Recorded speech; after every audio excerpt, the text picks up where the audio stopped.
Okay. And we're live. Okay. Hello, indeed, we're That wasn't live. awkward at all. No, not a bit. Power block. Hang on, I'm minimizing all these windows here. Hey, cool. What's up, guys? How's it going? Welcome to Tuesday. It is Tuesday, right? Yeah, it's Tuesday. I think. Yeah, our work never ends here. Yeah. We are back with more Power Block, with more just nonstop getting stuff done. We got a lot to do, and so we're doing it on stream, and we have the blessing of all of our clients and all, everybody who we're working with is cool with us streaming pretty much everything. Right. So the first one in the pipeline, obviously, for the people who've been tuning in, is Shovel Knight. And so Jake has been, slamming that home, getting everything done on that. Still got probably 30 more tracks to go. But yeah, there's quite a bit of work to do. And then we're going to be doing script work on towards the end of the week and into next week, working on the script, writing boss dialogue and stuff. Oh, it's going to be so much fun. That's such a fun thing. You're not streaming that, though, right? I don't think Sean wants to stream that because that's direct story spoilers. But while he's here, we could, probably get some music done. Right. And he can be like, well, I don't like the bassoon part. Like, shut up. There's no bassoon in this. This is on Friday? Yeah. It's a contra bassoon, Sean. These things have to. Right. So, we're just trying to televise the whole process.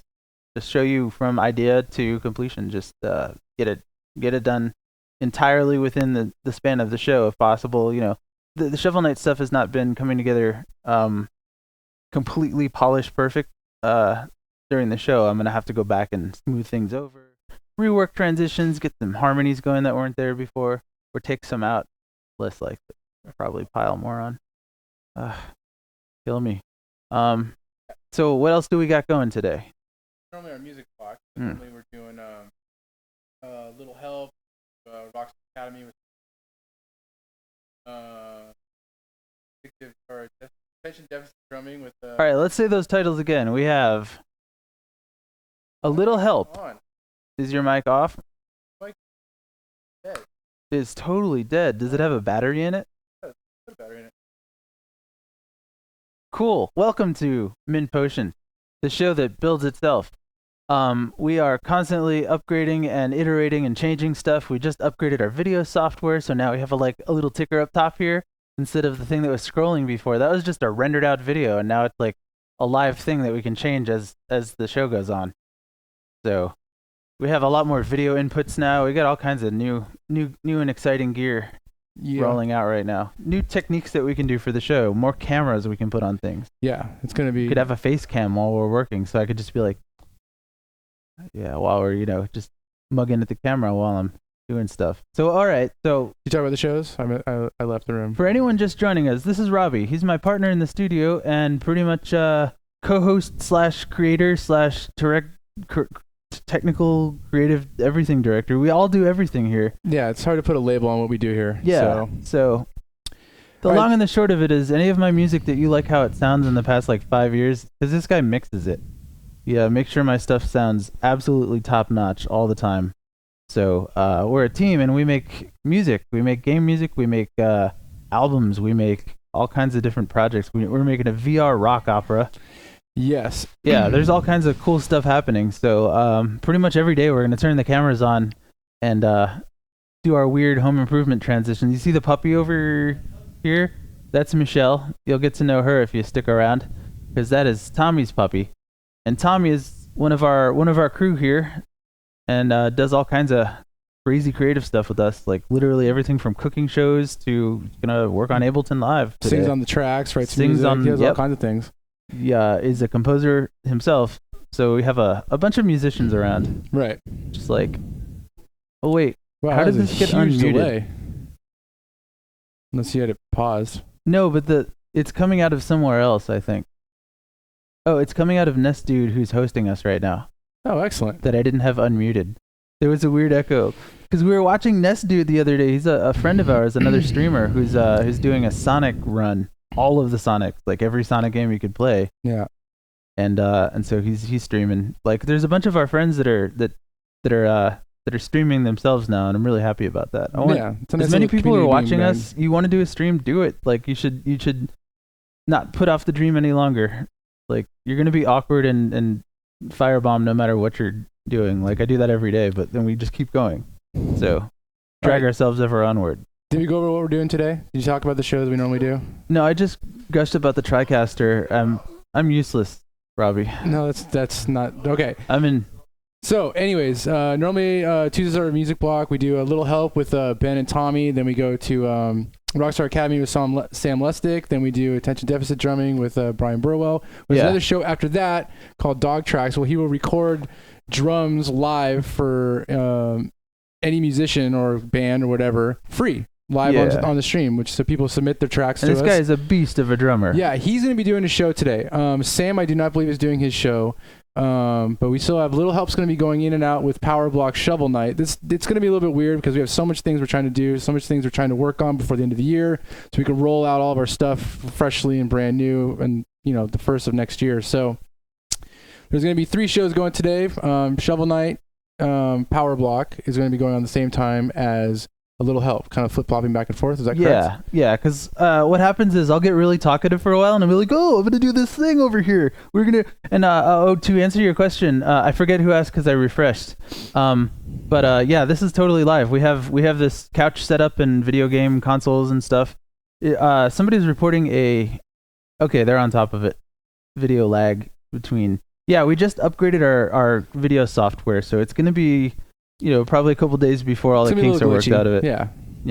It's a totally different version now. All the stuff is moved everywhere. We're all in disarray. Yeah, it's Ben's great. back there trying to figure out where everything is now. Ben just got this up and running in like an hour. It was great.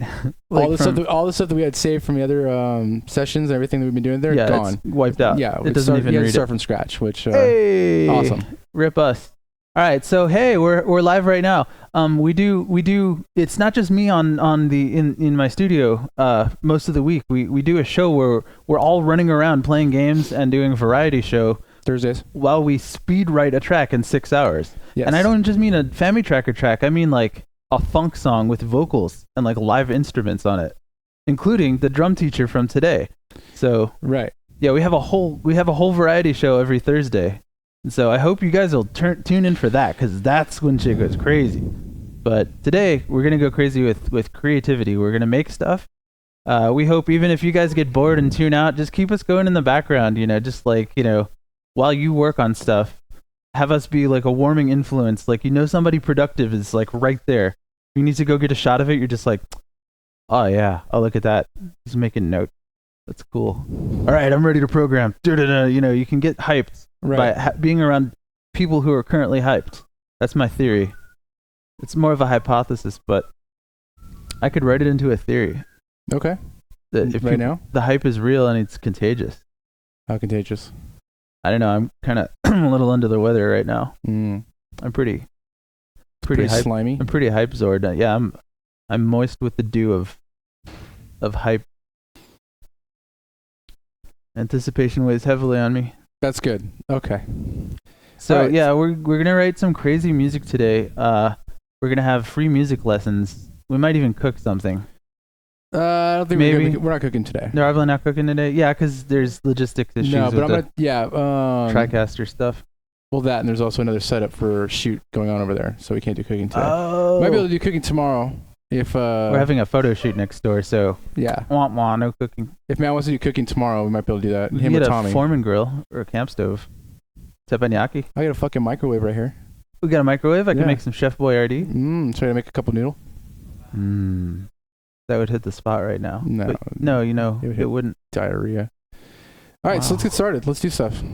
Yeah, let's make things. All right. Oh, also, one last thing. What we're going to do, because we're doing Shovel Night again tomorrow, and what we wanted to do is actually have a competition between a speedrunner and Jake. Yeah. So the idea is... I'm taking all challengers. Right. Anybody want to race me and see if they can beat both campaigns, Shovel Night and Plague Night, before I can finish a song? Then you're on. It may be a short song, but it'll be complete. And you got to beat the game complete. Not 100%, but... I think we should make it plus. New game plus? Yeah. Hell no. It'll give you some time to do it. Fresh save, dude. All right. Fresh save. All right. So the idea would be whoever gets there first wins. And then if you're phase locking me to just, rush through it, then I'm going to know. And I'm going to copy paste. That's my version of that. If you beat Jake, you'll get a special amiibo, Shovel Knight amiibo signed by Jake Kaufman. And Will you now? Yeah, you will. You're gonna go buy it? Do you know that they're in stock? There's one in your office right now. True. Yeah, but that's my special one. All right, You'll get one. I'll give it to you. I'll sign it. So yeah, so if you beat Jake Kaufman, you'll get a In special blood. amiibo Shovel Knight signed by him, mailed to man. you. That'd be So- super cool. I think that would be amazing and fun to do tomorrow. Any Yeah? percentage both campaigns. I mean that's gonna be a pretty short run though. Like I want it to be a nice long run so I can like make a song. That's why I said plus. The more we can stretch it out, the better. The more we can challenge them. Like what would be the hardest? Would be a fresh save, right? Or not item restriction. I don't want to get like into details with that. I just want to say beat both things before I could beat Family Tracker. That's Well, my. okay. Well, how realistically, how long do you think it'll take you to write a song? It depends on The the one scope tomorrow. of it. I could write like a fanfare. Okay. Does anybody know what's the average right now for speed run for just the regular campaign for Shovel Knight? Anybody? Yeah, I don't. I haven't kept up I with think running. I think Ben or Sheena said it was like 45 minutes. Yeah. And that's like 1 hour compo, whatever. Like, no upgrades. Oh no, man. It's 2 like or 3 hours per campaign. Yeah. Okay. So do both. Yeah. They give you 6 hours. They give you 4 to 6 hours to. Yeah, I could write like a full level song Okay. for a level that they're not even cool enough to play yet. That's so awful. Wow. Yeah. I will be working out the logistics as we're going on today, Yeah. as everything's going on. So, the next But if they beat the shit out of me at the race, like, you know, I got to do something. What do I got to do? Well, you already Besides signed. signing the amiibo, like that shouldn't be if you win. It's like if you turn in a really good performance, you get an amiibo. No, you got to beat me, Yeah, they gotta beat you. man. I hope they don't think I'm cheating. They're gonna watch you live. No one's gonna think you're cheating. Yeah, but like, I got to come into it without preparation. I got to be like, All right, percentage average run is 55 minutes for Shovel Knight. Lower the play. Okay, so I would say any percentage, but clean save, like not a new game plus. maybe Can't use you any. should add a percentage too, because if they're gonna beat it in 55 minutes, it's like only give you 2 hours. Or they do both of them if it's an hour per. Yeah, I could just work faster. I don't Go know. nuts. Okay, we'll work it. We'll work on the. We just thought of this like about an hour ago, so we'll work on the details Yeah. as we're streaming today. Yeah, we just had this idea where I was like, what if? And I'm like, yep. Yeah, we'll work out all the details, and as we're streaming today, we'll post it and we'll let everybody know. And if you want to, submit, add, or be a part of it, we'll tell you how to do that. Blah blah blah blah blah. It's like in every car racing game, how there's like one race that's like against a plane. It's like got Red Bull on the side. It's just like freaking biplane goes around, and you got to race it in the car and get to the end of the canyon. You know, that's how I see that. You Except see it totally different than I do. the planes are just a bunch of nerds, and the cars are also nerds, and we're just racing. And also, the road is Shovel Knight. Shaft. The shaft of his shovel. Yeah, it's been a long morning. I shouldn't have been up as early as I was. I didn't sleep enough last night, but I did wake up with easily the craziest idea for one of the new stages. And Let's do it. And it's King Knight, and it's, oh my God, Sean, you're gonna die when you hear this. Oh Let's my do God. Yeah, let's get it going. You want to put Tommy on the couch and Yeah, Ben? Tommy. Let's switch out. We got to hand off. Let's switch out. Yeah, we always do a little like hangout before we start working, because it's important to be loose. I'm gonna keep my mic on out here. Do we have 3 mics? I think so. What's up, everybody? How's it going? So Jake's going to get set up and start with the Shovel Knight tracking. We're also going to have a little help here in a little while, where we talk about just different aspects of music production and software that we like to use, and little tricks and cool things. And we're not quite set up over here for it yet, but I'm going to open up the chat, see how you guys are doing in one sec.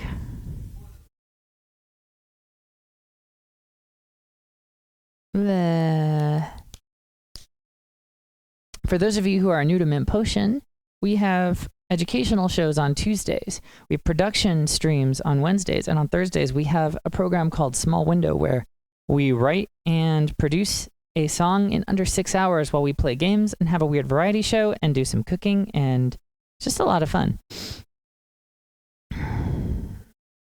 So please keep joining us all week and see what we have to offer.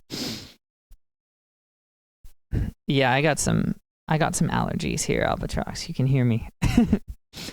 So guys, we're hearing from the chat that there's some significant lag between audio and video with the current software setup. We're going to see what we can do to fix that. Obviously, we don't want to be too off as we're looking at things. And software updates are awesome. They break everything on a production day, and then you have to fix them live on the air. It's pretty great. How are the levels in the chat, everybody? How are the levels sounding right now? To me, they sound okay. To me, they sound pretty okay, but Lord Nightmare thinks it may be the couch cam itself or that input. Not sure. We could try switching to a different cam and see how it is. Levels sound good. Y'all are live troubleshooting this with us.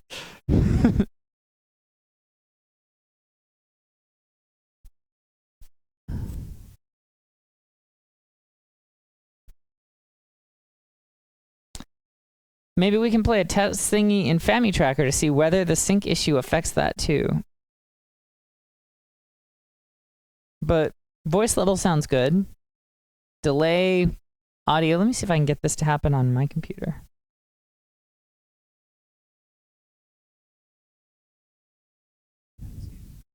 See, it's weird. It sounds okay for me. It sounds like lined up for me. So I don't know.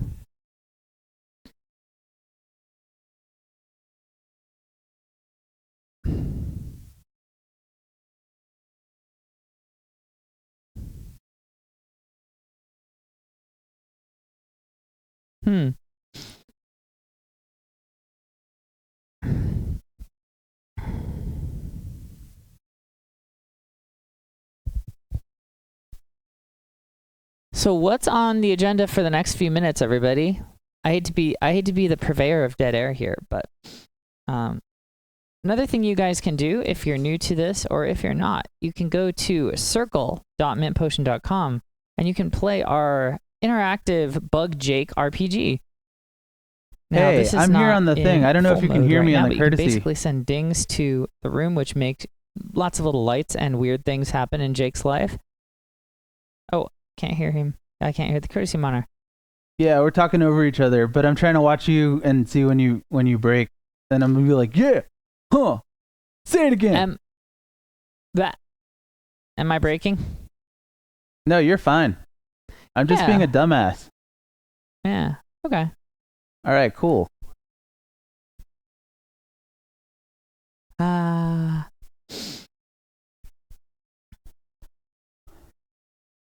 Yeah, we both have mics in each of our rooms, so we can communicate to a limited degree with each other, but not always. Like, I can't always hear you guys if you call me over there, but sometimes.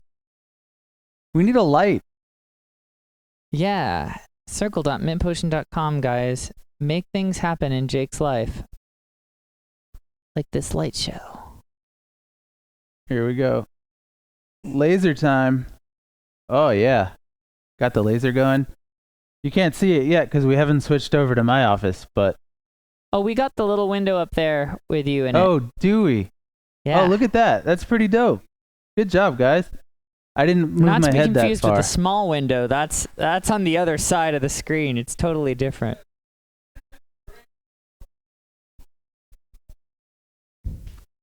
We've also got Michelle here. Michelle, say hi. Oh, man, you can see the bag of marshmallows I killed last night on here. This is great. See the Pikachu Kigurumi? Oh man, nobody's supposed to know about that. Yeah, that's some Thanksgiving stuff right there. I feel like you guys had a nice holiday. Pikachu Kigu.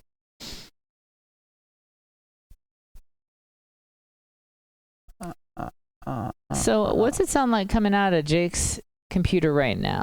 All right, let's see if we got audio. Huge Family Tracker window. Nothing yet, because I got to turn the switch on. Oh.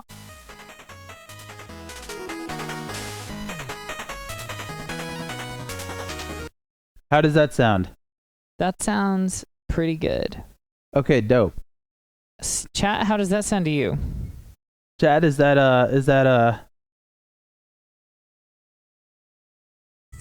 acceptable chiptune volumage for you guys? I want to make sure we're not. Oh yeah, the audio is panned entirely to the left for some reason. What, audio wasn't there at all? No, it's the audio coming out of Jake's room is panned straight left and a little low. Hey.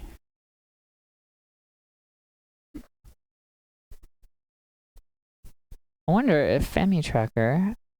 No, they gotta fix that in the mixer. Ah, they gotta fix that in the mixer. It's coming through on one channel. Ah.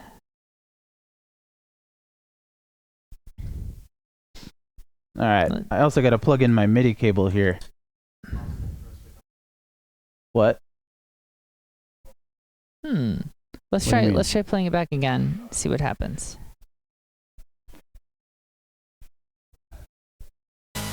I see signal on both sides of this. Oh. Are you sure? Yeah. I don't know, man. Maybe. Is it still coming out one side, guys?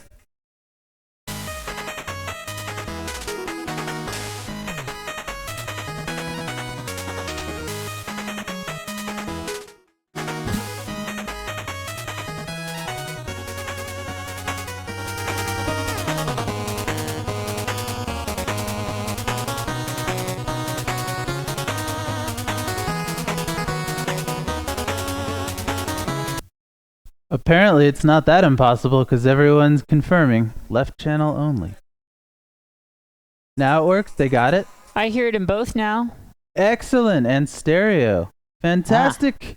Ah. Whoa, we've solved the problem of the stereo mono audio. This kind of bullcrap happens all the time, no matter how much skill you have, no matter how many people are working on it. Like, there's always going to be some, like, audio never behaves the first, 5 times probably. The new hidden feature we didn't know about. That's a pretty cool feature. They should, pop up a window. Are you sure you want to just listen on the left, bro?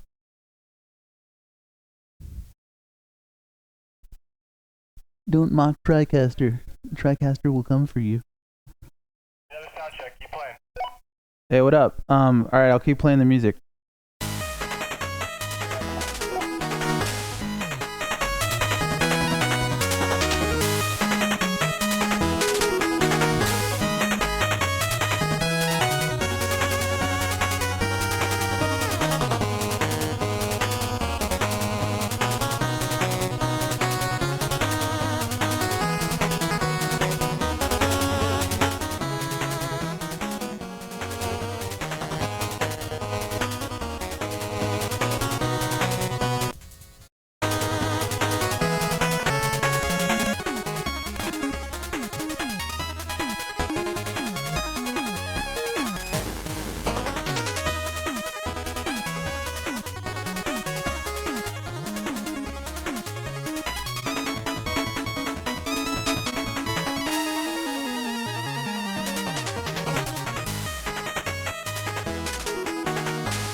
King Knight stage. This was the first music I wrote as background music for Shovel Knight. And after the Kickstarter trailer. So this is the formation of the style that became the Shovel Knight style, which I don't exactly know what it is still.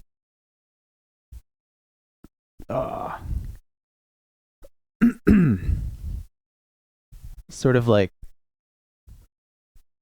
Mega Man in King Arthur times with Dream Theater mixed in.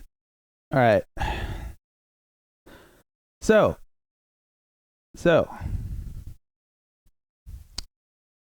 gotta make stuff. Gotta make a new track for King Knight. So what we did, let me play you what we did yesterday. This was Arctic Ship. This is the new Arctic Ship. And again, this is very different than the original, but it incorporates themes from the original and from the boss. So this one is going to be one of the more different of the ones that I'm remixing, which is all the background level themes.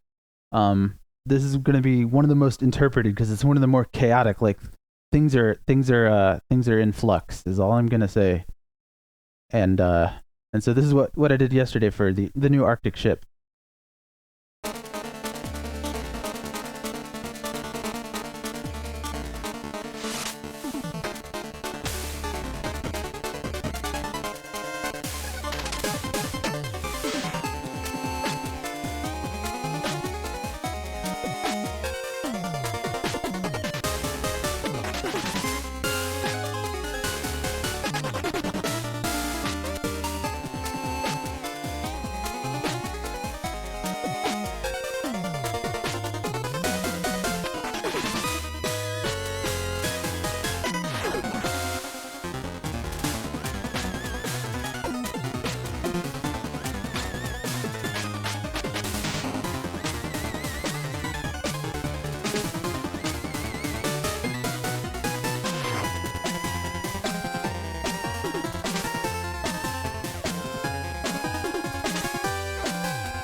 So yeah, that's the new Arctic Ship level. And so I'm doing like reimaginings of all of the level music to match the different settings that you're going to see in the levels. And again, I can't spoil how they're going to be different exactly, but it's going to be a different version than you're used to. And because of that, the music will reflect that. It's familiar, but yet different enough to, like, I would say a little bit more disjointed and less cohesive would be the direction that I'm going. But you still have to have the melodies in there from the original and tie everything together. But that's not the case for King Knight. King Knight, we're going to do something really twisted that you may or may not have seen coming, but I got to do a different version of the King Knight theme, and you're going to laugh a lot when you hear what it sounds like. So I'm going to get that ready right now. Let's go and get a new song here. Module property. Can you delete a whole? No, you can't. I mean, yeah, duplicate a whole song. I don't think you can. Doesn't matter. I know how the original goes. Add. SOT. We're gonna do Pride More Keep. Okay, check it out. Done. All right, now let's go back and see what the timing base was. I think it's just 6.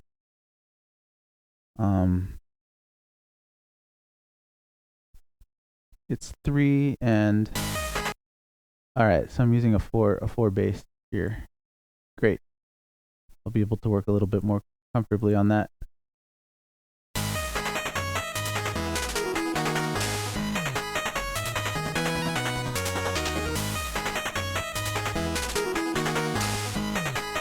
Okay, cool.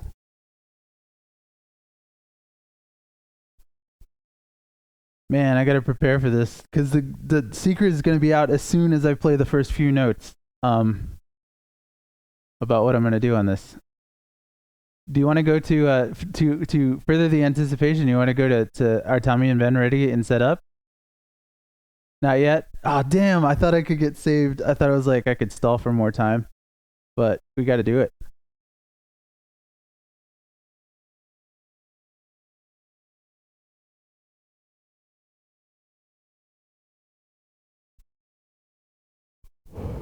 All right, let's make it happen. All right, first, let me go over here and mute the Cubase track. All right, now we're ready. Let's do it. Wait, let me see how I structured the original. This could come in handy if I need to copy anything over. Unlikely. It's just 8 in the...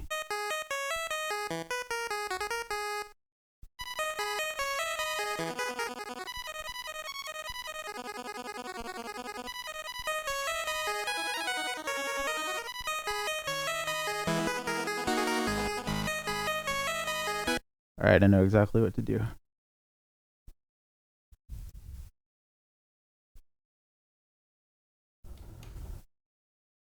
Here we go.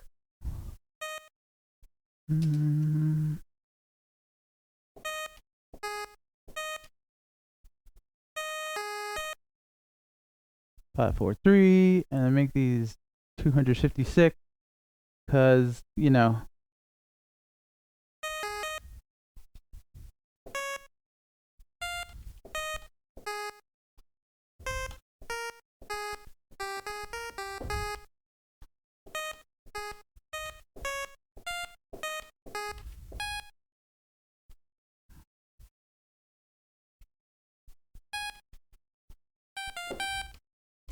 All right, so check it out.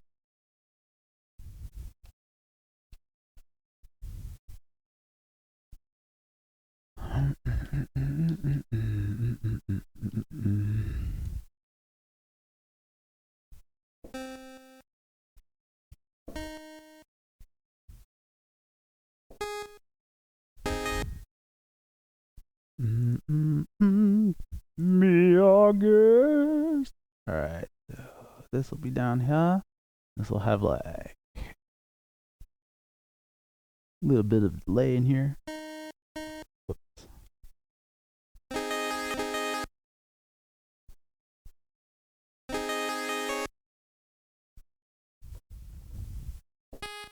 Whoops.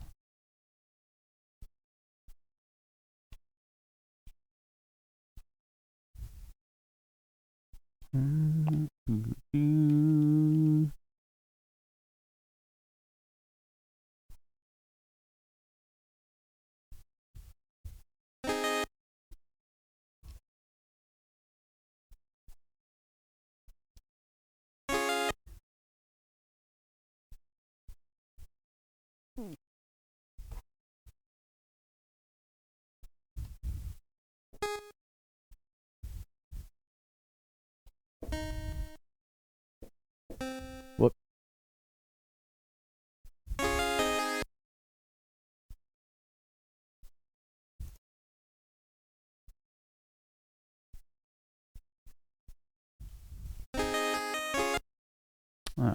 Got to be a little bit more abrupt than that.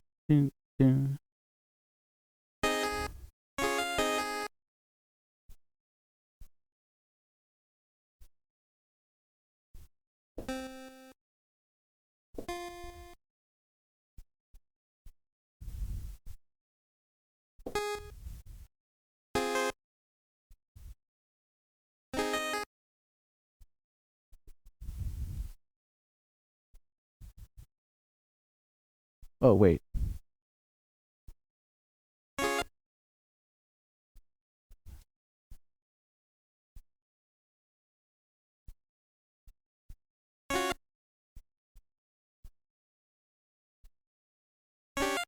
Whoops.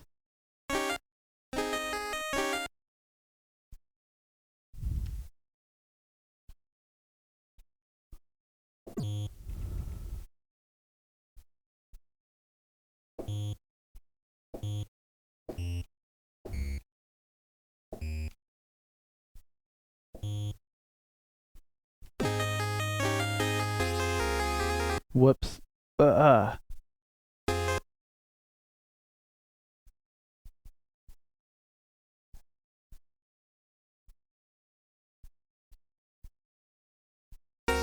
Whoops. Oh, I forgot the inversion that I had here. Whoops.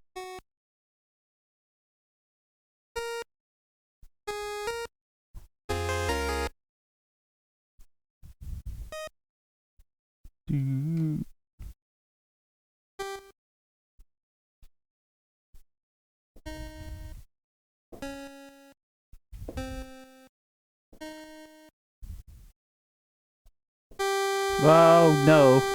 That's the wrong one. This is, no, 16. All right.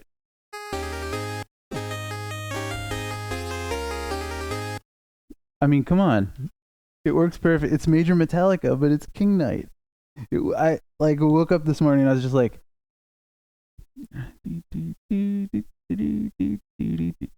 what? Wait. And then all of a sudden, like, I was kind of humming to myself, and I just threw in the King Knight theme because I had to maybe think about working on that today. And then, like, I started hearing the whole thing is orchestrated in my head. I just got to get it out as quick as I can.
And then we seventh that. So what I've done is basically turn the minor chord progression of the original Pridemore Keep. Check it out. This is what's known as reharmonization.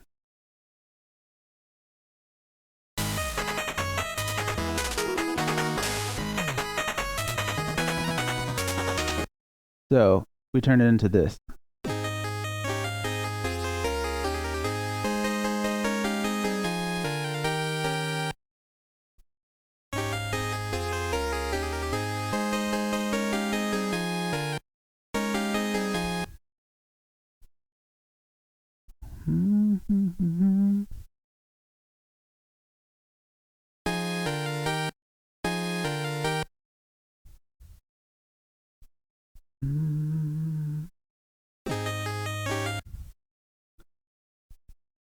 But I need to create a new pattern here so that I can clip this onto it and then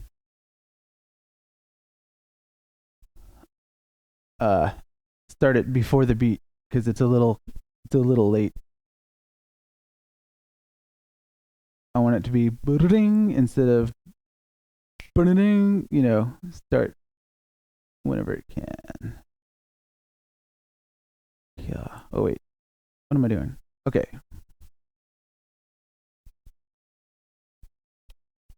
The one before it, we just started right here.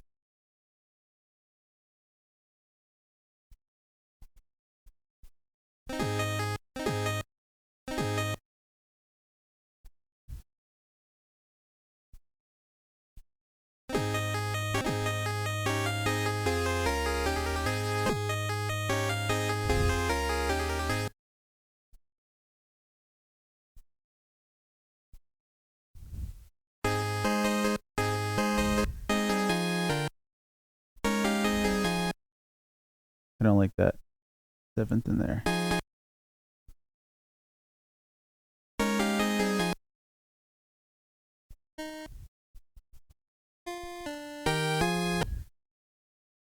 Turn that into counterpoint. That's what we do to the melodies, what harmonies we don't like. I'll turn you into counterpoint. You can be a passing tone. You don't get to be a real chord note, but I'll throw you in here. There you go. F you.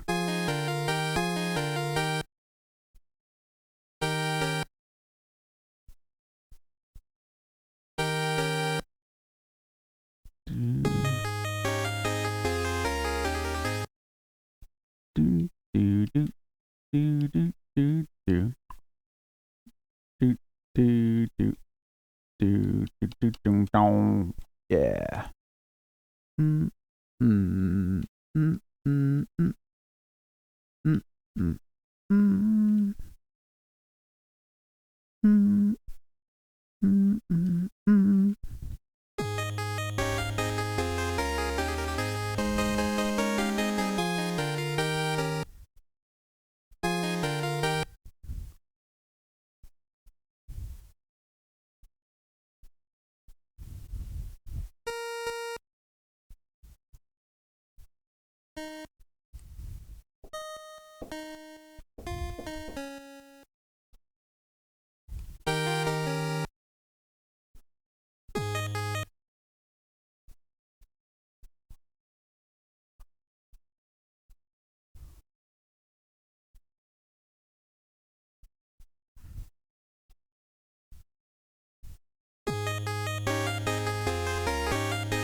Whoa, whoa, whoa.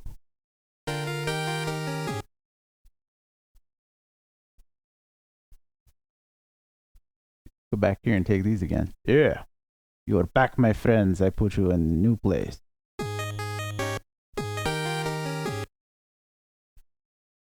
Oh, come on. It included the D also, if you know what I mean. Yeah, there you go. Strum it for me again.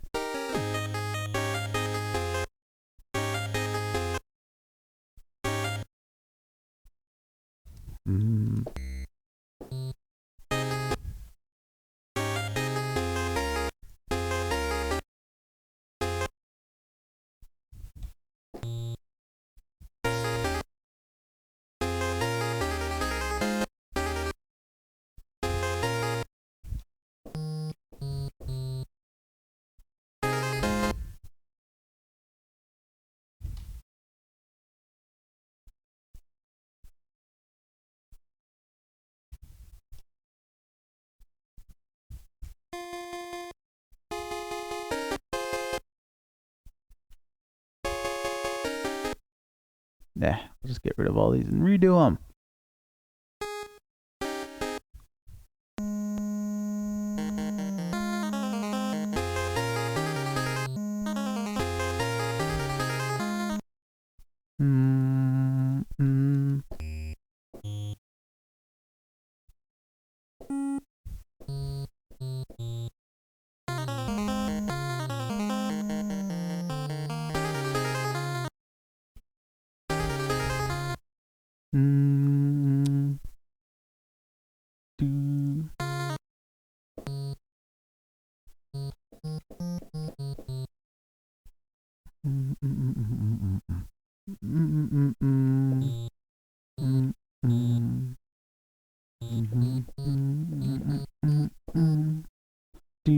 Dun, dun, dun, dun, dun.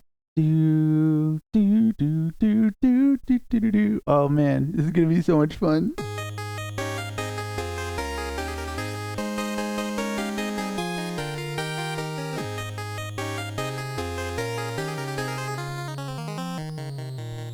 No, no, no.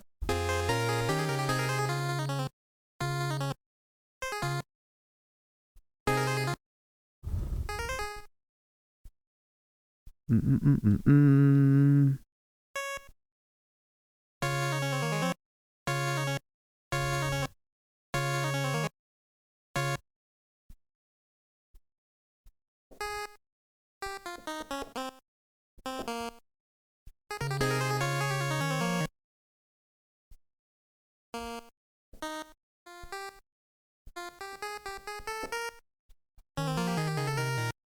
Whoops.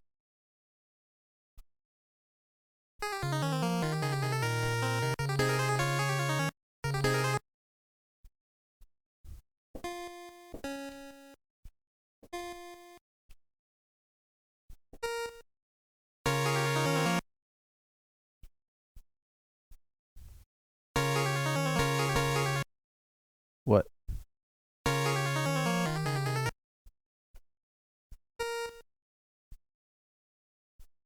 Oh yeah.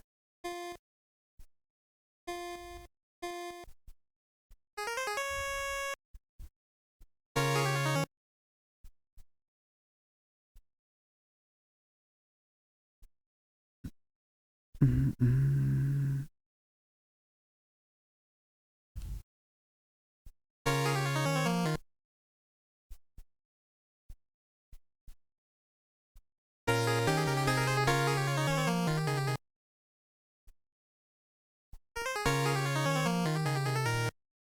Down, down.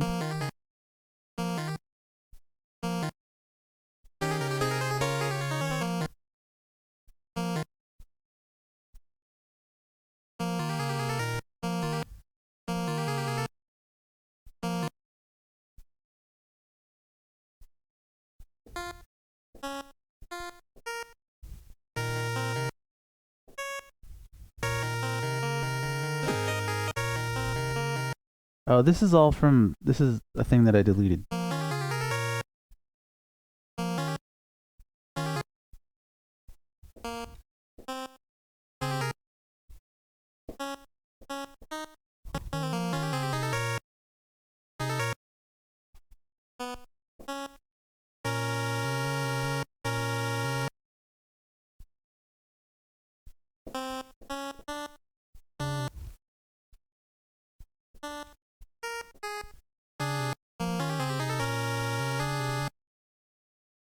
Mm-mm. Mm-mm. Mm-mm.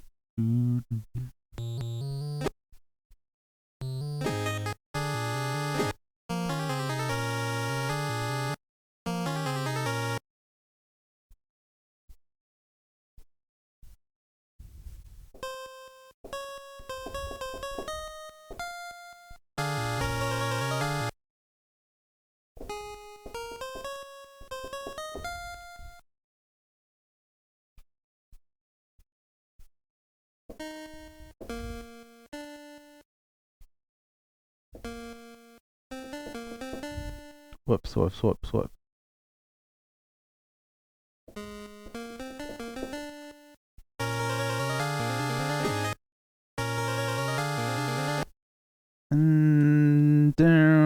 Yeah.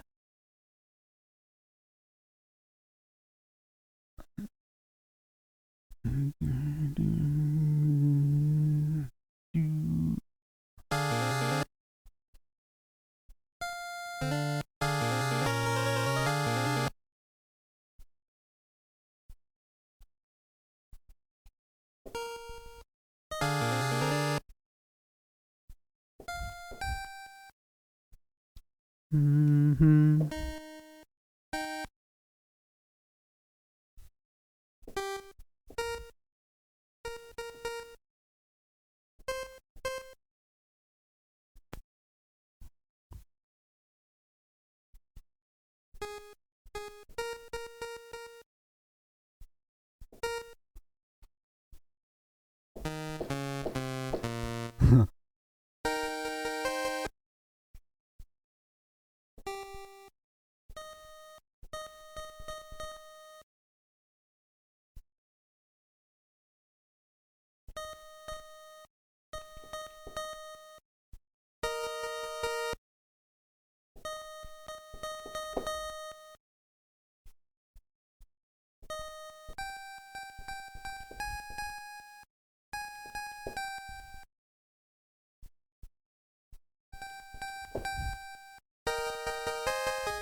What?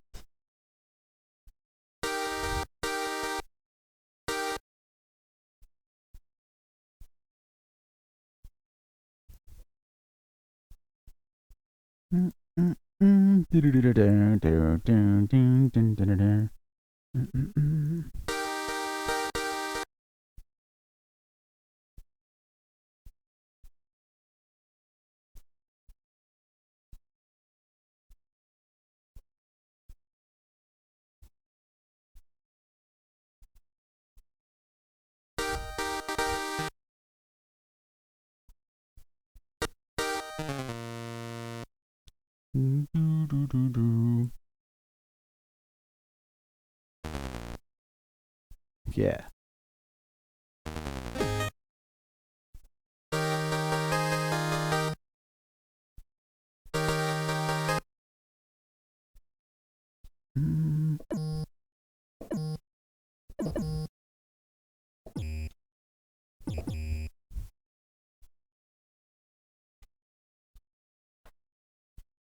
All right.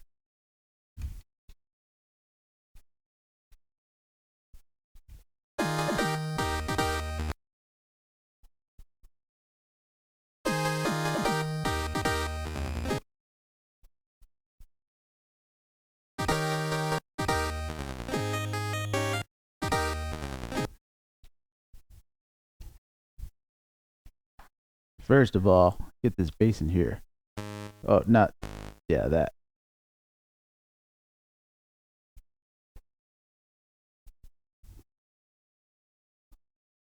All right, so I got the next part ready to go. The main part of the song is ready to start, and this is not even close to, because I'm gonna still do the rhythm in here. It's not just an acoustic classical track. It's gonna have like jumped up bass and stuff. It's gonna be crazy. It's gonna be like the original level. It's gonna sound like intense like this. So it's gonna be, there's still gonna be stuff to it. It's not just this this beginning that I have here.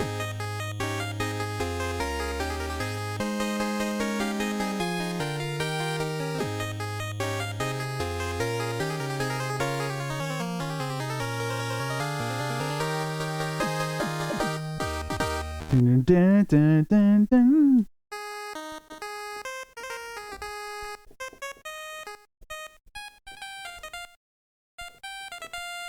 Yeah, yeah.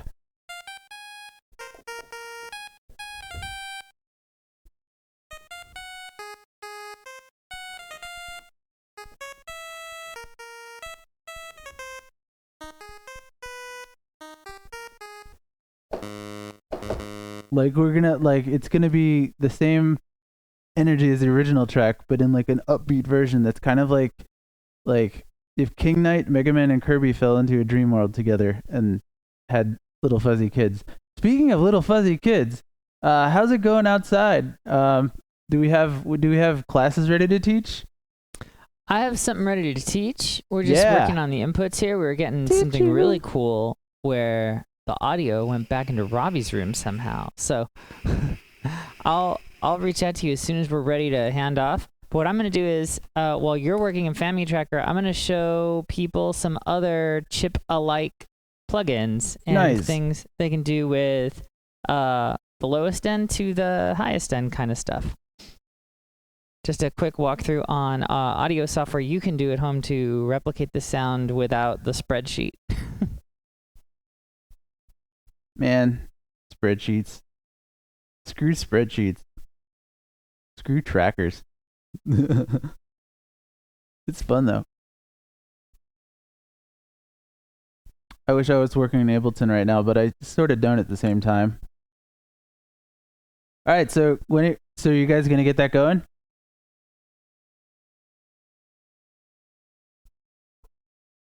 I don't want to like jump into this next part, cause I'll go all day. I'll just keep talking. I don't give a shit. Like I'll just keep going. We're not ready just yet. I'm ready, but we got to get the tech set Got it. still. Let me know. Wait, you got a thingy? You can be like, Will do. calling Jake. Jake's gotta get ready for his thing. Over and out. All right. Let's do it.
Whoops.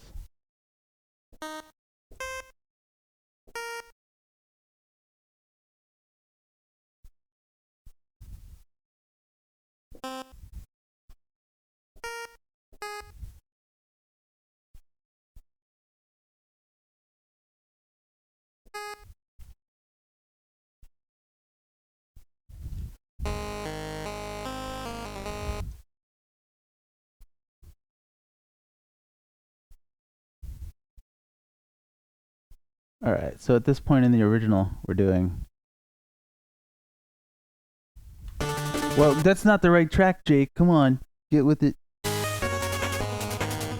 Yeah, I'm just doing the arpeggio, and then up here.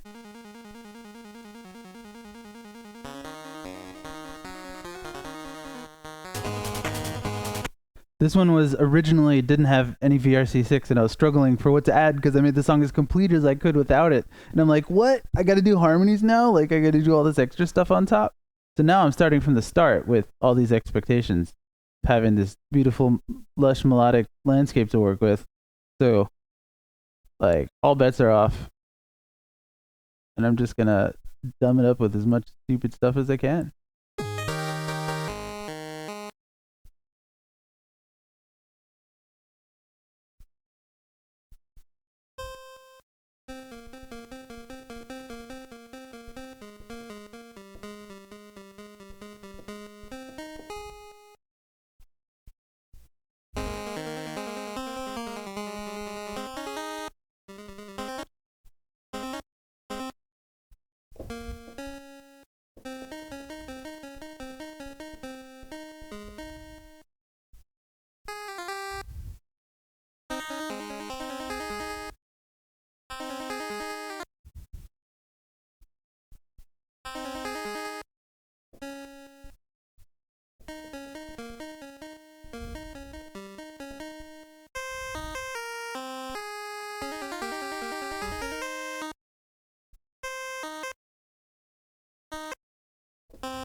Whoops.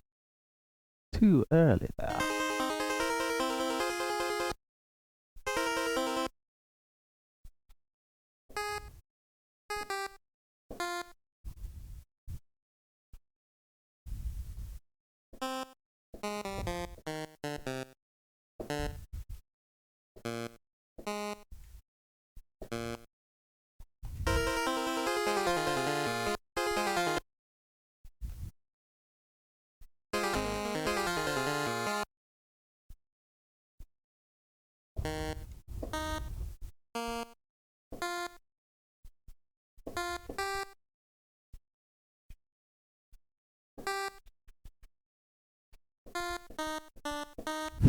Come on.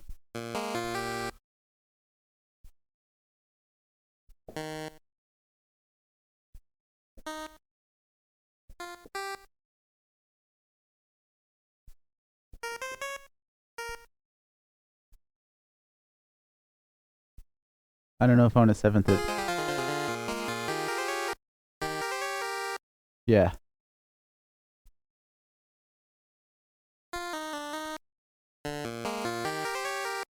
No. Because I got a seventh on this one.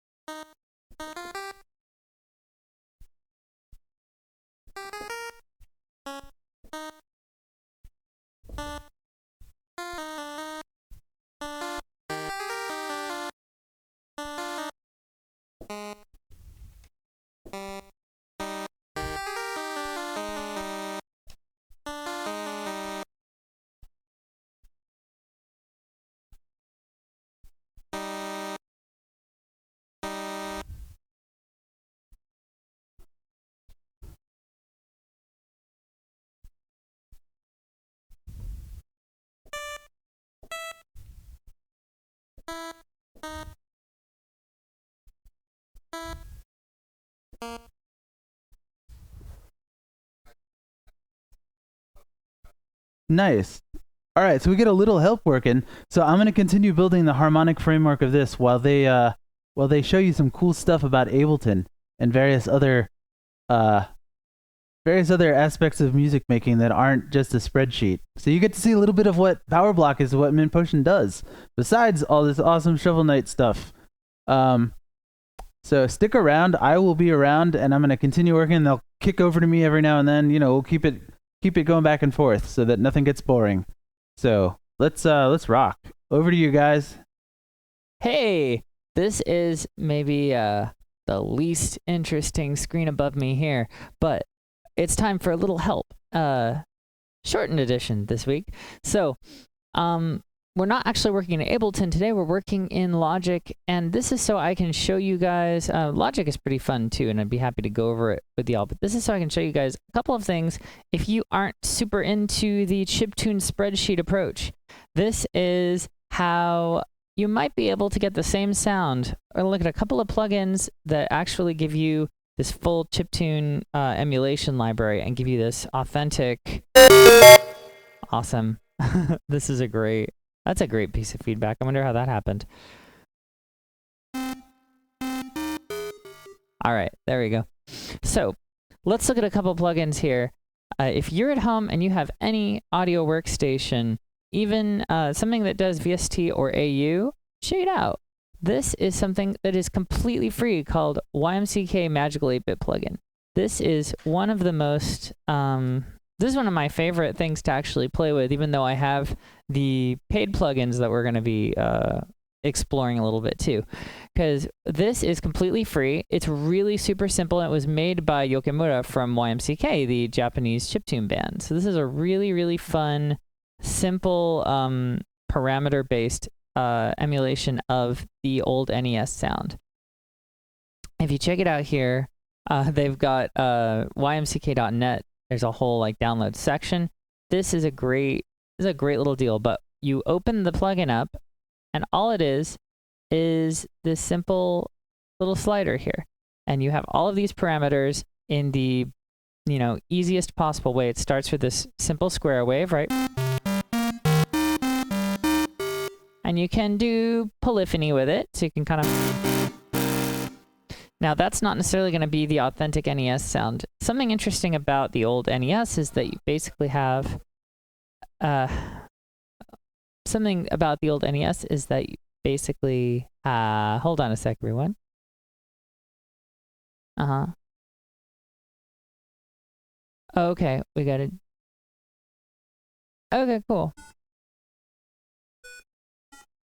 All right, I have to go ahead and change our audio again. Sorry, there was some distortion there. It was fun. Well, I'm gonna have to close this and start over.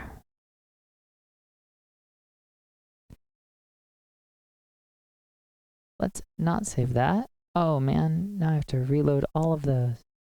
Wah. All right. Well, let's go ahead and load it back up.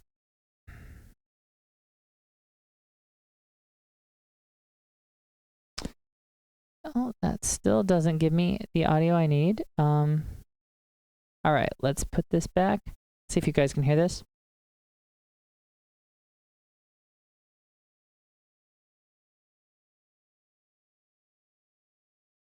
Nope. Nope, nope, nope. Okay, 1 second. We're going to see if we can get this back.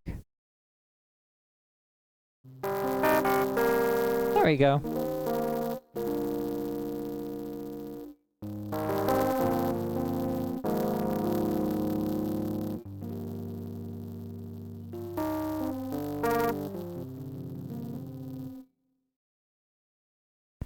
Okay.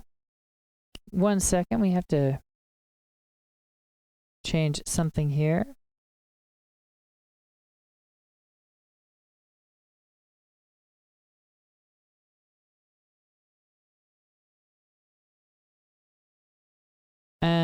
All right. Apparently, I have to change the setting here to 1080i. I'm not sure where to do that or how.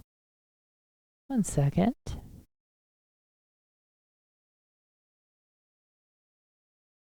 Okay.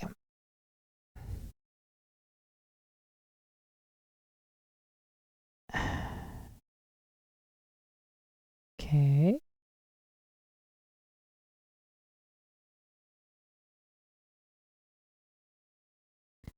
And how are we supposed to do that exactly?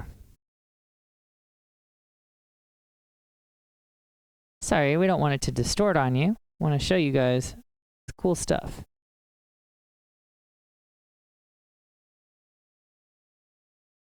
Okay. All right, it's a different setting we have to change.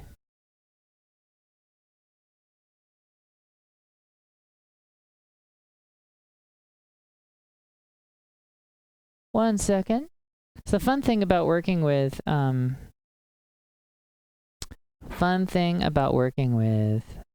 this stuff is that sample rates are different on different inputs. So let's see how this sounds. This is actually just an electric piano default sound. It'll tell us if something's wrong or not. It sounds good on my end, but we want it to sound good on the stream.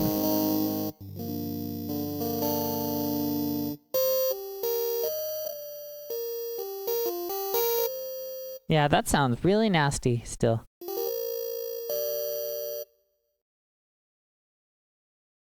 So, what else do we need to change? Troubleshooting signal flow is great. I'm gonna write a little song about it.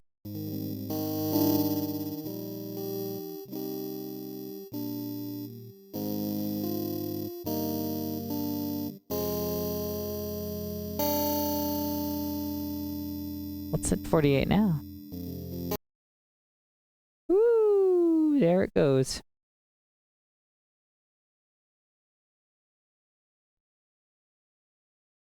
Okay.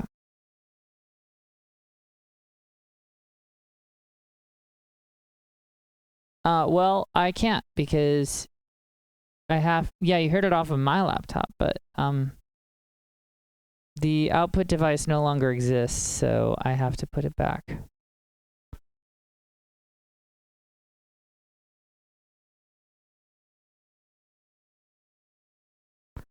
All right, let's see what we got. Well, I have to close this again.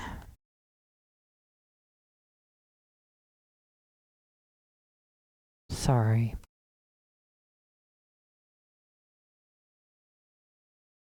We'll create a new project. It's always fun to upgrade your software, I must say. Makes everything go awry.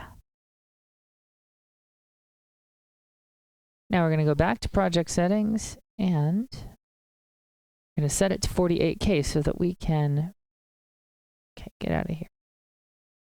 Got to set it to 48K so that we have a nice sync for the stream so you guys don't hear that scratchiness. Hopefully, fingers crossed, will this work?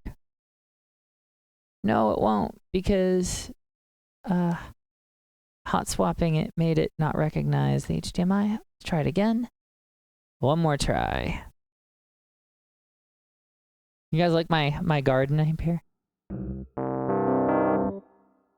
All right, now it sounds like a Rhodes piano.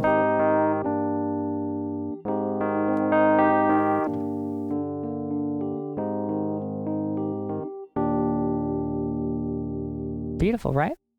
All right, 48K HDMI and streaming, but this is what we wanted to do, so all right, now let's take that nice little ditty, nice little Rhodes piano. Let's get rid of the Rhodes piano and replace it with the Magical 8-bit plugin, shall we? YMCK Magical 8-bit plug. I'll set it to stereo here. So this is a great little toy that actually lets you make some really convincing NES sounding music. Starts with a square wave here.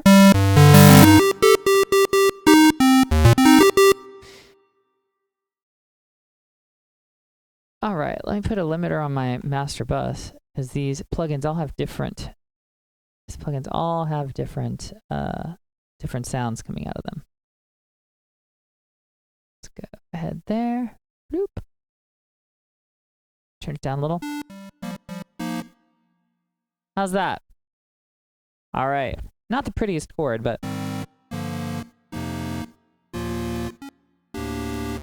I'm gonna turn this down a little more. It's still pretty loud. HDMI is a digital signal, so it doesn't mess around.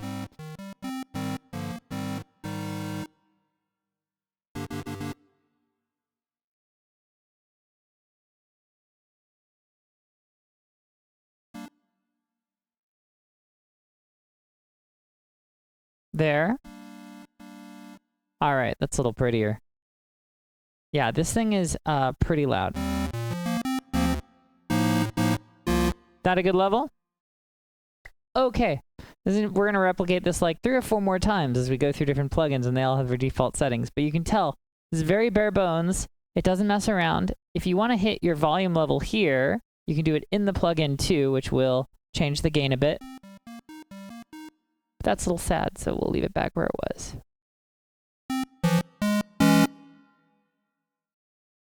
Take it about here. You can change the ADSR, the attack, decay, sustain, and release. It's going to give you different feelings from the synth. So we're starting with a simple square wave.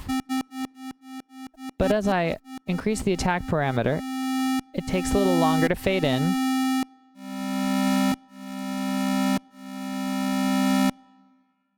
Likewise with decay. Changes the out. The sustain level as well. And the release is a fun one. Look at that. We created this long ring on this whole thing. So you can also kind of get away with doing long release, short attack type things. Make it more staccato.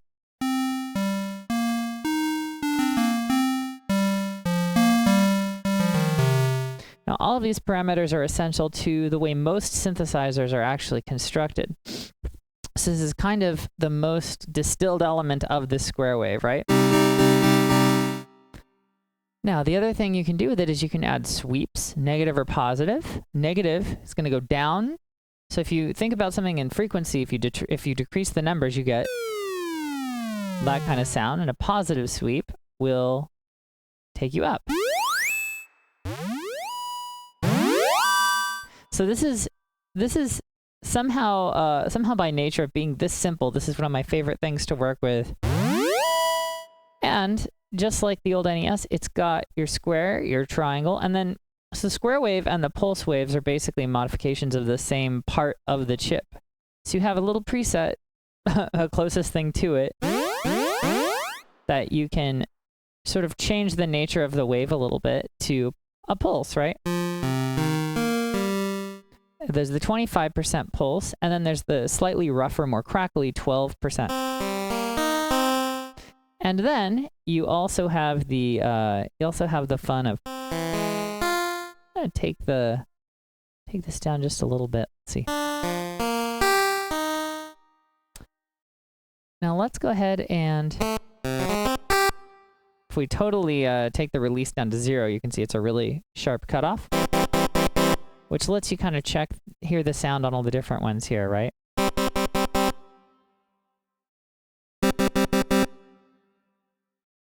And of course the full square. Now this also has the triangle wave, which the triangle wave is kind of it's a triangle-shaped waveform, but on the NES there was a chip limitation that made it have this sort of aliased sound, this little high-pitched frequency that you can hear at the top of it, and this emulates that perfectly as well. In fact, all of these plugins do, because for me that's kind of an important distinction for that sound. Do you hear that like really high overtone on the low note there on the triangle wave? It's on the higher ones too, but you don't hear it quite as well. But it almost sounds like a synthesizer with like this breathy overtone, right?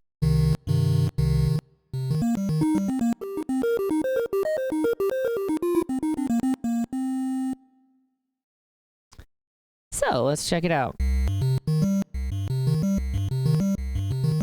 Now the nicest thing about this plugin is that it's completely bare bones and it's also completely free. So download it, play with it, and it works with a lot of different types of software. So there's also vibrato added to it, which is pretty cool. You can change the time, the depth, that sort of thing. I'll take the sweeps off. Let's play with that a little bit.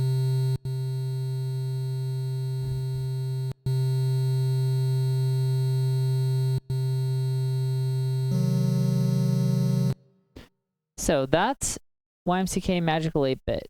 Now, if you have a couple of tracks of that, you can basically replicate the old sound of the NES really easily. You're going to have 2 pulse waves, 1 triangle wave, 1 noise channel. Oh yeah, we didn't get to play with the noise channel yet. The noise channel is really fun.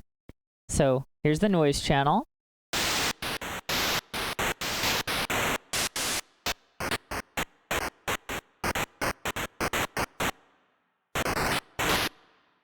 So noise channel was always used for percussion on the old NES, and still relevant here. Now, meanwhile, we're going to check out another great piece of software here by Plogue Technologies, and this is Chip Sounds. Chip Sounds actually gives you this really deep, really intense emulation of not just the NES, but a number of different classic chips out here. I'm not as good as memorizing exactly which ones they are, which is kind of my own issue. But here we go to the 2A03. Mr. Madbrain worked on this, yes? So you hear this one also actually has a lot of presets and a lot of other transformations of these things. There's the pure chip presets, and these are actually used on pretty much it's the emulation of the chip carts from dozens of different types of synths, right? Lots of different classic things. So arcade chips, etc., etc., etc. So let's check this out. So this, including the unique triangle sound of the big N, as they've indicated. So Chip Sounds also goes to the trouble of emulating those old chipsets. And that's where we are right here. So if I go to this, I can start looking around at some of these other waves. Here I go to the triangle, and this should sound, again, like an NES.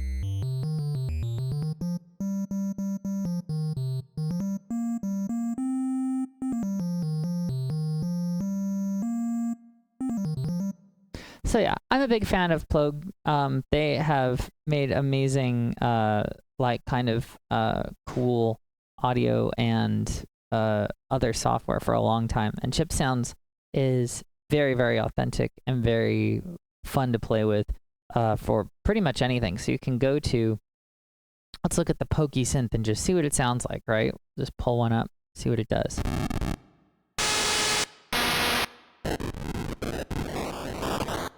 You have to really love the subject matter, I think, to get this detailed and make something like this too. It's just a total labor of love. And the little slight distinctions between these different types of synthesizers. All right, let's take a look at some of these other ones. Let's take a look at the DMG, right?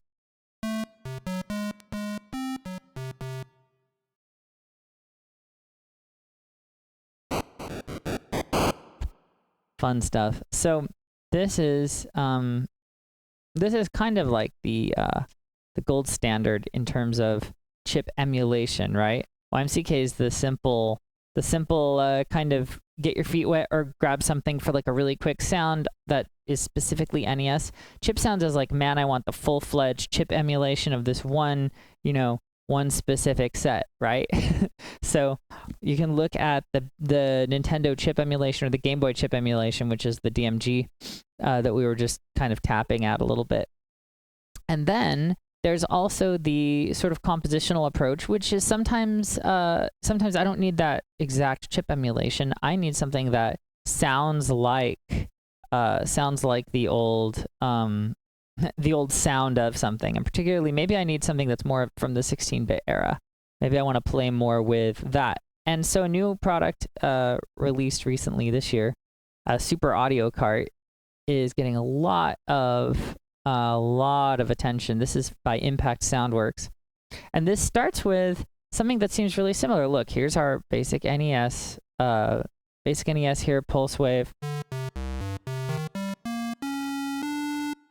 going to turn this up a little bit so you can hear it, because this, unlike the other two, is actually sample-based, which is to say sampling involves basically having an audio sample that you then modify into an instrument.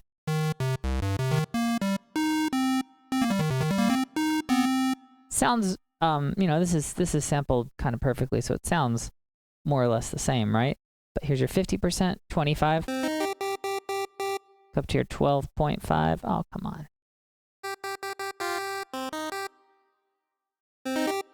Now this doesn't let you get as granular or as, kind of flexible as maybe YMCK does for the individual sound qualities. Certainly not as much as Chip Sounds, but it does let you grab this and work with it really quickly,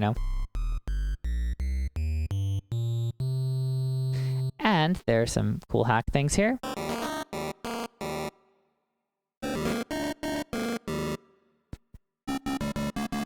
So if you just need to grab something and have it go, make weird noises or have fun with it,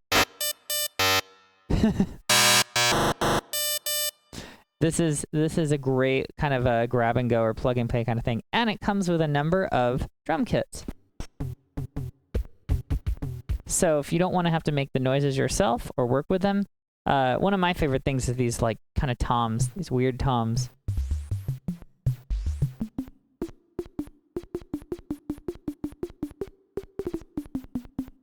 Just really fun, weird things like that. But that's just your NES. So you can suddenly grab the GB. I wonder what that stands for. And the slight subtleties in each one, obviously from a sample library, they exist there. But this graphical interface and this browser interface makes it a lot easier for you to, sort of grab something you need in the moment without having to, sort of having to dig through. So while this might be a little bit less powerful as a synth engine, it's also a great tool from kind of a simple perspective. But where it really shines is when it starts to look at the sort of FM and sample-based systems of the next console generation. So, okay, we've got our chips. They're here. They're usable. They're great. And here's the Sega Master System for what it's worth. But suddenly I grab the Genesis, and I want this great sounding bass. And these are things they've made at Impact Soundworks to emulate rather than sample directly from that, because at the point where you get into the 16-bit consoles, you're seeing people use sound fonts and in many cases make their own sample libraries, and you can't just take that from the games because it's not quite the same thing as chip emulation. So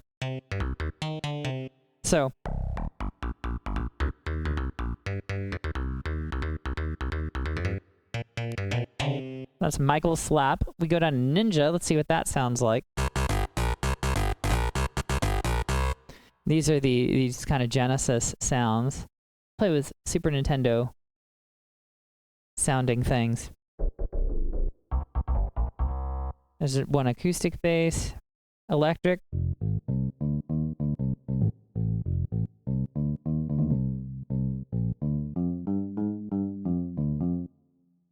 All right. And these are just the basses filter synth. So you scroll down, you can go through kind of a lot of cool stuff here. The 12-string, or let's try an acoustic guitar.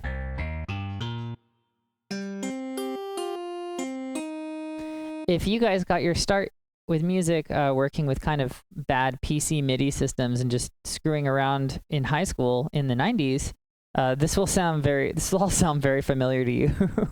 But these are some pretty cool, pretty authentic sounding things.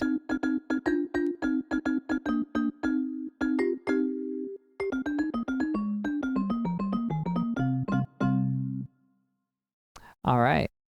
Now, but let's talk a little bit about where this plugin actually does some fantastic work, which is to say, you've got your authentic libraries right here, and we've played with them a little bit, right? Oh, wow, look at this. I can get any of these kind of SNES drum kits here, pull one up, and go.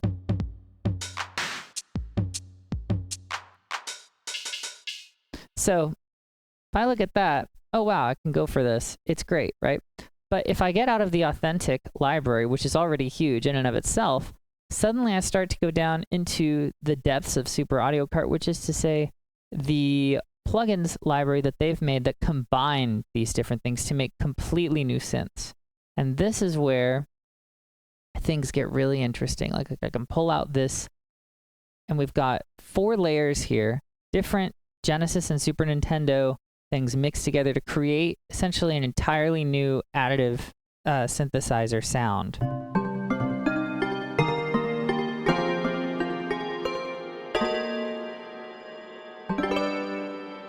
So as a composer, from a composer's perspective, I suddenly have, thousands of combinations and synthesizers that I can layer on top of each other, which is the real strength of Super Audio Kart. It's already really cool, already kind of this throwback sound, right? But suddenly I can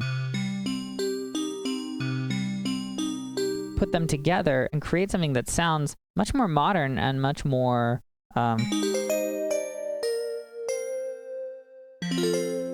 maybe versatile, maybe different.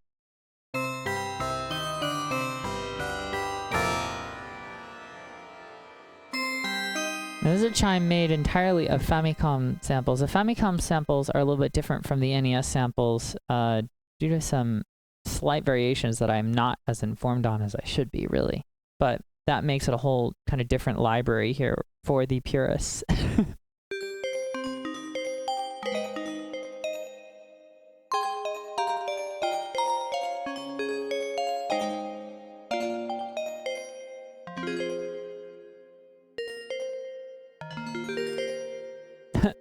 PS2 is what? Phantasy Star 2? No.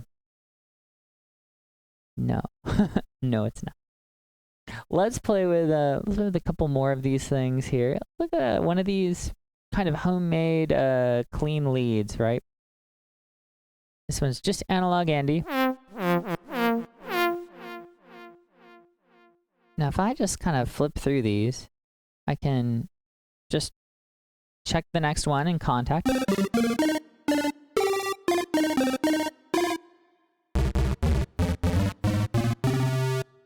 So layering things to create really cool new synths.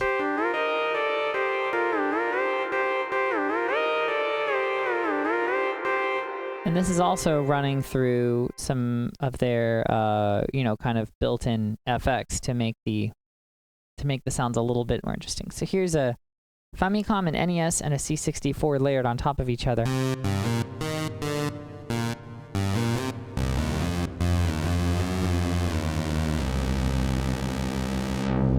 I mean, you might be right on that, Gary, in terms of the name of that lead. That's entirely possible. Because these are, these are throwbacks and love letters made by tons of members of the video game music community. So that's the other cool thing about this plugin is they really reached out to, kind of people that make all sorts of cool video game remixes. And a lot of the community ended up designing these samples and putting these things together. Just all really sweet sounding stuff. Sometimes you know exactly what it is when you hear it. Sometimes it hits you later. Let's see, let's play with some more of these. NES Music Box, that should sound good.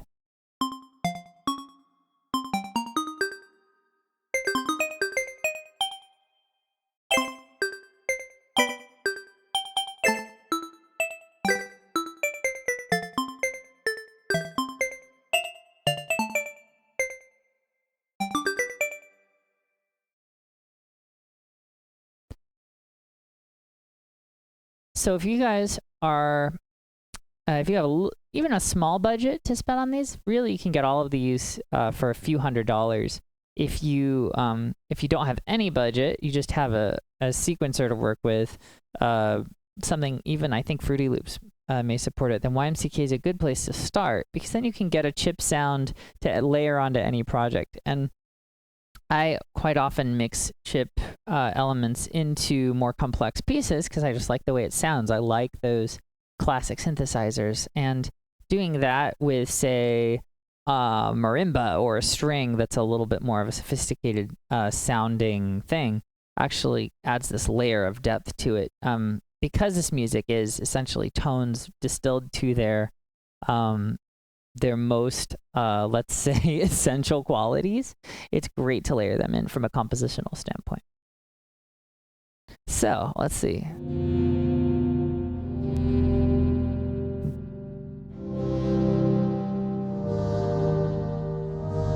I think we're almost ready to check back in with Jake. But before we do any of you guys have any questions about this software here? Again, we've looked at, we've been playing in Logic, which is we're using that to sort of frame the plugins, but we looked at the Magical 8-Bit plugin, we looked at Chip Sounds by Plogue, and we looked at Super Audio Cart by Impact Soundworks, which is new on the scene this year and very, very popular. So if you guys have any questions about these or anything you'd like to see in these plugins while I have them up to play with, let's take a look at them. I really like this pad. This is like really Winter's Harvest. And this is basically 4 different 16-bit generation samples layered together, but they don't sound like, they don't sound like anything that isn't at home in like a modern track.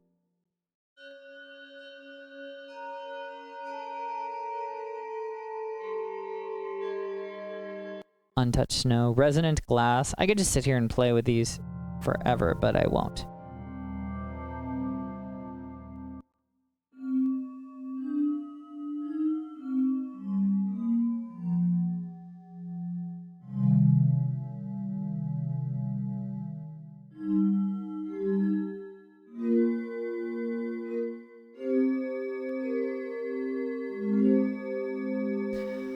right, how are we doing? Are we ready to check in with Jake? Take another minute. Okay. That's all right. We'll play with a few more of these cool kind of pre-made sets. Let's look at some of the dirty basses, shall we?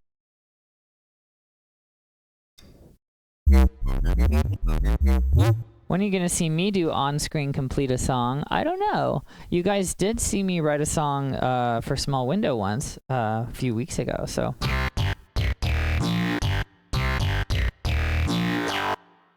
I need to... Yeah, that sounds pretty good. I like this one. Angry Beast. I'm going to use this. I'd be happy to complete a song on screen, but I got to have some songs to complete, so... let's work on that. I think we're ready to see how things are going with this new Shovel Knight track. Let's check in with Jake, shall we? Yo, here we are. What up? How's it going? I am working on this track, and I have already started to transplant over some of the drums. I'm gonna make them different, but I'm working on the main melody right now.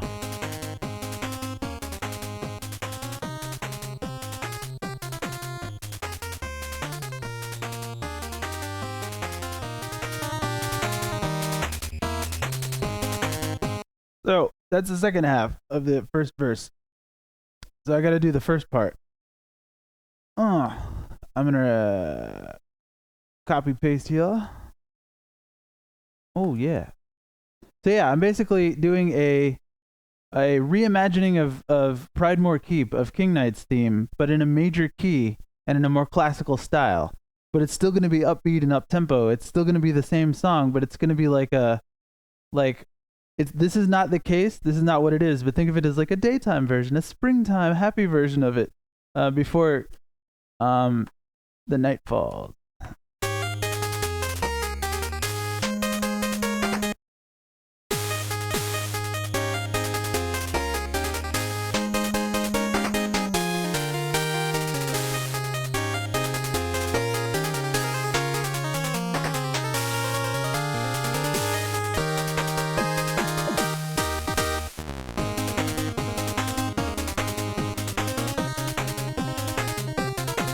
All right, so.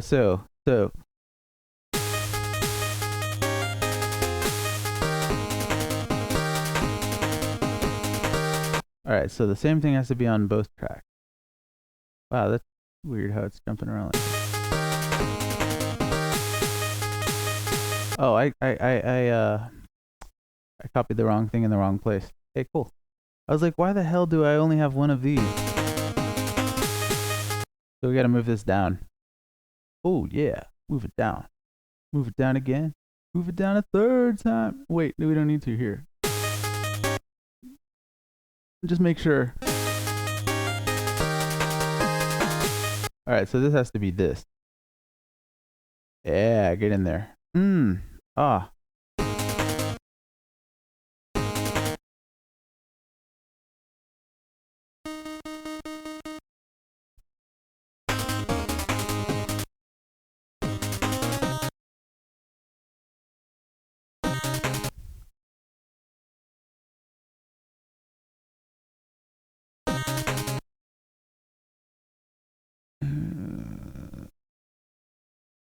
I'm gonna need 2 more patterns to skip.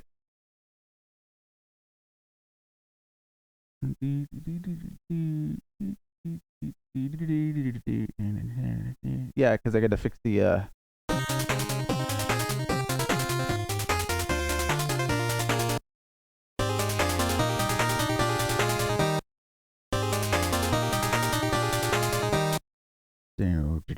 So this part starts differently.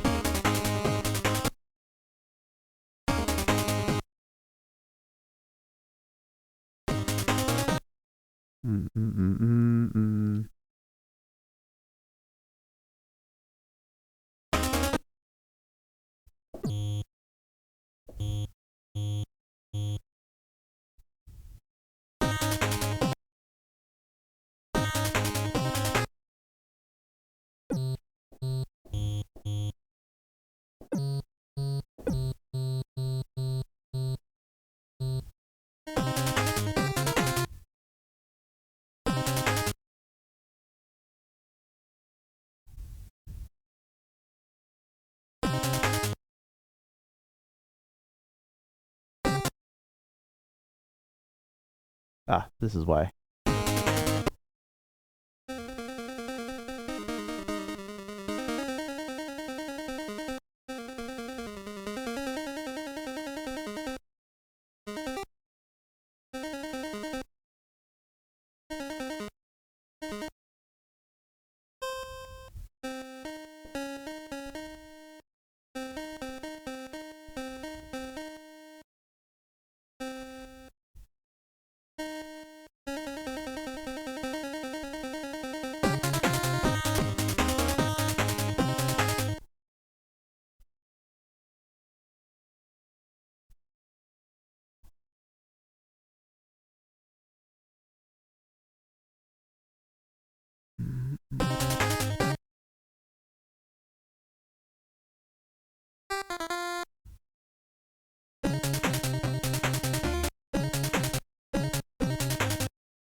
Whoop.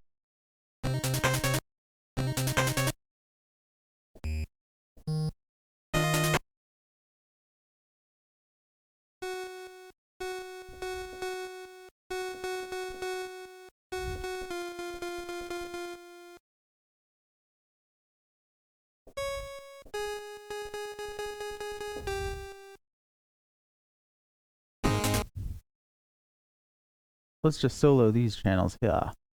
So I'm trying to make a different version of the same thing that plays the first time around.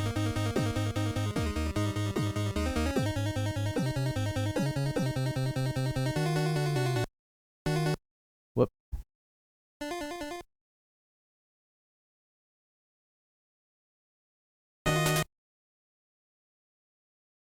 Oh yeah.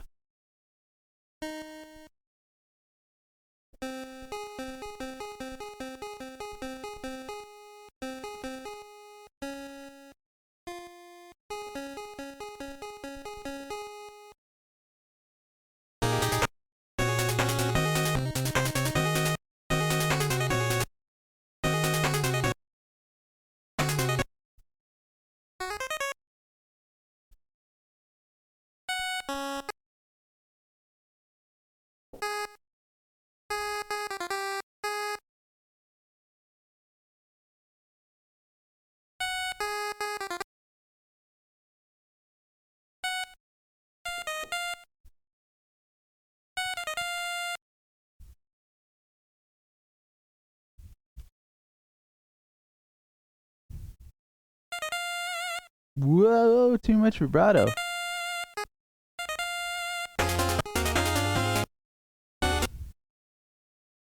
One thing at a time.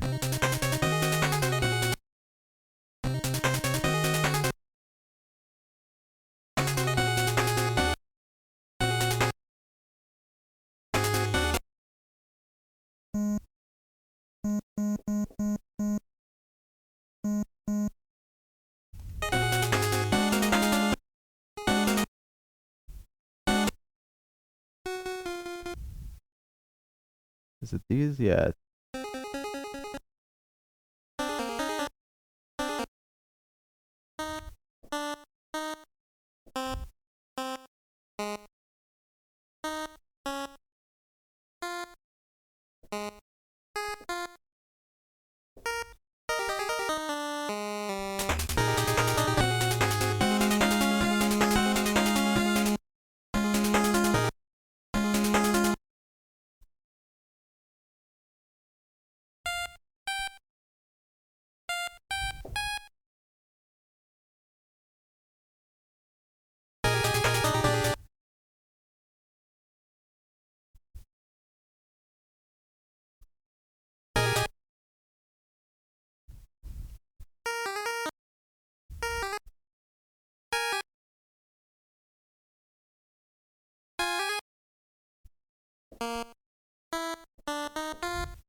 Mm.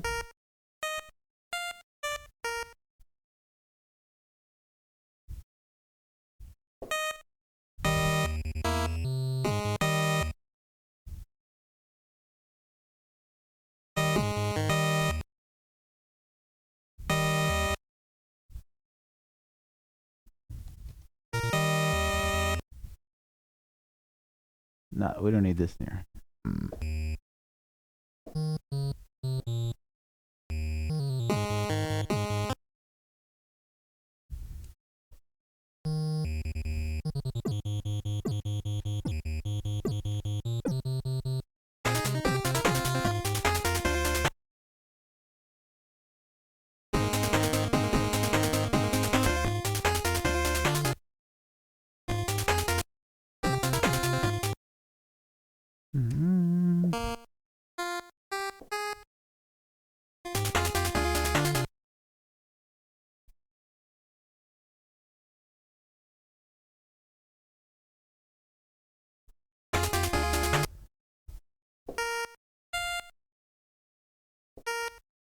Do.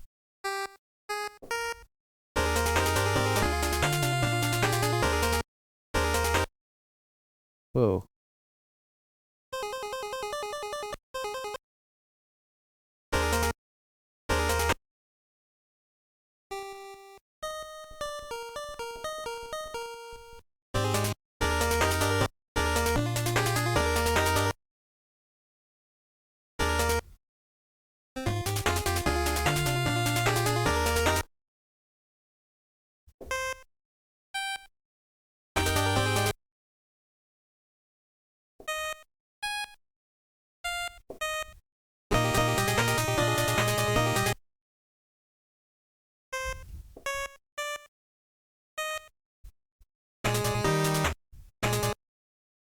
Mm, mm, mm, mm, mm, mm.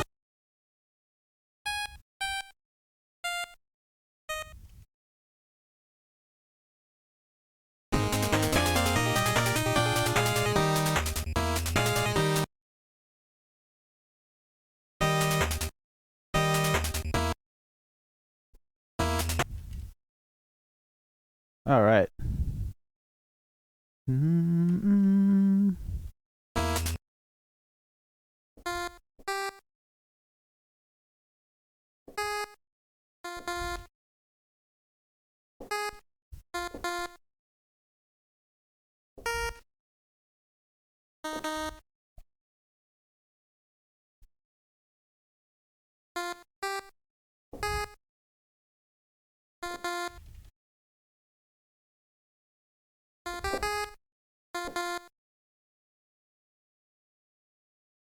Mhm.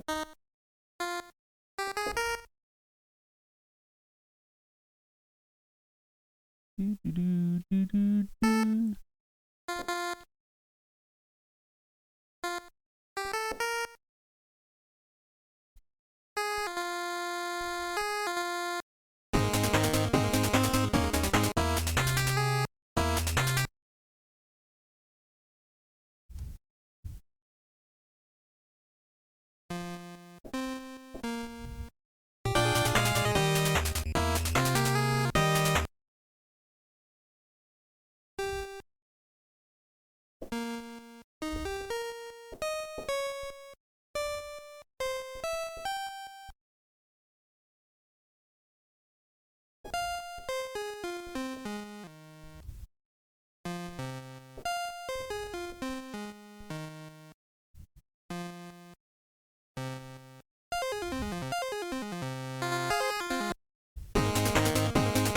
Hey. What's going on? Hey. Good to see you. Nice. Margie. That was a weird backwards bridge hug. Yeah. We'll do a proper hug. Let's do a proper hug. Oh, side hug your midsection. That works. How you doing, man? It's great to see you. I was watching with as rapt attention as I could, considering I was like jetting on this. But yeah, sorry. I don't know if these are your marshmallows, but I demolished them. I've eaten 2 bags of marshmallows in 2 days. I don't know what the hell's wrong with me. Somehow it fits, but like I don't know if I should be eating all these marshmallows. And then you burp and like bubbles come out. It's like really, it's messed up. It's not that great a scene. So, are you taking off? All right, be good. Be well. Be a winner. Working on it.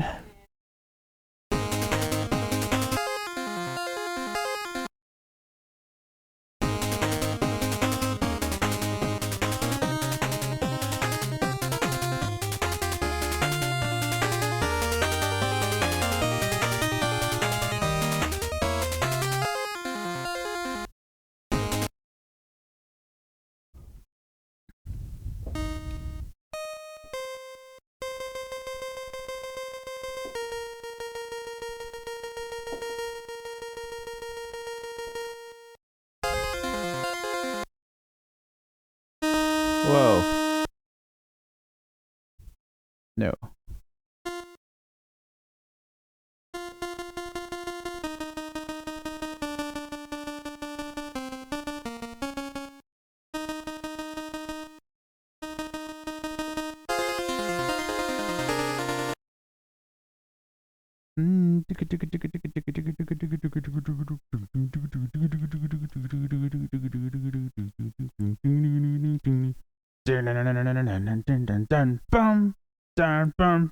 We're not gonna go there.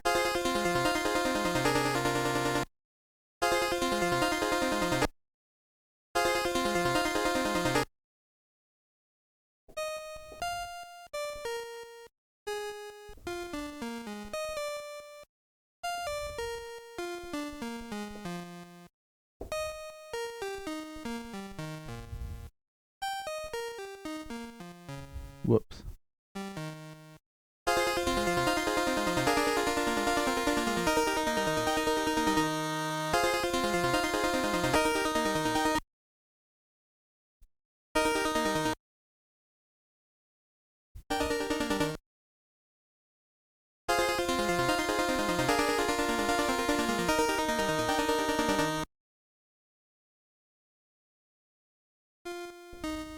Whoops.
Whoa.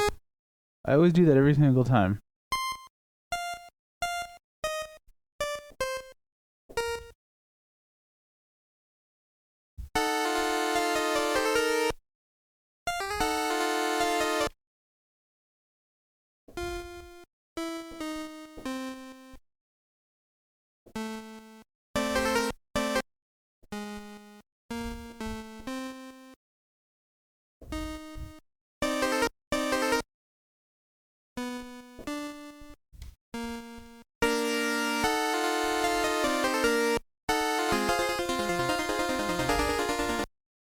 Alright, so let's go back into the bridge in the original one. And just take the... I mean, because it's going to work just fine.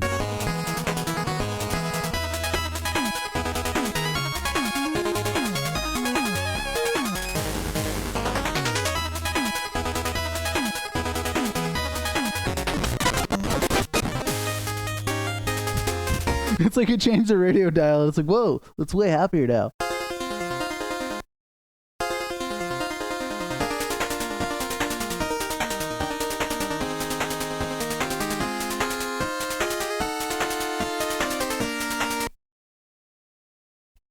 All right, so let's go. Go, go.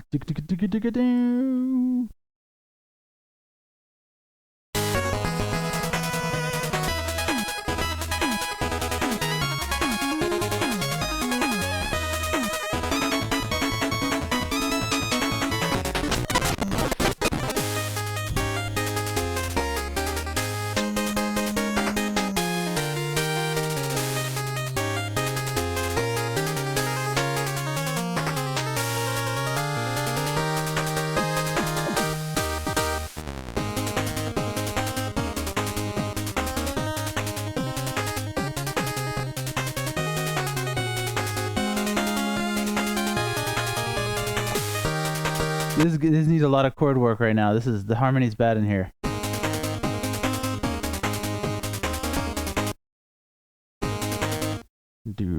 I don't even know if I want to go.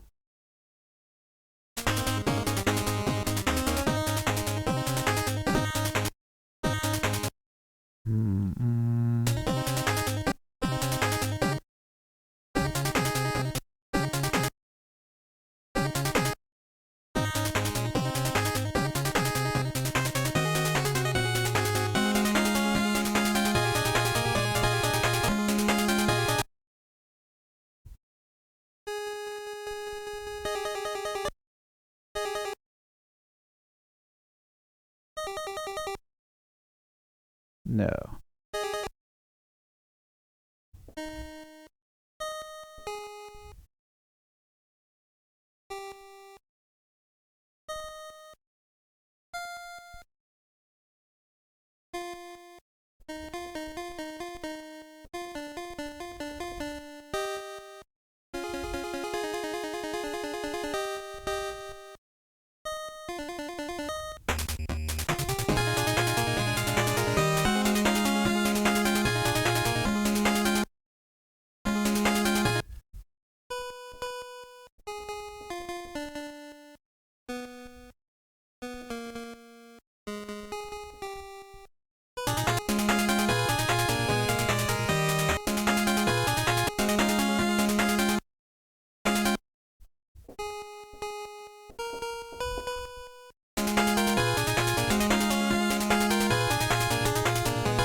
Not this time. You're not going to catch me off guard.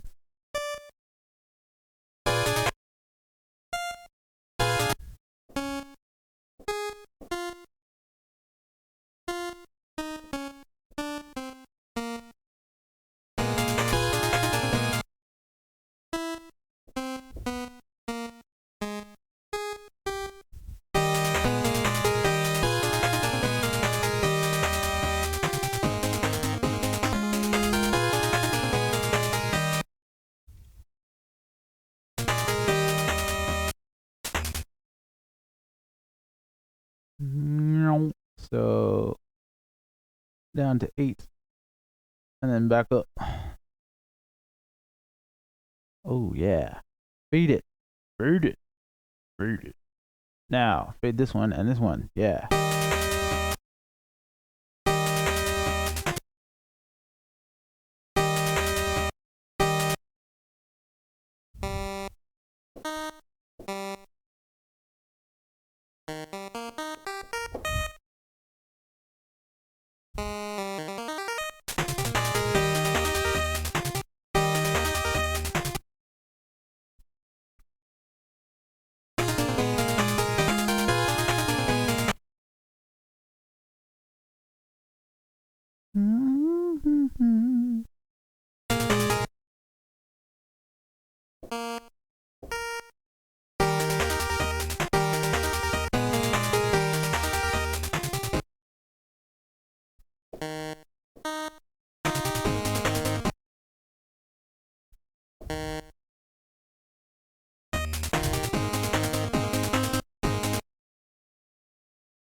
Whoa, da, da, da, dun, dun, dun, dun, dun, dun, dun, dun, dun, dun, dun, dun, dun, dun, dun, dun.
That's the end of that.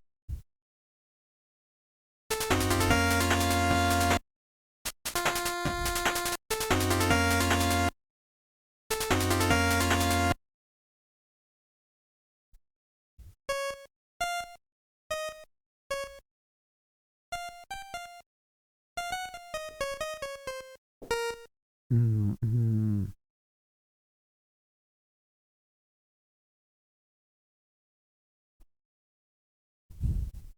Let's even take the original down, down, digga, digga, digga, digga, down. We do.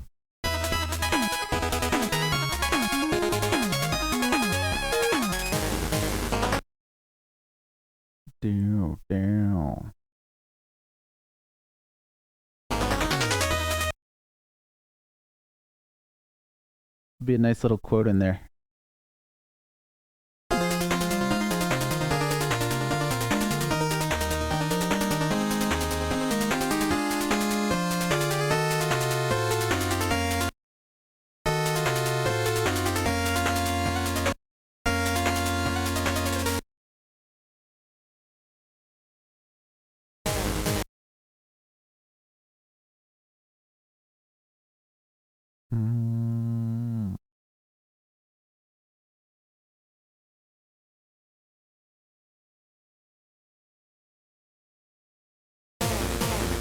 Whoops. Oh, it's got to go 2. Hello.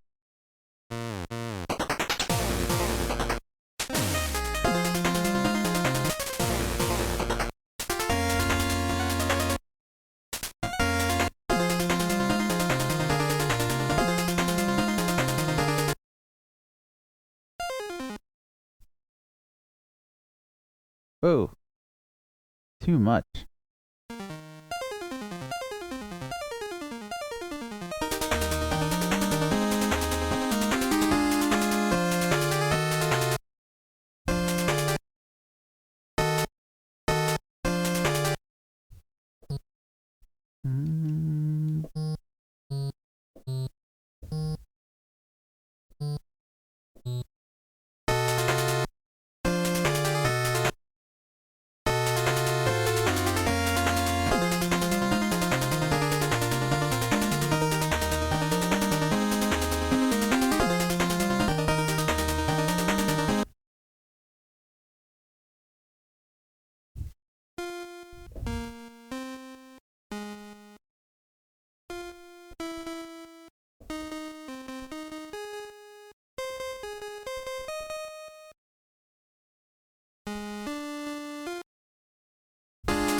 Doo-doo.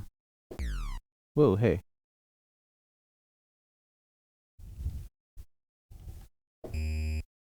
Whoops, whoop. Man, that's not what I wanted at all. 20.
Whoop.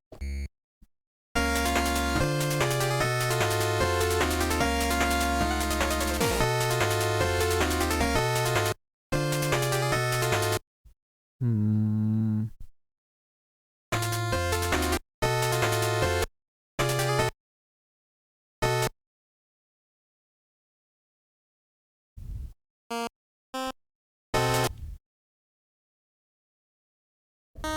Yo. Oh, rad. All right, I'll continue working on this then, and we're gonna go to ADD drumming. We're gonna do drumming lessons. So if you've never seen this guy play Hi-yo. drums, you're in for a treat. So I'm gonna sign off for a couple minutes. I'm gonna continue working on this, and we're gonna go over to drums with Brian. Here we go.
All right. Woo!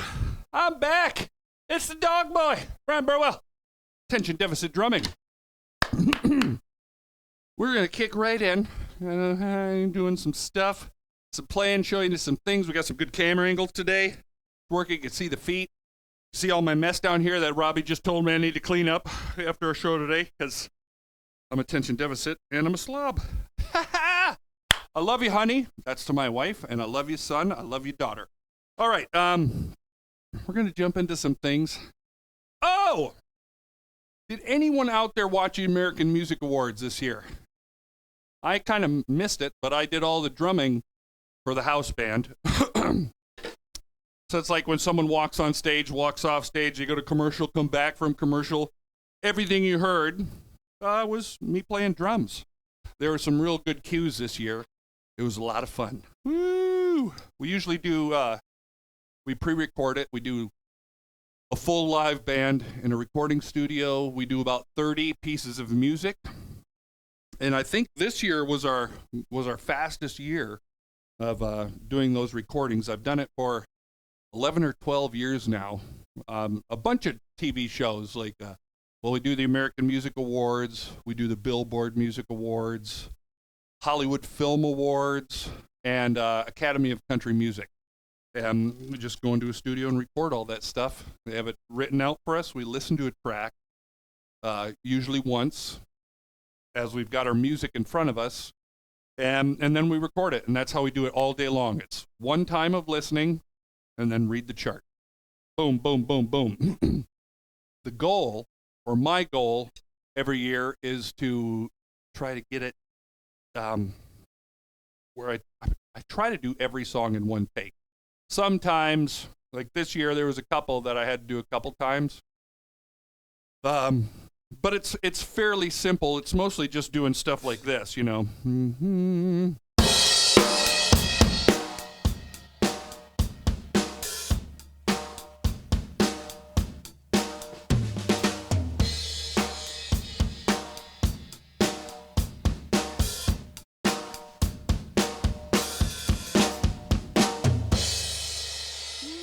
That would be like one of the takes. Like, let's say someone's walking up on stage. What's actually nice, you know what? I'm not going to talk trash about the show since it is my best paycheck every year. So everything's awesome. All the bands are amazing, especially the ones who actually play. What? I don't know. What was that about? I'm not sure. All right, what should we work on today? Gosh darn it, I don't need the headphones on. You know what? I was working with students today on certain patterns when I was teaching drum lessons. And so I want to go to something that was a big deal for me, or something I practiced a lot and that I really worked up. And I may have shown this before, I may not have. It's just the pattern right, left, left. Now I'm trying to do an accent on one. If I'm going 1, 2, 3, and you're really trying to, this is to develop the left hand, to get the left hand better. If you're right-handed, oh yeah, you'll notice that the left hand can be somewhat difficult to get under control, especially with double anything, really. And on drums, you want to be very even. So when I was in high school, I just drilled this pattern like crazy. And what I noticed is, in my instruction to students, I try to tell them to keep the left hand low and quiet.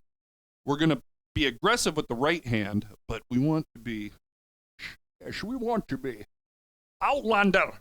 Well, that was for my wife. Trying to be, well, here, I'll just play it a little bit.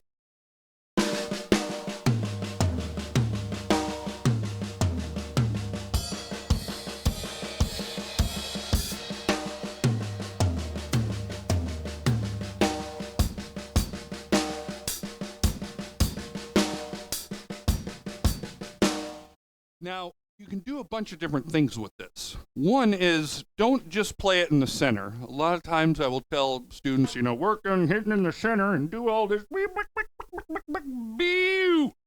This one, a lot of times I'll do buzzes and different things near the edge. One just for a different tone, and it bounces a little different, and it's easier to play.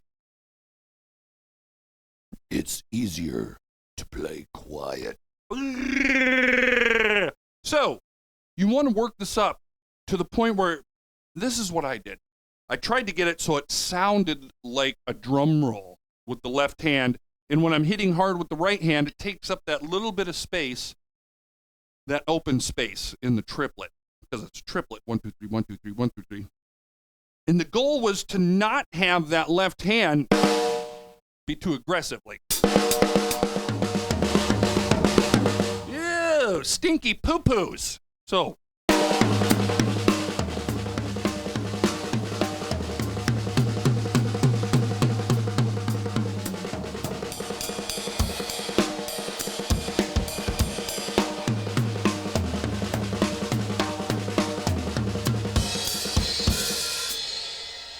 just do that a ton, trying to get it soft, trying to get it fast, but originally, just start doing it slow. Also, you have to realize that certain things change at different speeds. If you really watch the left hand,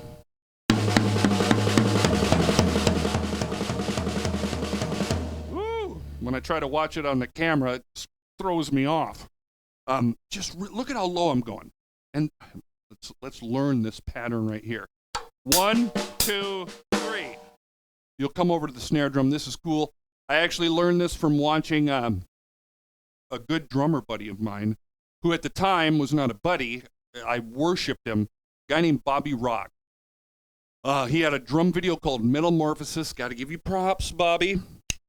That kind of changed my life. I had, before I got the video, because VHS back in my day, I went to his drum clinic.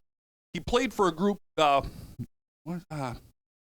did a bunch of stuff, but he was most known for playing with a group called Nelson, who, ironically, I replaced him in that band years later, which was a huge deal for me. That was massive because I loved his playing and I worshipped him. I was so excited.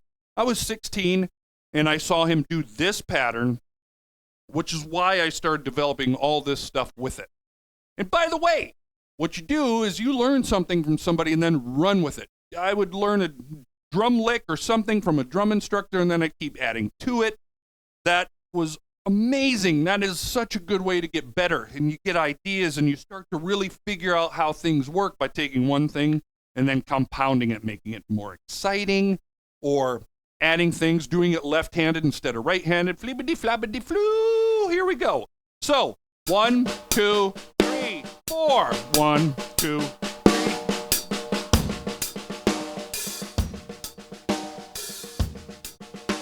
Look at that left hand. Just relax.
Started tightening up a little bit with the lefty there. Same thing, doing that same. We're going to keep expanding this pattern and move it around. But at this point, right, left, left. So we did it here. Take that same thing, do it here on the hi-hat. ADD drumming.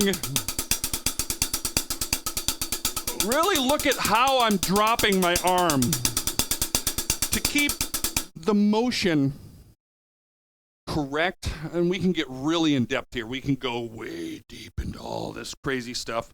I might, but I might not yet. I kind of getting this kind of molery thing.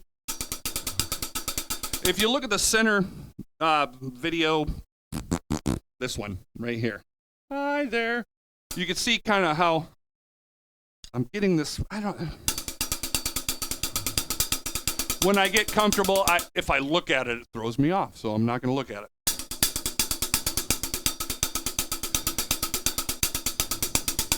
You'll see my left foot is stomping in time. You could try to keep them even. Oh, accent.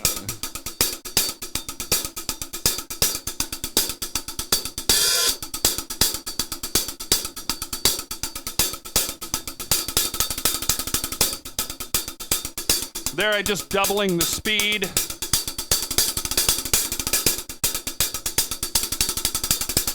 Oh, let's see. So there's so many different things to think about when you're doing doubles. how the fingers react. I just don't feel like getting all in depth on that right now. It's all about just getting this stuff. Chewbacca. Yes. Then we want to do something else with it. Let's just do it the other way. For most people, right hand's going to be easier.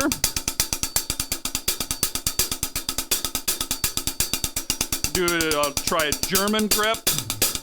I'm actually more delicate usually with the left hand doing the double because that's how I practiced it more.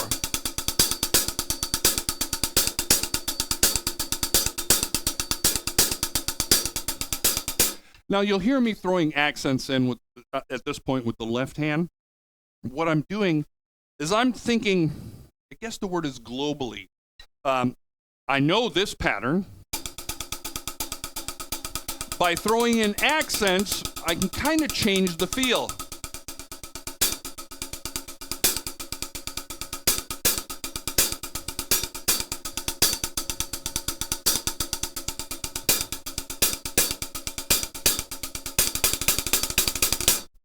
Now my double changes when I go faster. It becomes a little stiffer on purpose, and I'm using a little more elasticity or my fingers to control the stick more. I'll pull that in, push, pull. There's all these names for all this stuff. So now we're going to get into some other things. Well, it's still based around the same idea. A lot of times this is how I'll think. How I'll think, yeah, Shimon. So we've done it with the hands, both hands, right and left.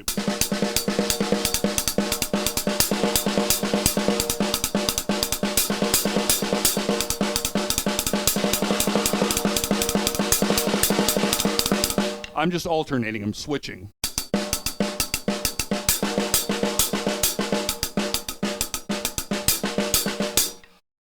Then if you take that original pattern, let's say this or this, and then you try to do different things with the foot. That's where I notice a lot of drummers, a lot of percussionists, a lot of guys, you know what I'm talking about there. It's hard to keep that pattern nice and clean and straight and even while you got this foot throwing everything off. So we're going to try some like, just trying that, and then I'll do a different hi-hat opening.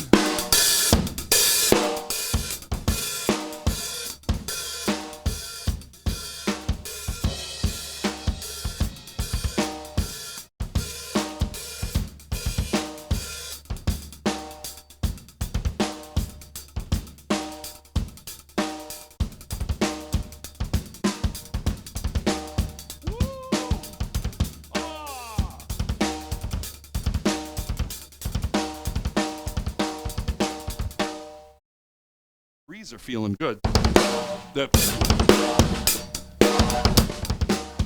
So. We're working on it. 3s with the right foot and the left foot too. So that's one thing. Just doing different exercises. A lot of times I'm not thinking of it as an exercise. I'm just trying to do things I'm hearing in my head. They become exercises because I will do them over and over and over and over again until I feel it's solid. And my advice is don't ever do stuff in a live show that you haven't perfected or you're not really comfortable with. Now I say that, but I don't follow that rule. It's like a disclaimer. I'm like, don't do that. Don't do that. Don't do that. Because if you're going to suck, that's not a good thing. But it depends on the situation, but in a lot of bands, at least like local bands, things like that, I am taking that time to try all sorts of stuff I don't know if I can pull off. Now, a hired gig where it's a real true professional situation, I won't. Sometimes, if I'm really confident or I'm really feeling good. But most of the times in those situations, I, the dog boy, am going to do my job. And that entails whatever I'm asked to do. That is sometimes being a robot. That is sometimes being the lamest drummer you've ever heard. Sometimes it is being a little more progressive. But it's whatever, my advice on that is whatever you're hired to do, if you are hired, do it your best. Keep your mouth shut. Don't cause waves. Now, I've caused waves in the past when I've been in a band for like 10 years, but most of the time, here's an example. I played drums for a Disney artist from the Hannah Montana show, a guy named Mitchell Musso. I think he was about 20 at the time. Now, I was not supposed to get the gig. I'm going to tell you this story. I like it. And I don't think it'll come back to bite me in the butt, but I'll tell you the story. I'll tell you back when I was a boy. So, I had played on a song for Disney that he sang on, and then that rolled into playing on his record. And then that rolled into, he had already done one tour, and they were having issues with the gorgeous young 22-year-old buff, super good-looking drummer that had the gig. And what happens a lot of times, especially with you young whippersnappers, is you start to think you're pretty awesome. And what happens is someone like me who did the record and did all this stuff may kick your butt. Because what happened, and this was not intended, it was what had happened was this drummer, before I did the gig, after their first tour, I guess was being a little cocky. Thought he was God's gift to drums and women and all that wonderful stuff, and you got to be careful. Because you might be sitting on top of the world, but you don't know what the rest of the band and the management might be going, this guy's a douchebag. So what had ended up happening was he had flaked out on a couple of the rehearsals. Now, this is a big deal. One, it's a paid rehearsal, a good paid rehearsal. Two, he was nobody, just like all of us drummers are. Unless you're in a band that the band gets huge, but you're just a hired gun. And in his case, it was more hired gun for looks than playing. But he didn't realize that or didn't think that. And so he'd flaked out on stuff, and they also had issues where on this next tour and on his next record, there was a song that had a shuffle on it. And this drummer just could not do a shuffle. So they called me and hired me in for a rehearsal. But the idea was, and they told me this ahead of time, the producer said, well, you play on the record. He goes, don't expect anything from this. We're really going to use you to try to knock this guy in line. They wanted me to, get him in shape. They were actually going to have me, they wanted me to kind of intimidate him with playing a little bit, and they wanted me to give him lessons on shuffles. And I told him, I said, well, if the tour leaves in like a week, I don't know if, some of this stuff takes longer than just, that's how it, got it. Especially if you're not that proficient. Sometimes, you can pick stuff up really quick, but if it's something totally new, that might be difficult. So, the first rehearsal, and this is what they did. This was the day of the rehearsal. They said, learn these 8 songs, and and then come in. So that first rehearsal, he didn't show up, and I ended up just doing the rehearsal with the band, and it went really, really good. Like the whole band, everybody was like, "Oh my gosh!" And the producer, like I said, goes, "Well, you're way older than everybody else, so don't think, And I didn't. I wasn't going in there thinking like I'm going to get this gig. I try not to think that way, although I've fallen into almost every real gig by way of kind of what I'm going to be talking about here. So the next rehearsal, they said, well, we want you to come in. He's going to be there for sure. We want you to play the show, and then we want him to play the show. And they said the management's going to be there. Execs from Disney are going to be there. And we want them to hear the difference. So that's what happened. And also, that first night of rehearsals, I learned all 8 songs. They were pretty normal, pretty simple forms, all that. I had charts I'd written out. And then the manager, who was actually the dad of Mitchell, he goes, "Did you learn these 2 songs?" And I said, "No, I wasn't asked to." And I just looked at him. I said, "Let me hear it once." And I listened to it once, and while I listened, I wrote a chart and then played the song with the band. Boom! That was a big deal. That they were just like, "What?" And then I did the same thing with the next song. Of course, they were fairly easy songs. So, long story short, next rehearsal, and of course, in this situation, I'm going to go for it. I'm going to look good. Oh, yeah, I want to be awesome. I'll be there. I want to show the young whippersnapper, what's up? So I played, then he played, and everybody left the room. And like 20 minutes later, the management and the Disney people came back, and they offered me the job. They said, "Would you like to do the tour?" They said, "We'll have him, the young, hot-looking guy, he'll do the TV appearances, which, by the way, are not live, so it's not really playing. It's just looking good. So he'll do those, and then the tour they wanted me to do." And I was not expecting that. Hey! But I got it, and it was awesome. And I was the super old guy, like, playing with all these 20-year-olds. It was great. All right. Where was I going? I totally lost track of what we were doing. That was my long story. All right, let's get back to this. This pattern, right, left, left.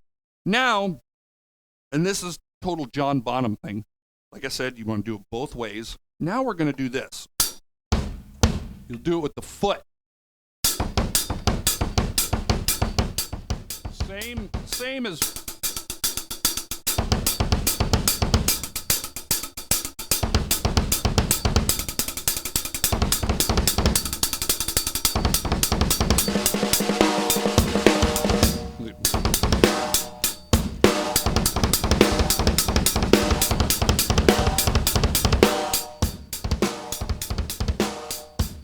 All I'm doing is that. And when I started developing the right foot with that slide technique, that was the pattern I did. I heard John Bonham do it, and I'm like, I gotta figure that out. And then also from Bobby Rock doing the thing with his hands, it's like, why don't we do like...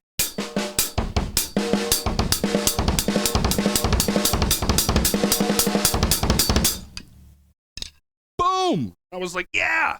And then I had heard Greg Bissonette, and he did this with double bass when I heard it, was floor tom, and then he'd do 2 feet, and I was like, well, let me take that same John Bonham thing, and let's do it here.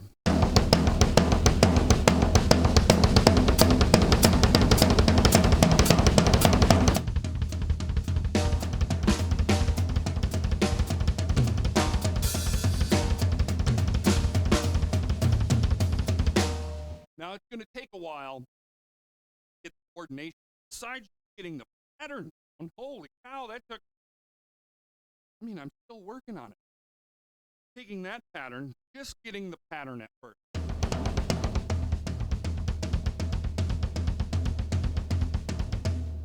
And then try it lefty. Switch. 1, 2, 3, 4, 1. Then let's add in the left foot. Same thing, I've done this a lot. And you may want to do it like this and then try stuff with your hands. But so I'm doing a hi-hat at the same time as the right hand.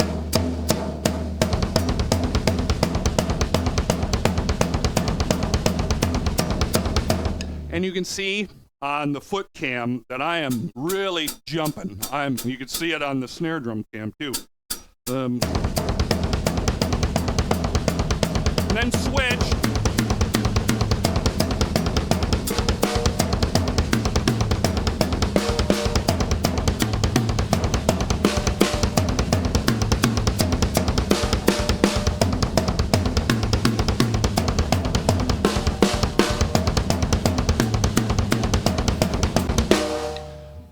So I don't know if you noticed, but I was doing different hand groupings. I was doing doubles.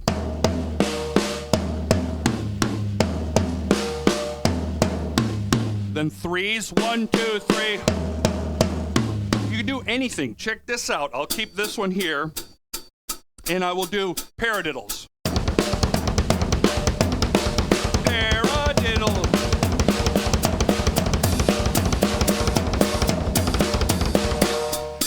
Now I'm doing toe heel splash.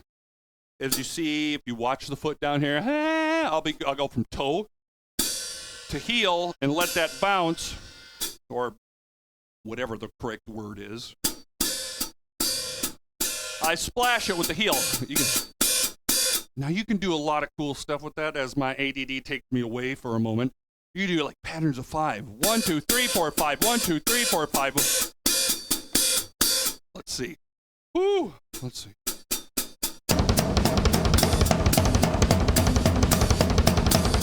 4, 5. 1, 2, 3, 4. Oh, I started doing 7. But same thing. Once you really get comfortable with the underlying pattern,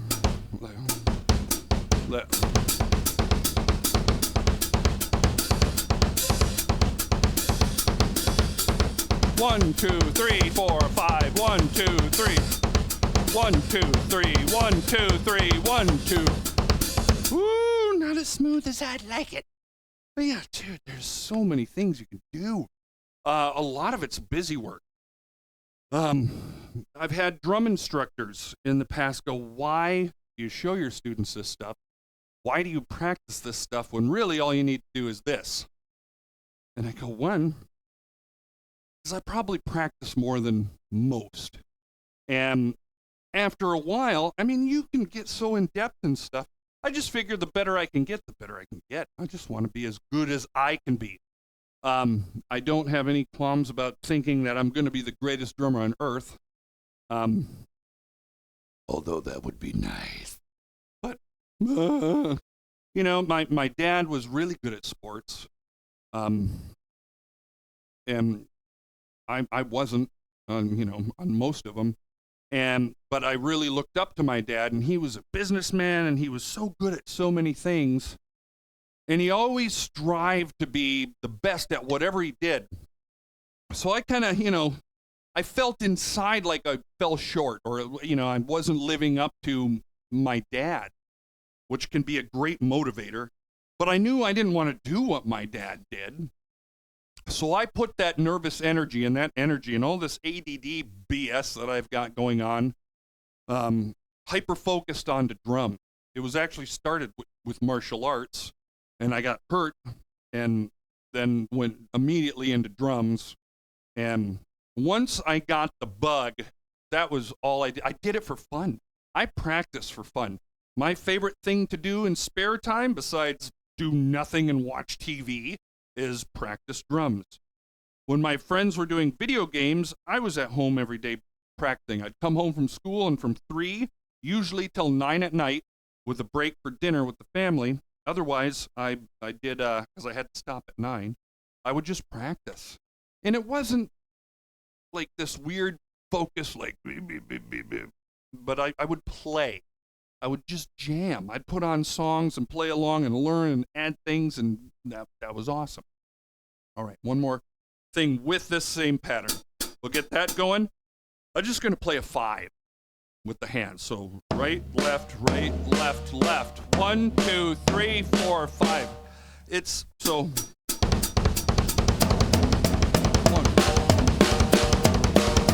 Oh!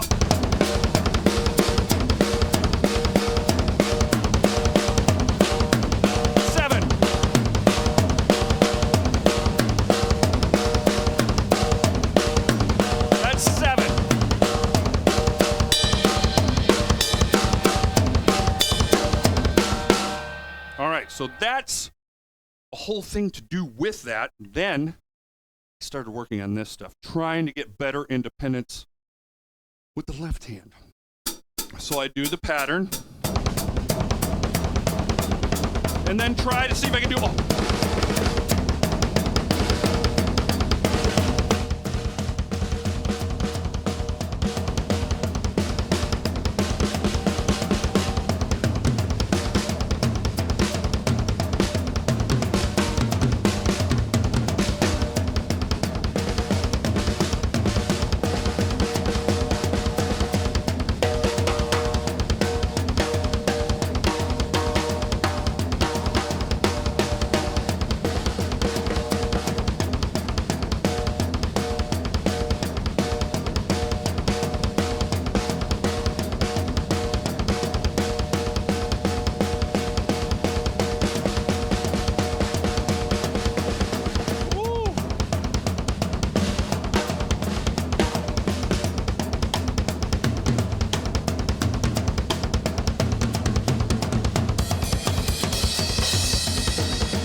hands. Holy cow. Woo! So that is a bunch of exercises that I would do around that one idea. Not one pattern, because I'm doing it a bunch of different ways. Let's go here, though. Let's see how the feet are. Oh, we got to get... My foot is burnt out. So I'm switching to left foot. At home, double pedal. So I would do everything that I did with the right with the left. Or when I teach, I pretty much play exclusively now left-handed. So I'm really trying to develop the foot. And what I find I'm a little out of breath. What I find is because I did double bass for so many years, my left foot is actually halfway decent. It's my right foot on the hi-hat pedal that I have the hardest time with. So here, let's...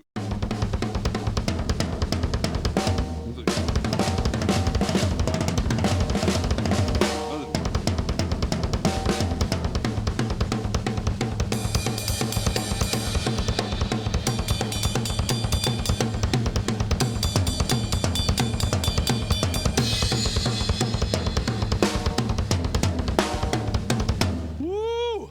Not as good as the right, but that's on drums. It's a very balanced instrument, or it should be. Not like guitar where it's pretty much, you're not switching over here, but with drums, a lot of the exercises really favor both hands, and you want to get good at it. I do a lot of practicing switching, partially just to do it. The other is, because it looks cool, I guess, so it'll be a... Oh!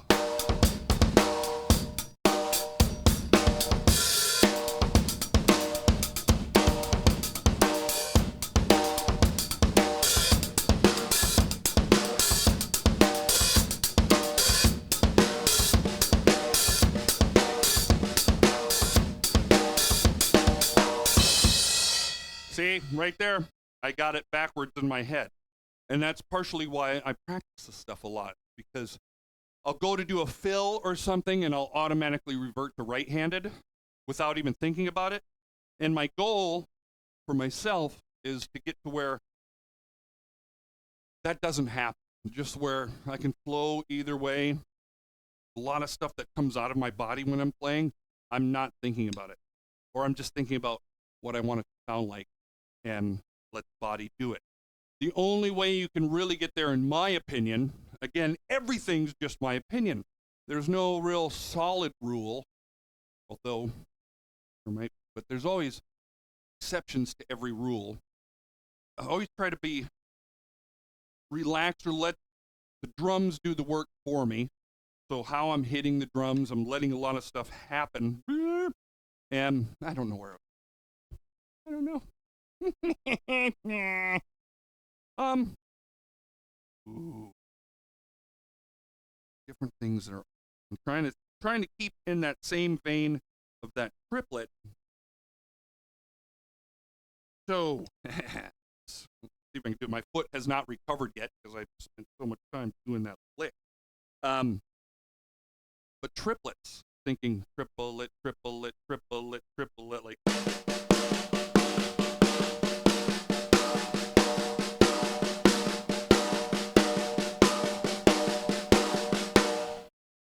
But doing it between floor tom and the bass drum. And I've shown this, but just different ways to think of it. So, this is how I got good at it. I tried this all the time since high school. When I saw Vinnie Caliuta do it, and I've talked about this and I keep showing it.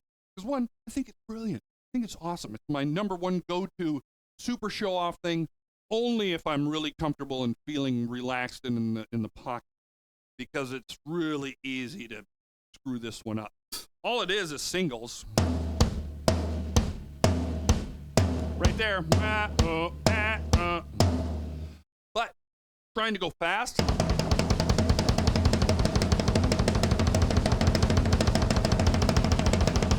Actually, that wasn't that bad. That's with no accent. I almost exclusively and always use a triplet accent. And that's because I could never get it fast. It was always, I still used it all the time in solos and to show off, but it wasn't blazing fast. And it wasn't until I saw online Steve Smith do this and talk about it. He would put an accented pulse, a triplet. It lets you physically know where you are within the rhythm. You'll see I come down, molar stroke, and then tap and up. Down, tap, up, molar, tap, up. And my last one is a serious upstroke. It becomes a very circular flowing motion. By the way, you want to...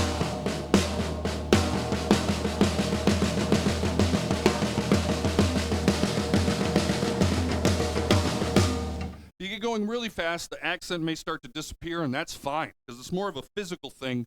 You don't always want the accent. You really want to be able to control it without. But it's that motion that does it. I get this kind of like pumping, blah, blah, blah, blah, feeling thing. Now I do the same thing with my foot.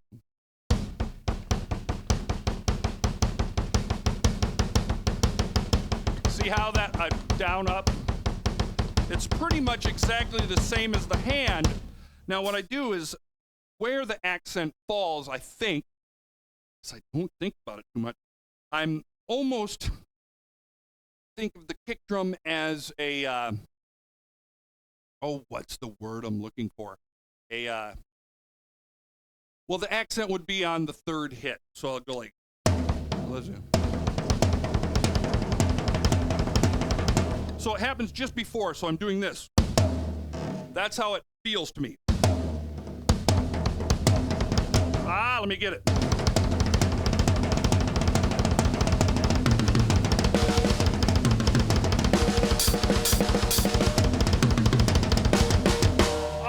That one I don't have yet. Trying to go back and forth.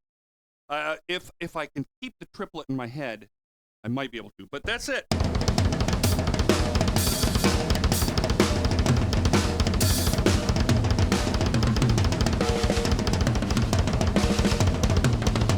Oh! Or this is my go-to lick to show off.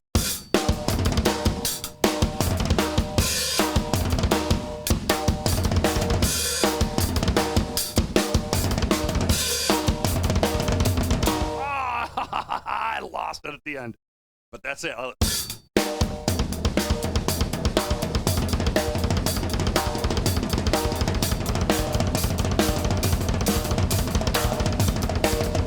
Oh man, it's hard to keep going. Like I said, do not pull that one out all the time. And when I did first learn it, I did do the eighth note on the hi-hat. One, because I thought it was cool. Just this year, I've started to get where I can do it, switch with the left hand.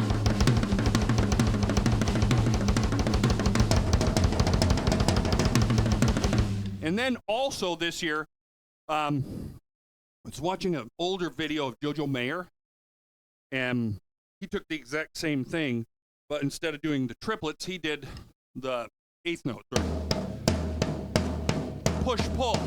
And I could never do it with the either 16th note feel or straight 8th feel. It was just one of those games that gets in your head where you're just like, I can't get it. And it was same as Steve Smith. It didn't. Attention deficit. What I'm trying to say is, I'd been working on this thing forever. Saw the Steve Smith thing, showed it triplets, boom, got it. Still took a lot of practice, but I'd also been practicing it since high school. But it didn't take off till I saw him do that. And this has happened to me a lot, where like I was trying to do doubles with the feet, and I was just like, this is impossible, until I saw Virgil Donati in a clinic do it, and then 2 days later I had it.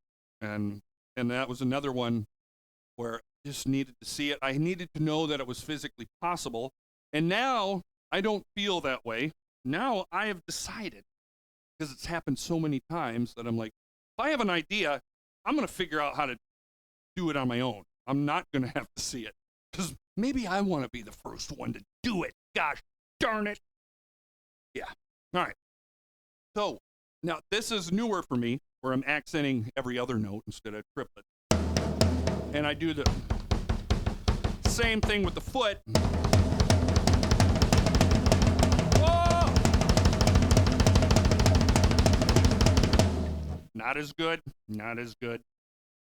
By the way, since we're on it, doubles. Like,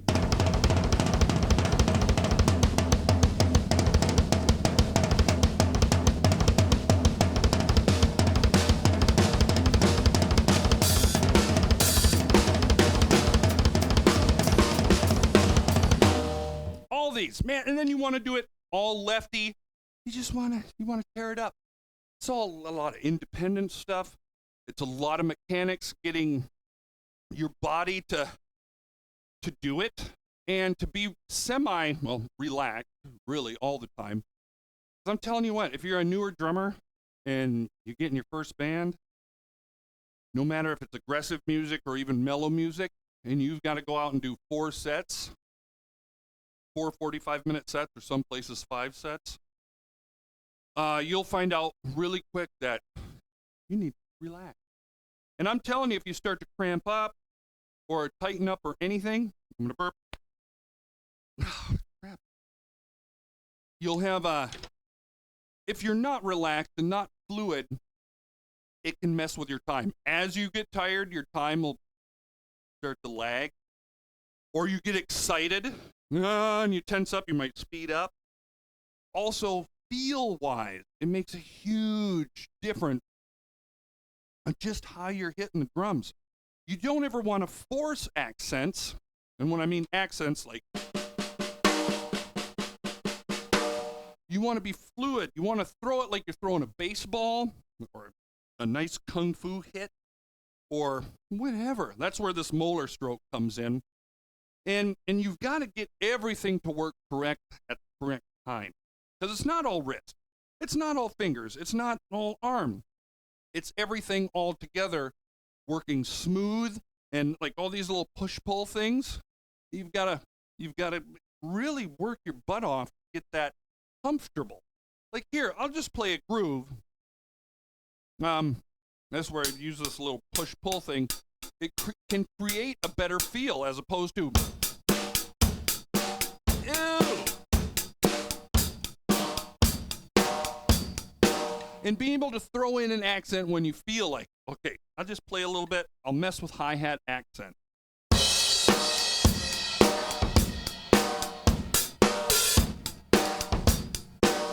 And if I do a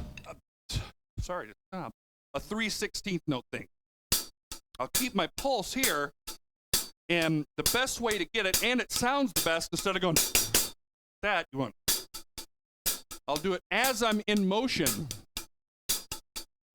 So I throw them in a lot, really subtle, because if you do this stuff sometimes within bands where it's too aggressive or it sticks out too much, somebody's going to poo-poo on you in the band. Usually the guitar player who's going to go, "You're throwing in too much stuff." So, same with my diddles. I try to do them really quiet so nobody but me notices and drummers notice. All right, so there's the main groove. Just solid rim shot, center of the drum. Ooh, yeah. You want to feel it in your body. This is the most important part. Oh, there's da-da-da, da-da-da, up, up, up, da-da-da-da.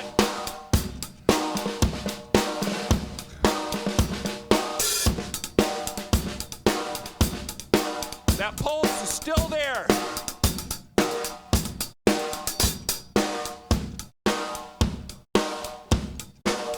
Quieting down the hi-hat. Oh,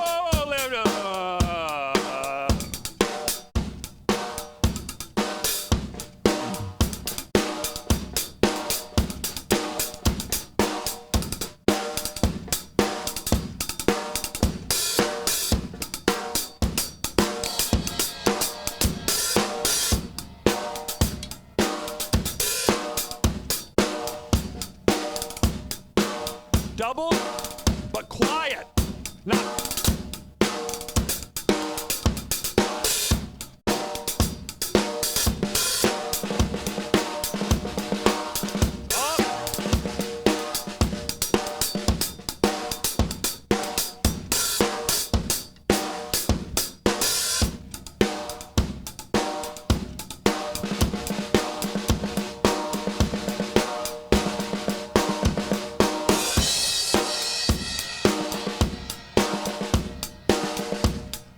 Listen, I do the rim shot, and I'll keep diddles going afterwards. Whoa. Ba-ba-ba-ba. Ba-ba-ba-ba.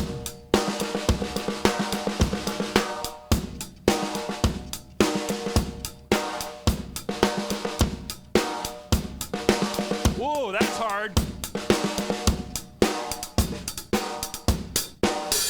How about?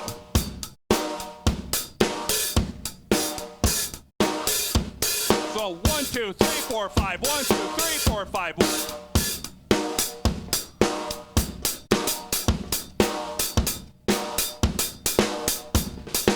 That's 5's done at a different speed. It's hard to think about this stuff while I'm playing. All right, now I'm going to keep hands here and start ad-libbing foot.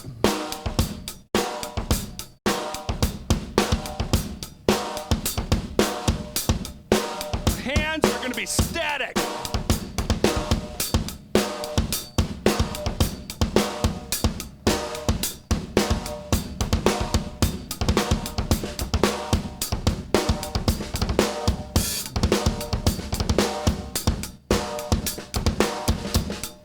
Now I'll keep the hands, but I'll start throwing some diddles in and changing the foot. So mentally, I am thinking about the snare, diddles, backbeat I always want to be there, and the bass drum are kind of connected.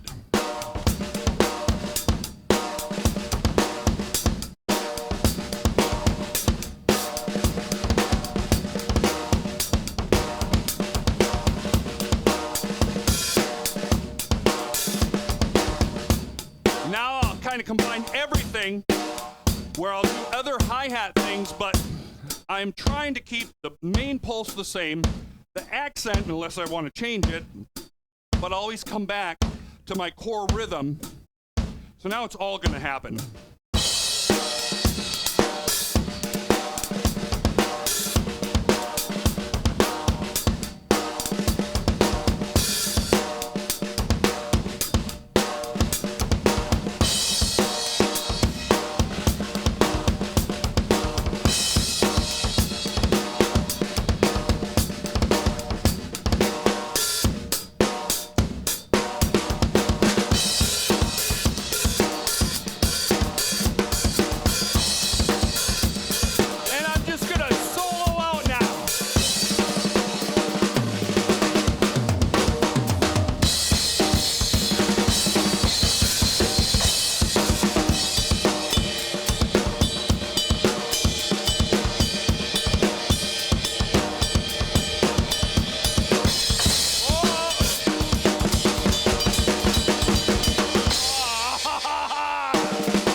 Thank you.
over and over again until we get a mic signal.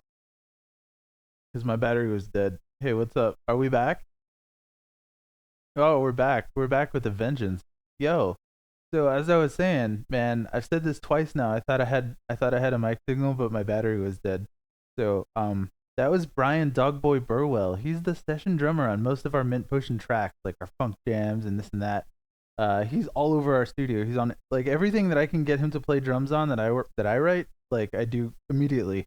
So you guys should too. You should send your tracks to dogtrack@mintpotion.com. And he'll play over them. Like if you want live drums on something, he'll do it for free just because he wants to, just on the show, because it's entertaining, right? So to watch a drum session happening with a beast like that, you know, it's not every day you get to experience it. I'm shocked every time I walk into the studio, and I've worked with the guy dozens of times now, and it never gets old. He's just that good. So if you send your stuff to us, we'll play for you, and we'll record you drum track. And it's Creative Commons. You do what you want with it. Like, you know, like we'll feature it on the show as well. So if you're a musician who wants to get some stuff played, this is a great way to get live drums for free with your friends, and you can watch it being made in the studio, even if you can't be here in person. And if you're in the LA area, you know, hook us up, show up, hang out with us, and we'll record your stuff. Like that's what we do. In addition to writing music for video games and other things, but today, video game. Yeah, we gotta get Jeff Ball in the studio. I haven't talked to Jeff in a minute. I gotta get back in touch with Jeff, and then we gotta hang out, and we gotta, because first of all, I gotta see that motherfucker. I miss him terribly. So I'm gonna reach out soon. As soon as I have a weekend that I could like chill, or even during days. I don't know what he's kind of crazy lately too. So as soon as he's available and he has time, we got to get him up here to do live strings for our next season of Small Window, which is the show where we write a song from start to finish, composed to Bandcamp in 6 hours. And it's the full studio. So we're gonna have live players up in here next season. Starts early next year, probably January, probably immediately after the new year. We're gonna kick off a brand new season of Small Window with like a theme this time. It's gonna be dope. It's gonna be really fun. So we're gonna get as many live players as possible in here, and people over Skype who are remote, who like, let's say somebody plays a clarinet and they want to get a clarinet part in here, and we need a live woodwind section. Some people double, they triple, quadruple on different instruments, so they could record stuff and throw it in a Dropbox. I send them a MIDI file and an MP3, and then they send back a wave of the finished part, just soloed, just the clarinets or the flutes or the violins or the whatever, trumpets, you know, whatever we can get. Whoever is down to do this crazy experiment with us. So if you know any crazy musicians, like Brian caliber shredders, like, or people who are in school and are solid, you know, we basically want to be able to send a thing to somebody and then they render it with their own touches. Like the brass, if I write out a brass MIDI section that's kind of weak, like you'd want to get the harmony somewhat in the neighborhood, but like you can go nuts with expressions and stuff like that and put in your own solos. You can solo over the whole track and we'll clip some of it out and throw it in as solos. Like that kind of stuff can happen rapidly. But that's to support a secret project which only our patrons know about just yet, because it's going to be a crazy project next season on Small Window, and that's every Thursday night. So that's 2 days from now. We're gonna have somebody improvise a song with me in the studio, and he just beatboxes and sings it, and then I make it real into an R&B track, and then we record drums, and then Robbie mixes it, and it's up on Bandcamp in 6 hours. It's kind of ridiculous to watch. So we're doing everything we can to make it like more interesting, more engaging. This the new ticker that we put up earlier today is it's just a thing that we can pipe in now, so we can have all kinds of information that's constantly displayed and updated. It's gonna be pretty dope. I'm pretty excited. Woo! Man, AC3, all right, you got to do some. All right, that's it. So AC3 says, I'm a crazy musician. First trumpet at my school. Yes. Okay, so what you got to do is like practice your ear training, of course, and I'll always be doing that. But like, and then we're gonna send you a MIDI file like of the thing I do on Small Window. Like the first 10 minutes, I'm gonna make a file that's just a chord progression, and like your part highlighted, you know, and then you send it back. You play that like as written, like VST instrument style, like you're just rendering it in awesome clarity, like pro style, and then doing other takes, like other wave files, other tracks, soloed. You can do this in Reaper, Ableton, Demo, I think, you know, like all kinds of different tools that will set you up with ahead of time. And then if you want, you can Skype in and record the actual recording process of you at home. Or if you don't want to do that, like we can just like put you on the board and be like, all right, trumpets are in, you know, that kind of thing. And then we can have like live trumpet parts. Like you can play funk music and be in our funk orchestra that's like virtual. We have like an internet funk orchestra assembling. And I'm really excited to get people up in there like playing music with us all the time. It's gonna be ridiculous. Oh yeah. So sorry, I'm ranting again as usual. This is just what happens at the time of day, or you know, all times of day. But all right, so let's get some good music going soon. But just so, if in case you're just joining us, this is what we do. We do not just Shovel Knight music, not just drum lessons, but like cooking shows and freaking speed composing, and sometimes we just play Minecraft because screw it. But everybody's funny and has good chemistry, so if you show up, never gonna be boring. Except for the spreadsheet I'm staring at. What the hell? All right, let's play some music and see what's going on with this merry version of King Knight's theme.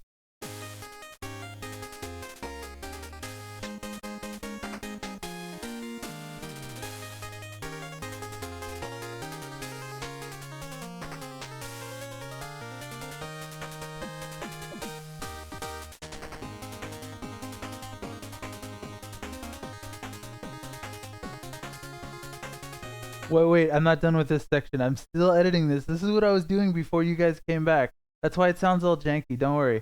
I gotta stop it and skip past it. We gotta do surgery. Hang on.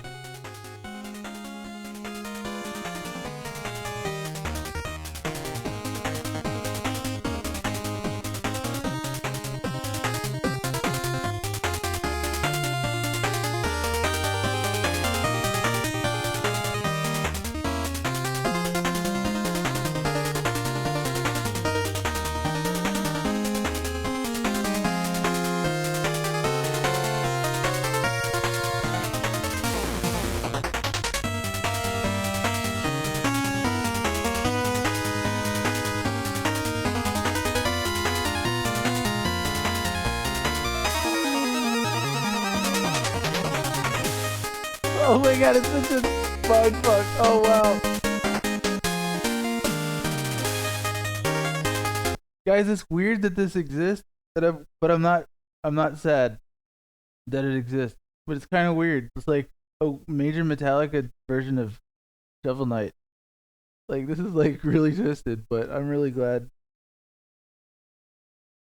Like I had no idea what to do before today. I was gonna do a different character's theme that nobody knows about yet. It was gonna be all secret, like, oh, this mysterious person in the script.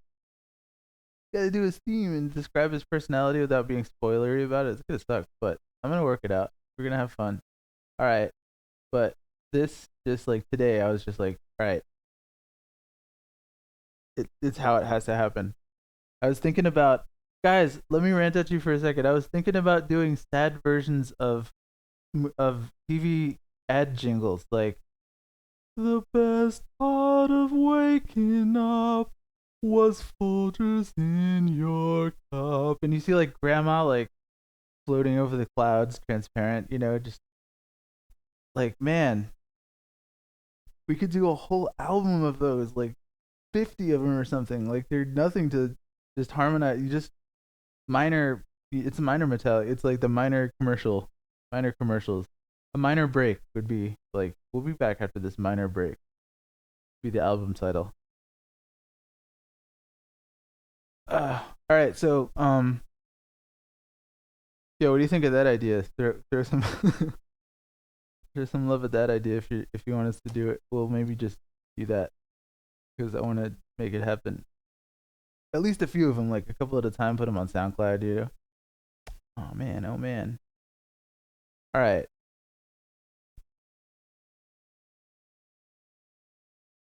All right, let's see.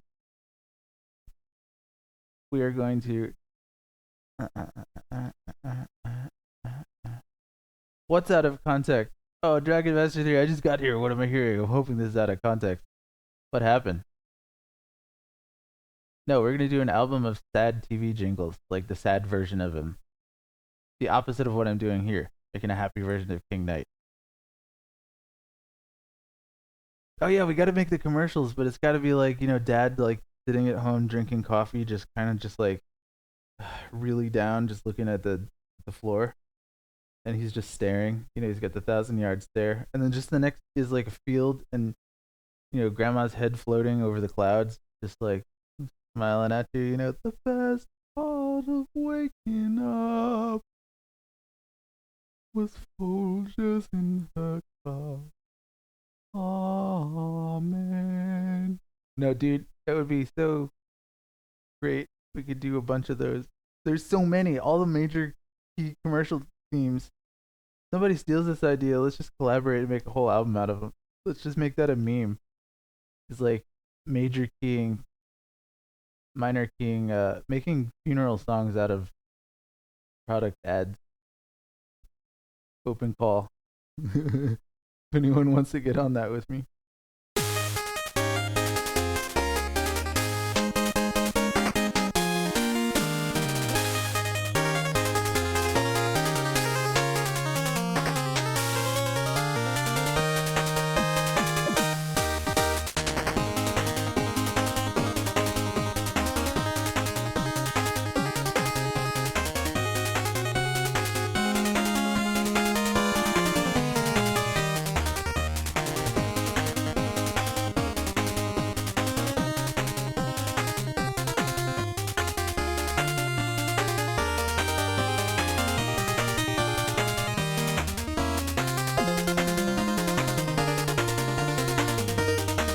Alright, cool. Happy version of King Knight.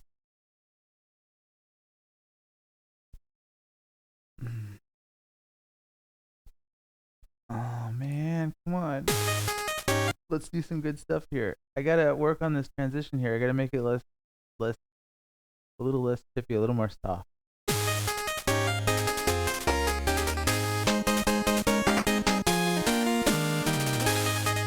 This part is fine. Until here.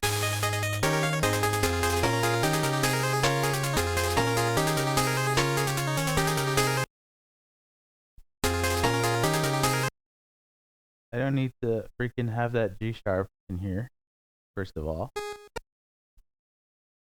Let's just make it another C. Or maybe a seventh, I don't know.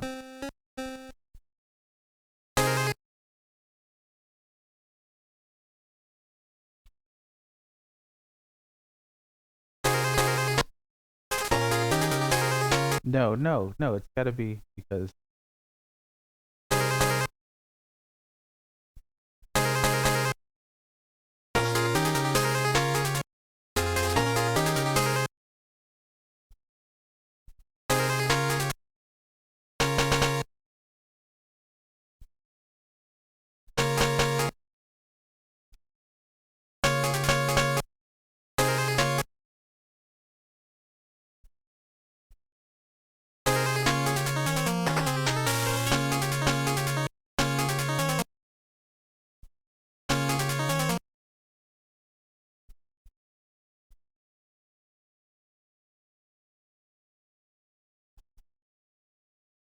alright.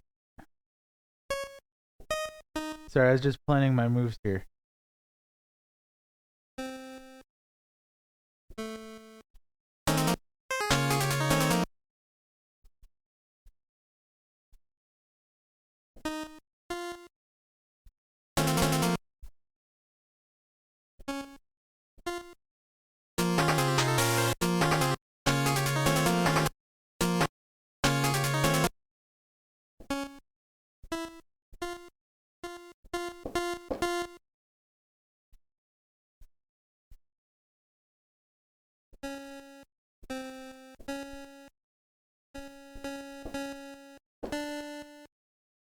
No, wait.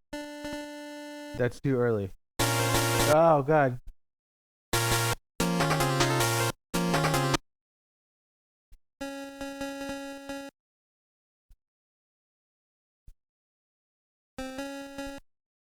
Here we go.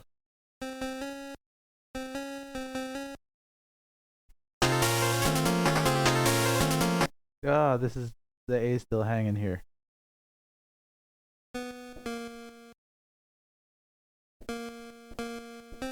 Nope. Same as over here. Can't do the same one twice unless you want to make it an effect. If it's a chord, it's gotta be different notes.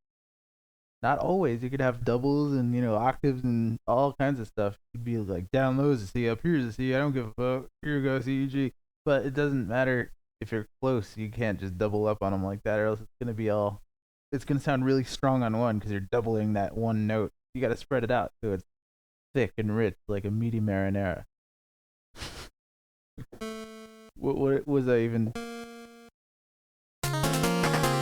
What? Nope. I was.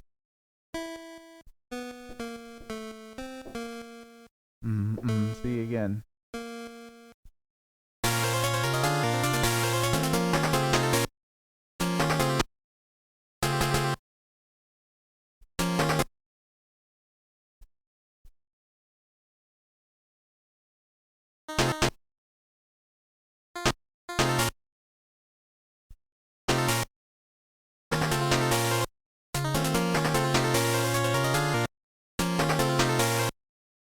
All right. So.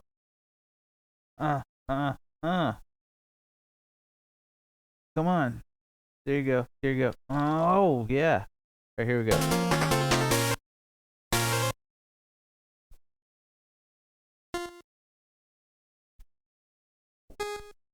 Whoop, whoop, whoop. Come on, Butterfingers.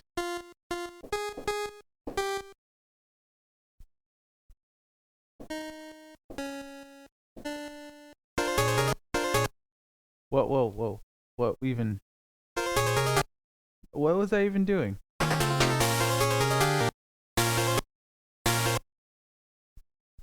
I'm not even. Yeah, there you go. Yeah, alright, finished. Next. Alright, move this down.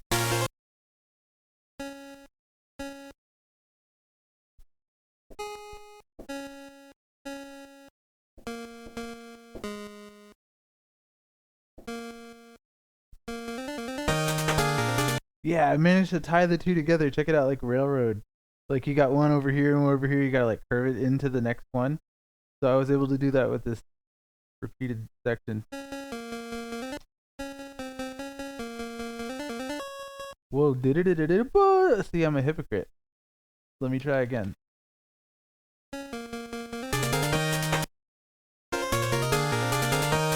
Yeah, but it worked because it's being hit by another instrument, so whatever. It's all pulse waves to me, bro.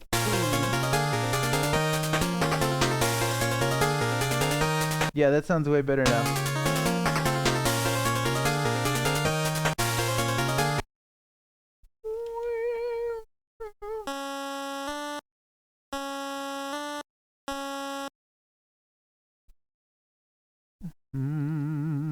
Yeah. Ooh. C, D, yeah. And then like D, F over here. Freaking, there you go. Let's put some vibrato in the lower red. Oh, whoa. Up here. Yeah. Now down here and like, make it subtle and then make her wait a little.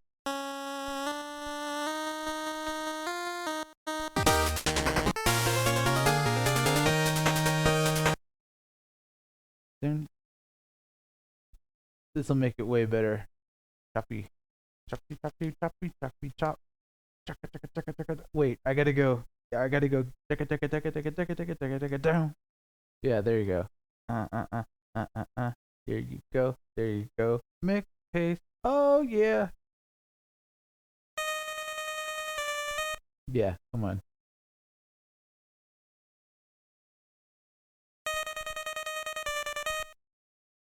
a little emphasis on the first part here, so I skip, but I might even dip it down to like 5. So there's just a little bit of travel in there, but it's not quite as big as the dip caused by turning the track off. But that's a bigger comparative dip, so I need to like see, it's connected, but it's not a skip. It's just an emphasized. That's how you get those string sections in the NES.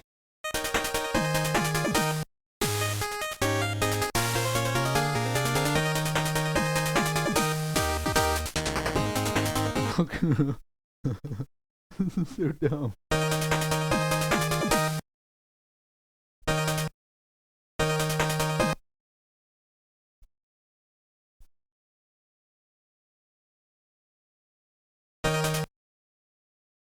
Let me make the triangle cut off.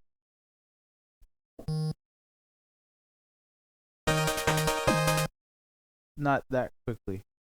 Alright.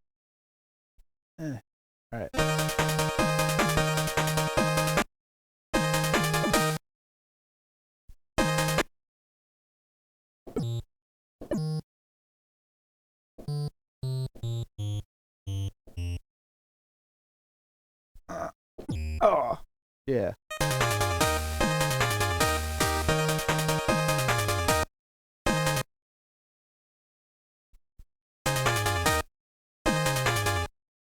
Man, what's the right one to use there? Yeah, it's in mode. But now I gotta make him shorter. Oh dear. Oh,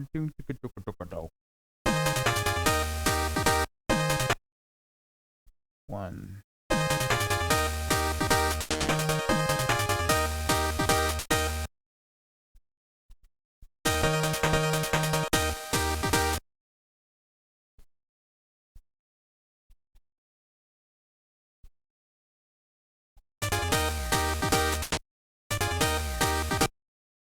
Do.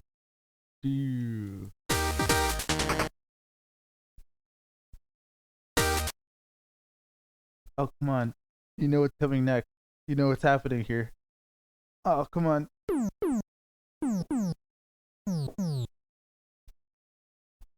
The all important roll before the thing starts. Check it out. Yeah.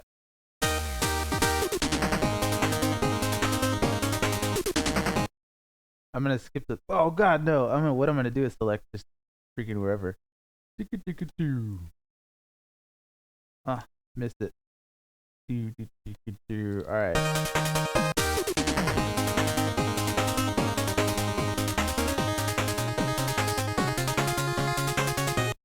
All right. So this needs work now.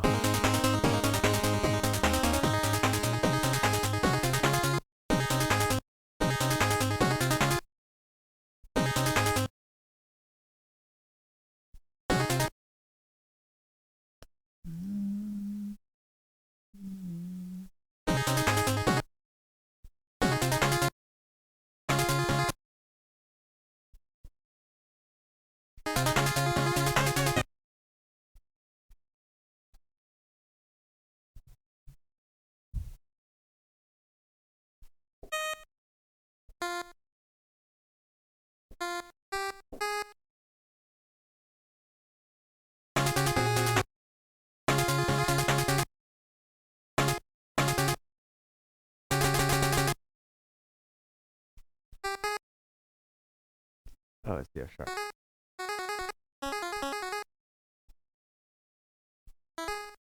Whoop, come on. See, I'm doing freaking Alberti bass way up high to give it texture and align with these, which needs to be detuned, man. There you go. Yeah, it sounds way more gilded now, like harpsichords are playing.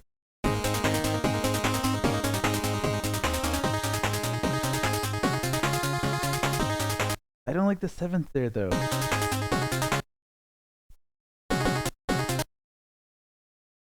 But that's easy because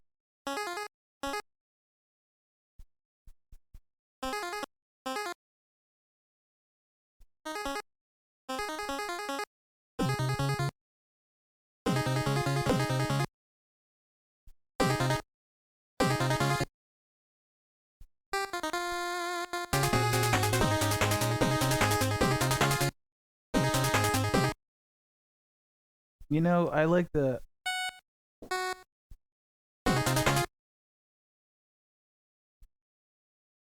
All right. So first of all,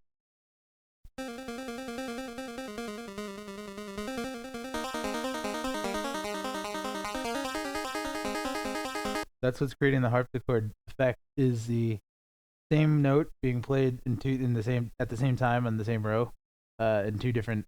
See where it lines up, like C3 plays at the same time, and they're slightly different volumes, and this is offset by 2. It's detuned, so it creates a little bit of a sparkle, which makes it sound kind of like chambery.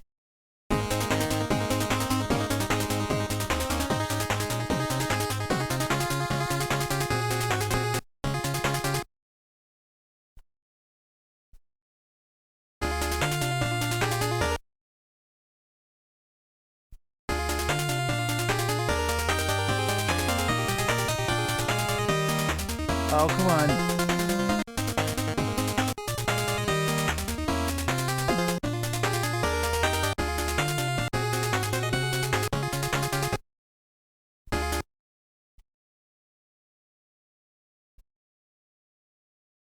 No, wait.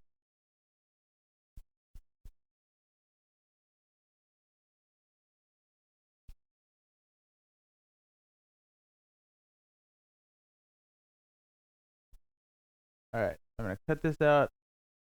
I gotta excise stuff because I copied it over and I intend to make it different enough to warrant total reset of a bunch of this harmony. But it's easy to remake these arpeggios and whatnot. As you've seen, it just takes a couple runs with it.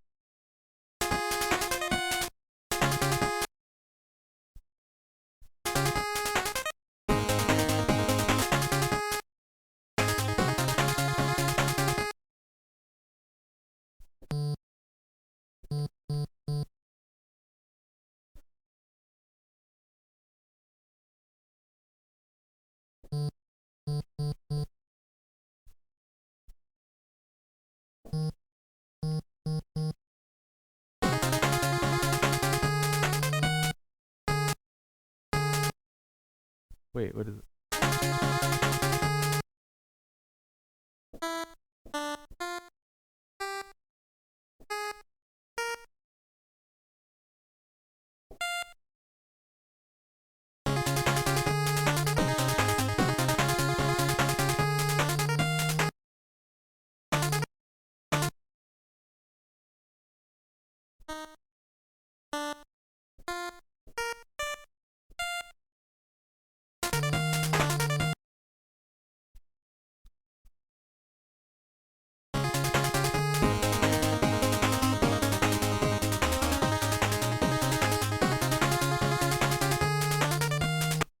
No, I don't need to go up in the bass here.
Whoa.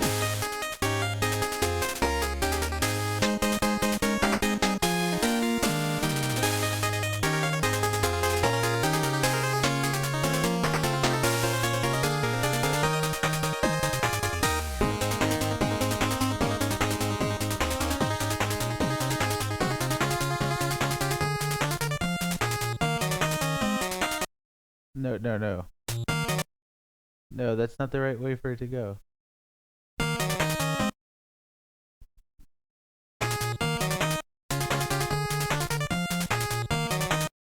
Oh, it's the harmony here. Yeah, there we go.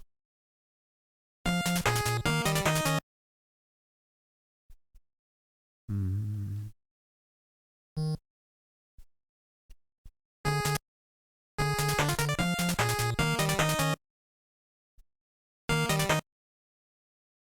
Is this seventh in here?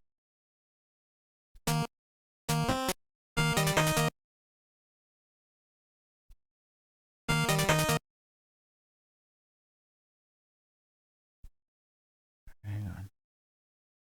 Trying to figure out which part of this to attack first.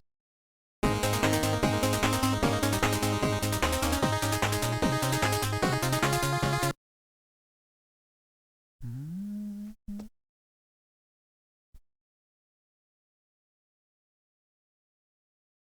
Wait. I'm just recreating the whole thing from the other part of it. Wait. I had the other I had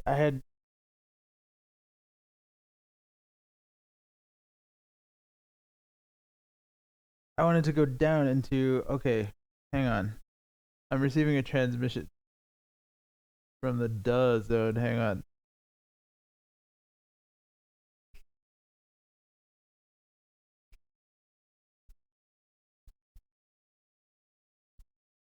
That's why I was hearing the seventh in here.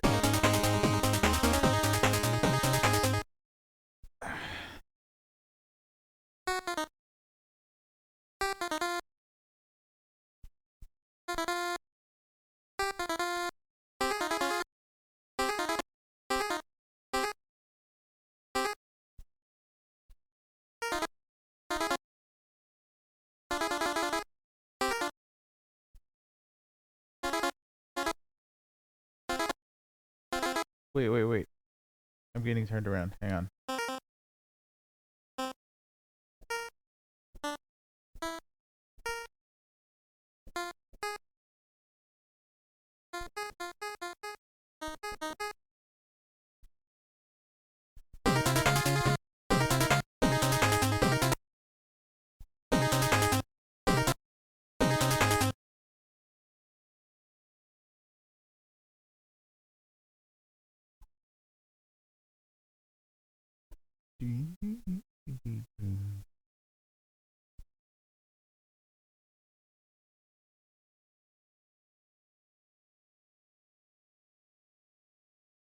Oh, it's a seventh.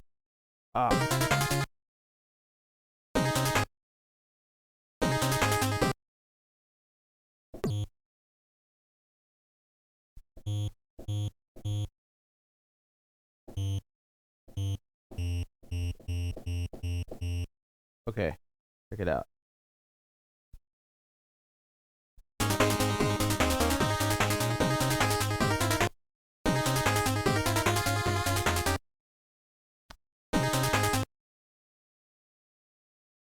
I made it too late.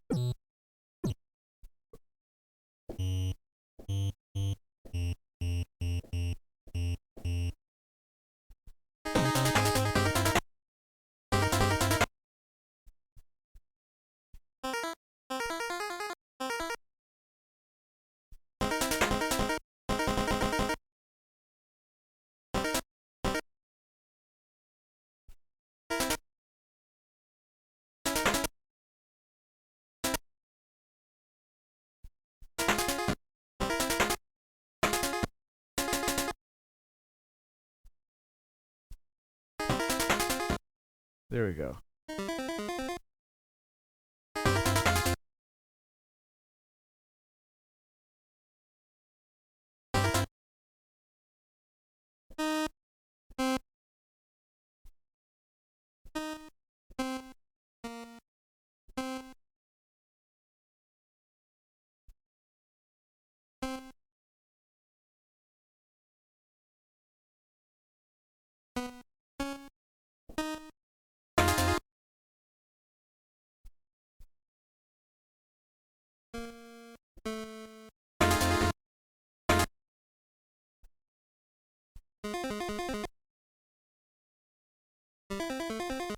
Yeah.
Hmm.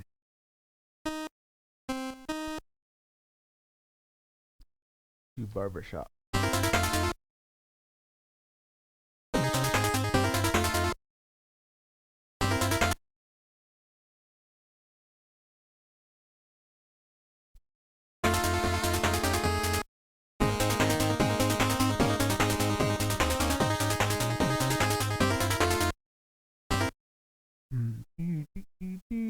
You know, I'm just gonna copy it from here.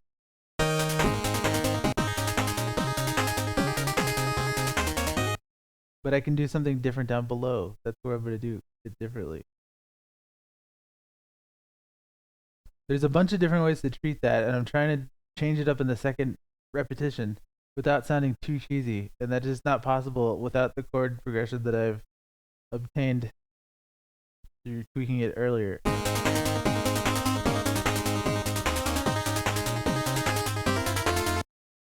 Man, that's some Tiny Toon shit. Come on.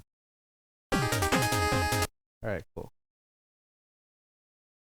Oh, but that's troubling. It's gonna bite my ass later.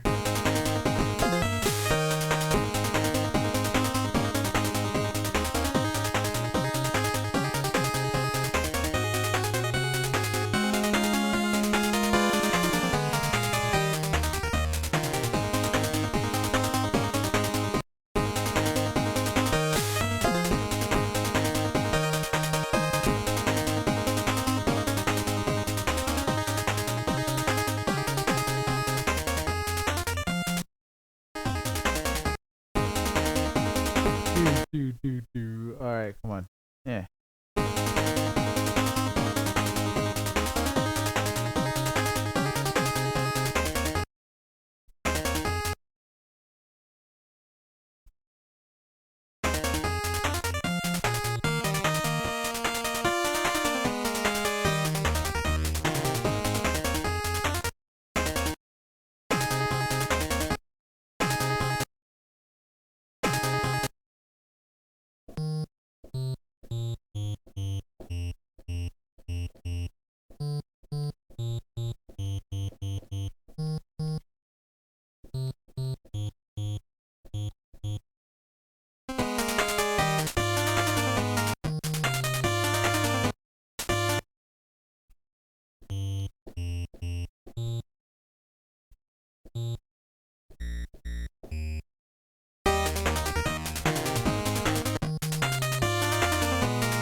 Cool.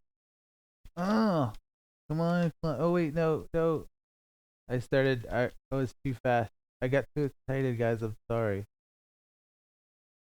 I made it go cut off too soon. You're perfect. Alright, let's tie it together. Come on, King Knight.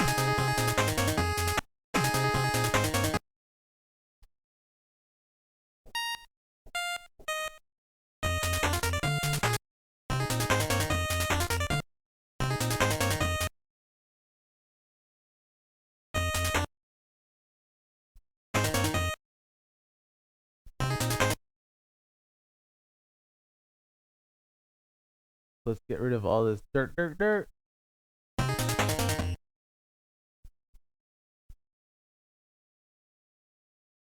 No, you know what? Because I wanted to parallel the original. Check it out.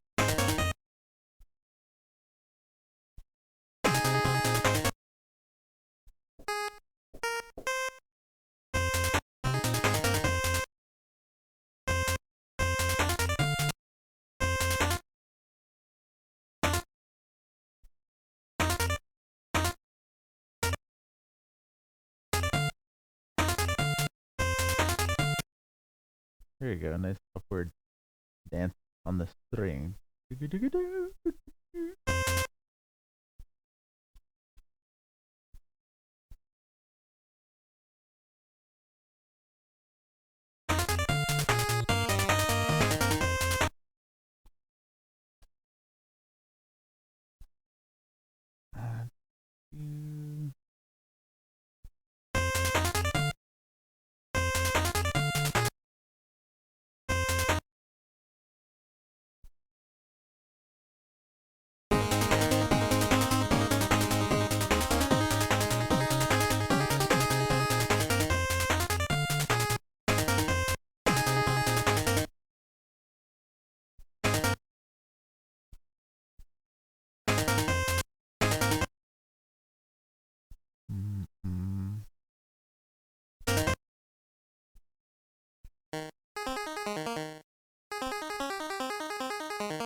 What?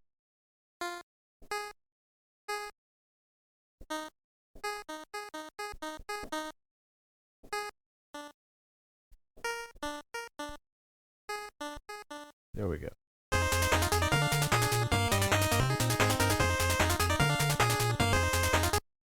I don't like that.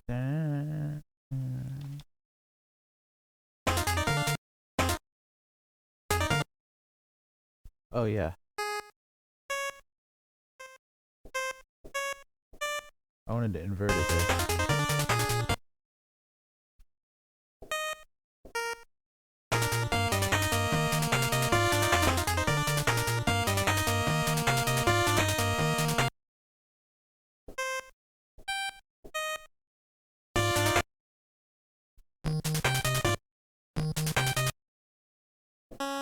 Whoa, whoa, whoa.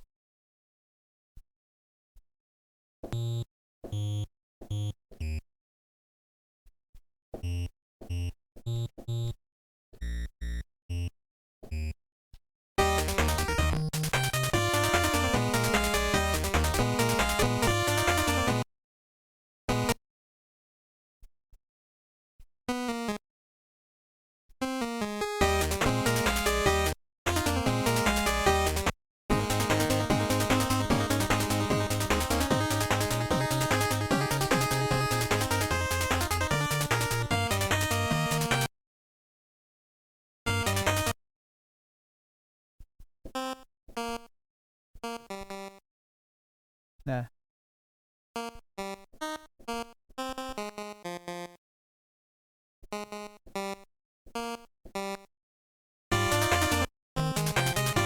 Wait, what was I doing? Wait.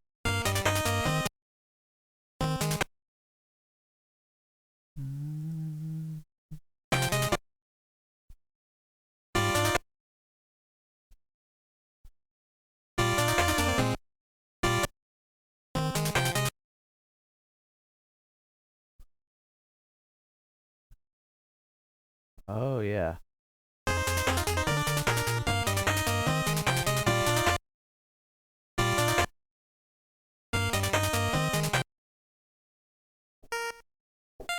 This is gonna make it extra luxury.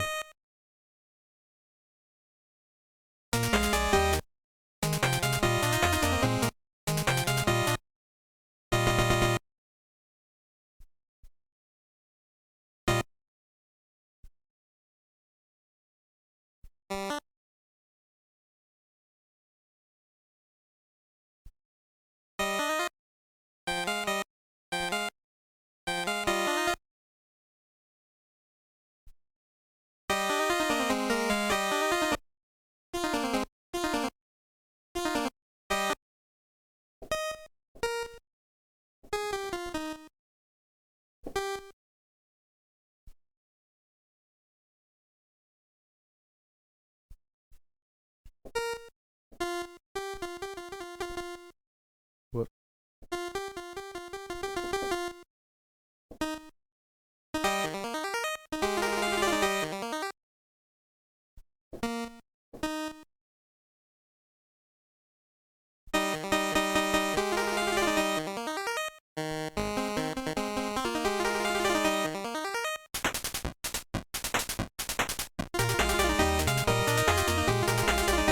There we go.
so dumb.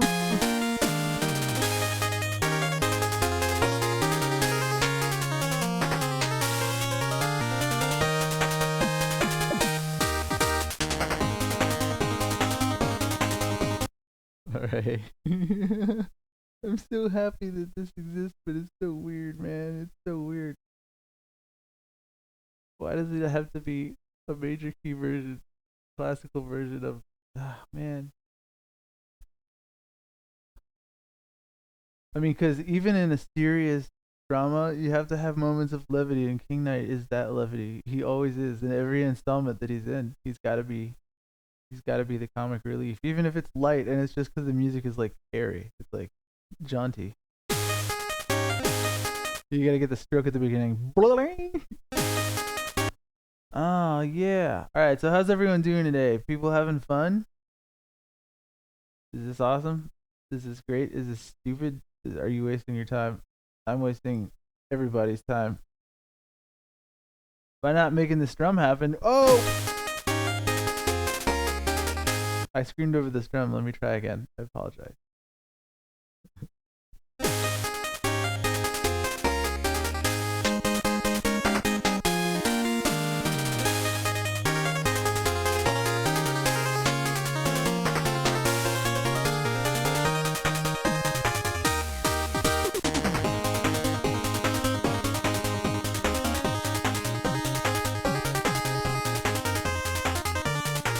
All right, I gotta get the full compliment back in. Guys, I have so many channels free now.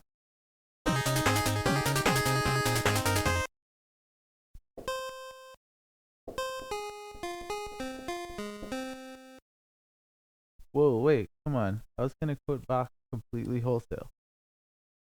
I'm not gonna go from his invention 13.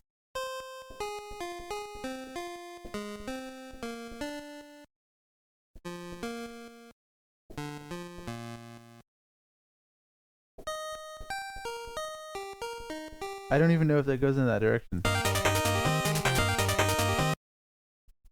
Good thing I checked.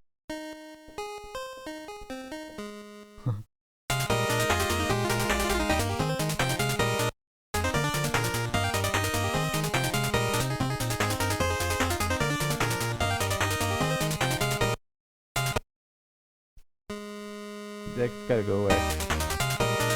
That doesn't sound right.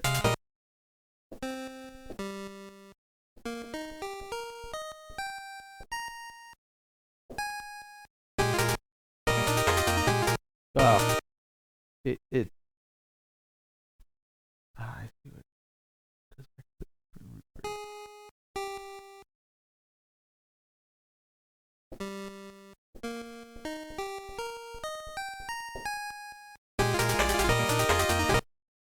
Did it? Wait.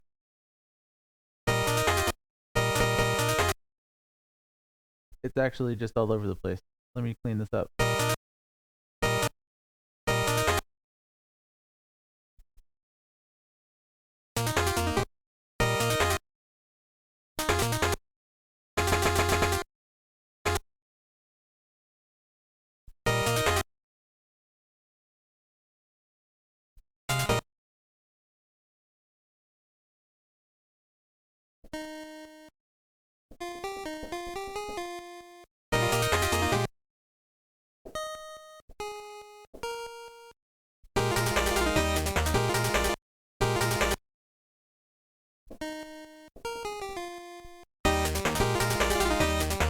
Oh yeah.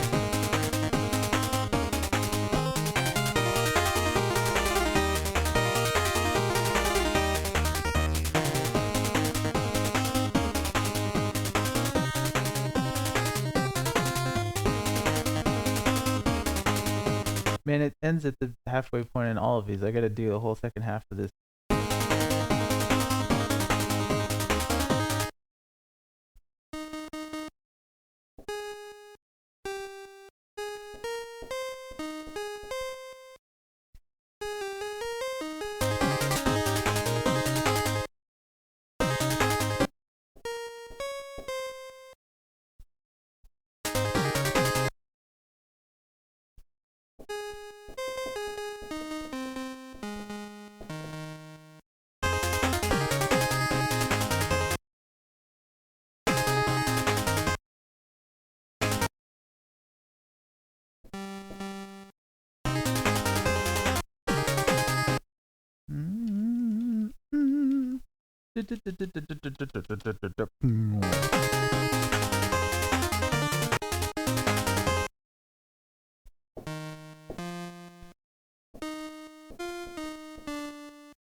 Oh, come on.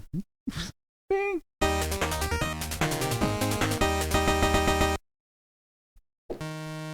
Yeah, that felt good.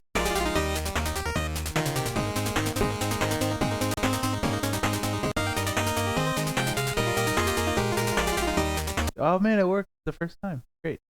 All right. I have so much more space to get all this saw over here. Just all this cool stuff. All right, come on. Saw wave. What should I do with the saw wave?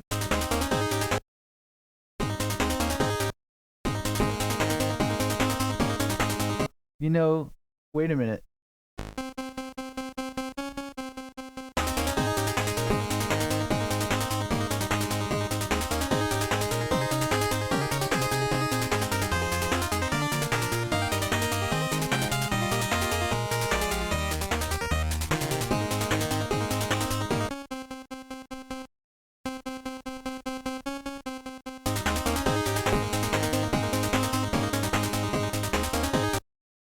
In the original song, it was strong because I doubled the lead. You hear it, it's in here.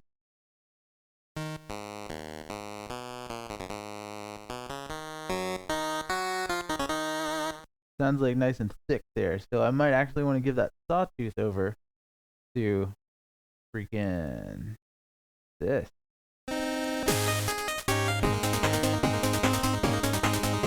Yeah, it needs some blasting, but let me finish the melody first before I go over that with the. I'm gonna get used to it without stuff here. Oh. That's the all important trill, so I gotta cut it at 192 anyway. So F you, get out of here. Whoa, no, I didn't mean play a note. I meant like shut off. Yeah.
That probably will clash.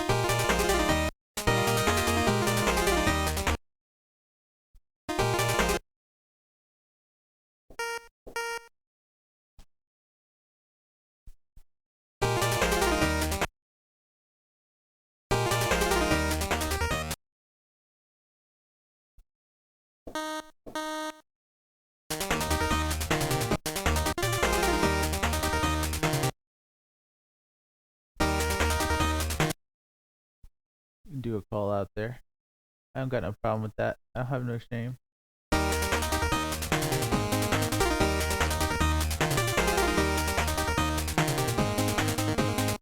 Man, it's a little distracting though. Yeah, it doesn't even end with any finality. What was wrong with what I had before? Come on, Jake.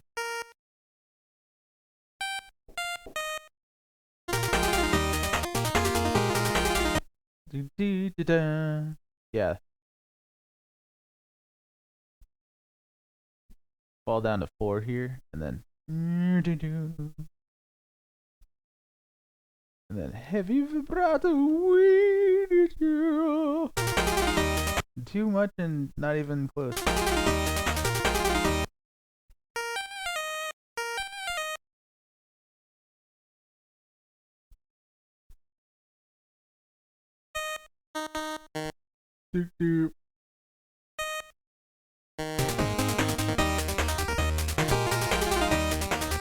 That's tasteful. But I gotta change the timbre of this because it sounds like I'm repeating the beep.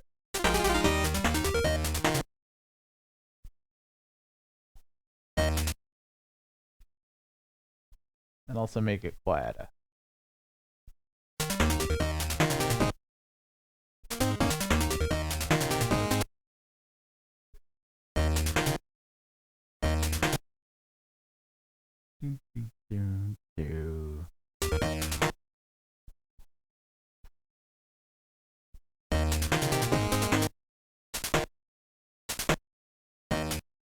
Alright. Well, come on. Come on now.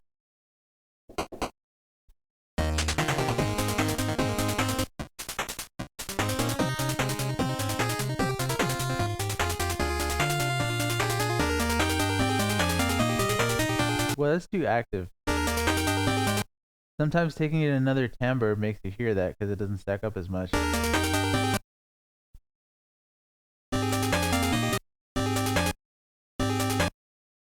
I need that passing tone there.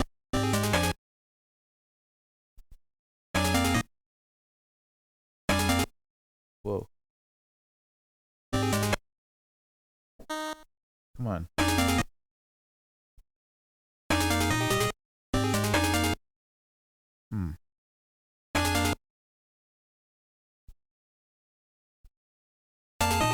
Whoa.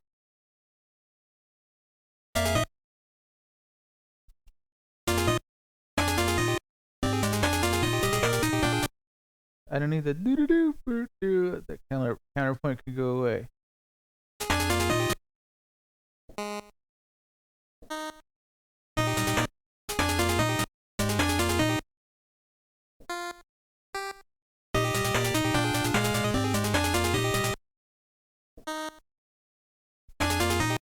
Oh.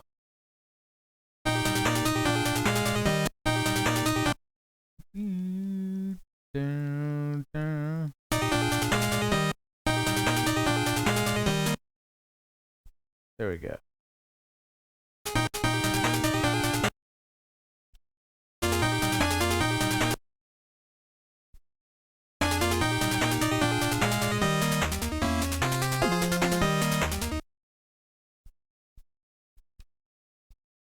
Yeah.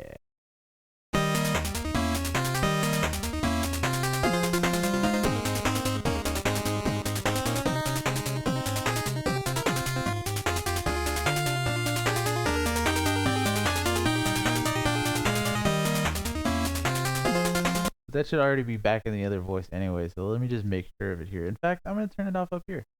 Turn it back to 0.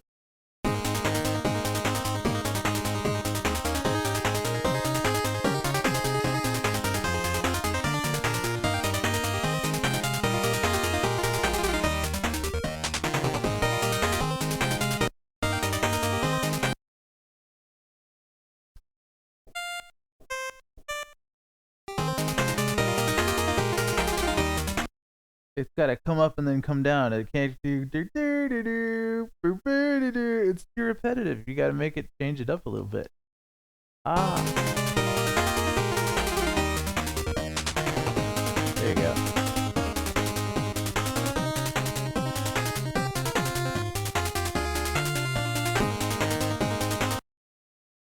See the Albertis again.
I did the same thing there. Hang on.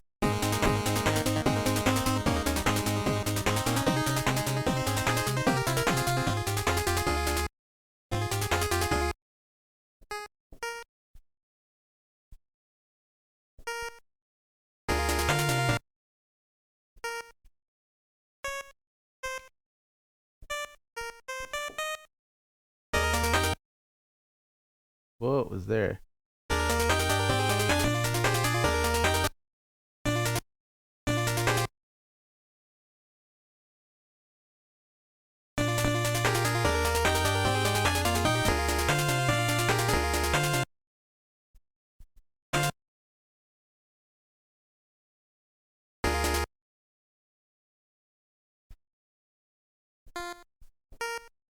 It's okay to pass there if it's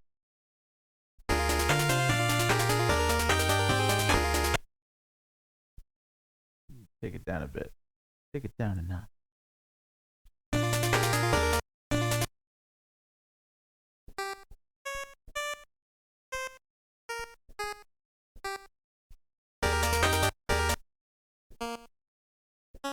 Oops, it's a D. Oh, it's a D actually.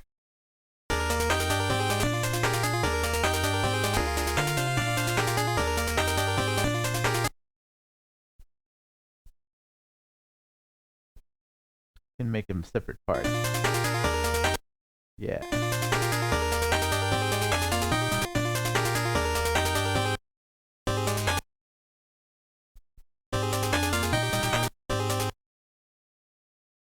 Down to leg. 6. Fade it, fade it, fade it, fade it, fade it.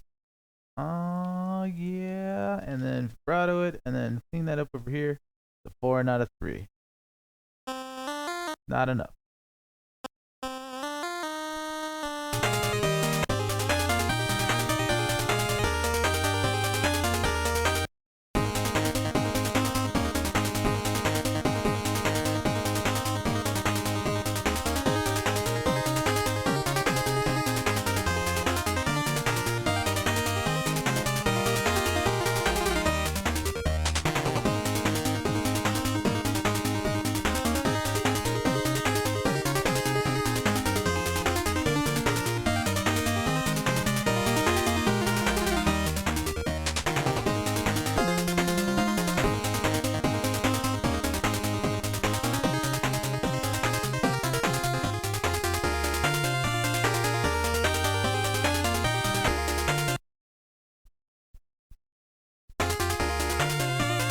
Whoa, spooky house.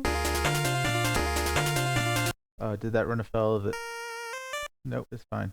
I just need to shrink it down a little bit. Figured a background voice instead of a foreground one. And do the same thing here and just pulse it a little bit. Like a blender. Because this is the star of the show right here. And I need to even bend that down a little, and then all the way up here. Take it there. Turn that off.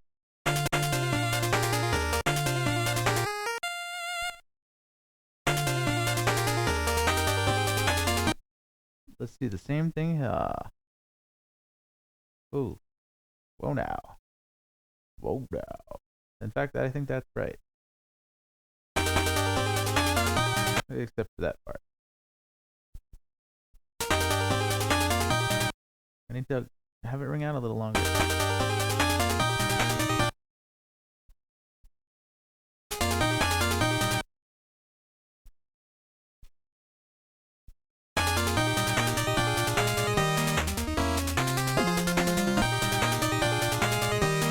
This is such an boom, like F you. I can do better than that.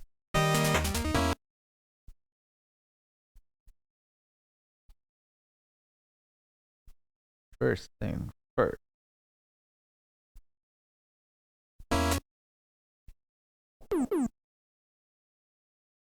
You know, pew pew. Because we gotta bookend that. Come on. That's maybe a little too extreme. Let's make him down low a little bit more. There you go.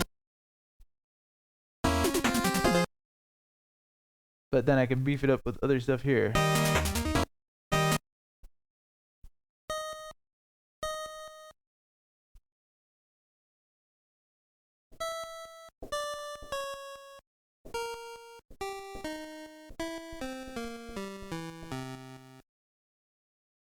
Arpeggios.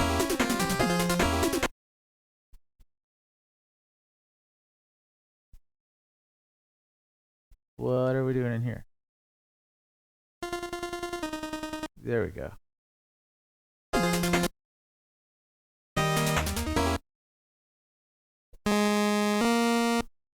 Come on.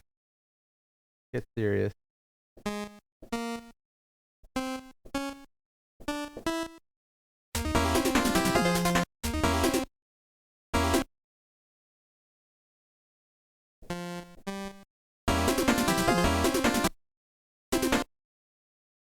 Oh, come on. I don't.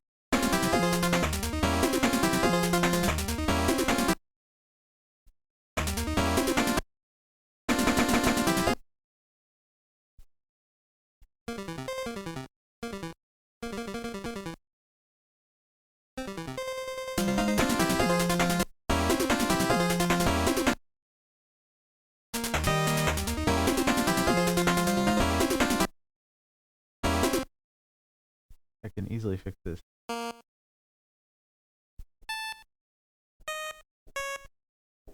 Let's frame the freaking harmony that we want. There. Gotta like go down here and back up to like E, probably like thereabout,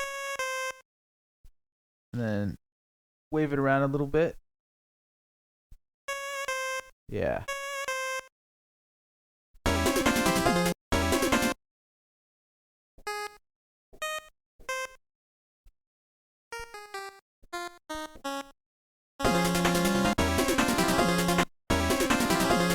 That's too soon of a that was too soon. That was just not okay.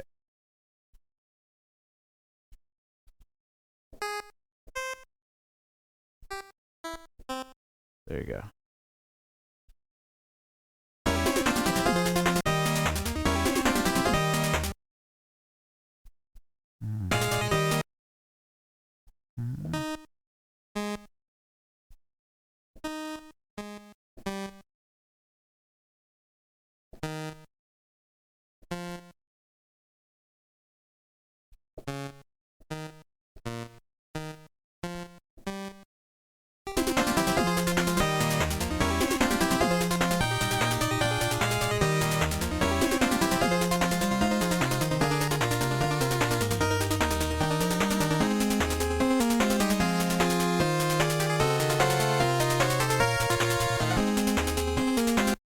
Come on, I gotta continue on the path of skippies. Let's do skippies. Let's do rest here. Let's lay off the notes just for a bit before the next one starts so they don't kind of melt together. You don't want meltage. That's no good for anyone.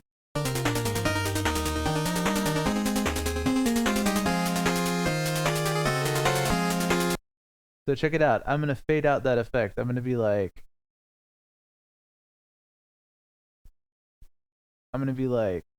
A, B, C, D, E.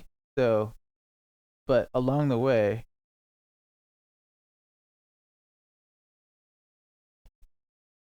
all right. So check it out. So I wanted to go. So I want the ticka to fade out over time. So I'm gonna start it like.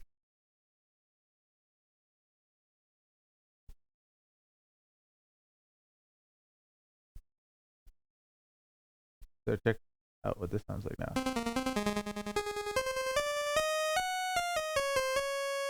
Like the orchestra swelling up at that point, playing big chords. Oh wait, yeah, E should. I mean that's we're at full volume at that point. That's the highest it's ever gonna go. So we just did a little volume fadey thing.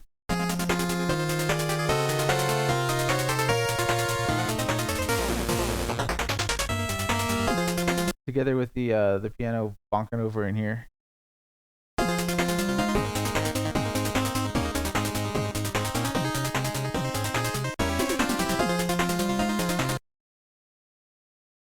Let me hear what needs the most love in this particular, what needs the most emphasis.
Well, that's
whoa, what's the burn?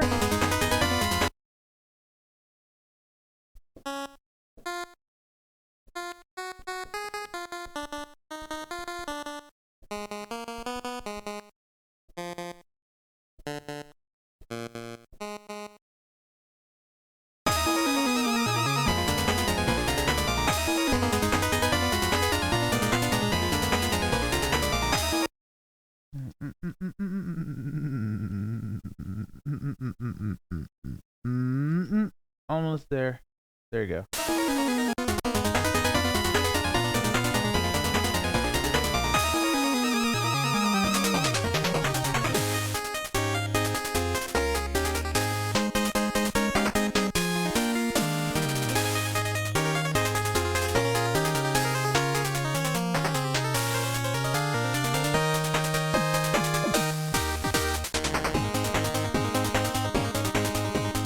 All right, cool. Let me clean up this part in here, though.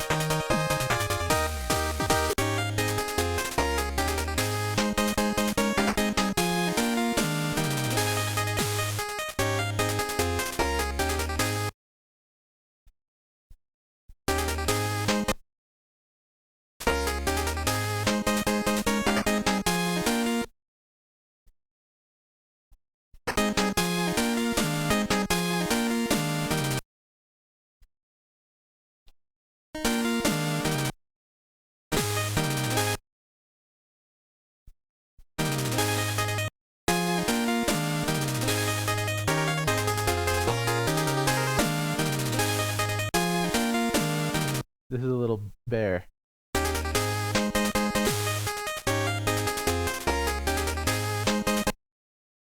Oh yeah, I'm gonna have a little. I have a little third here. Whoop.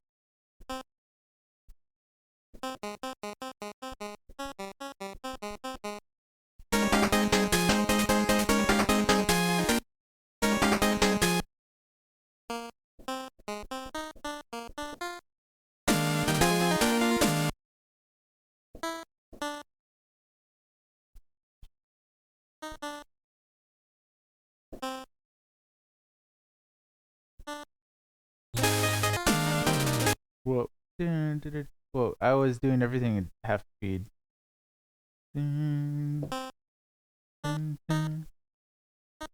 That's all I had to do. I need to make it more staccato, so 3 goes here.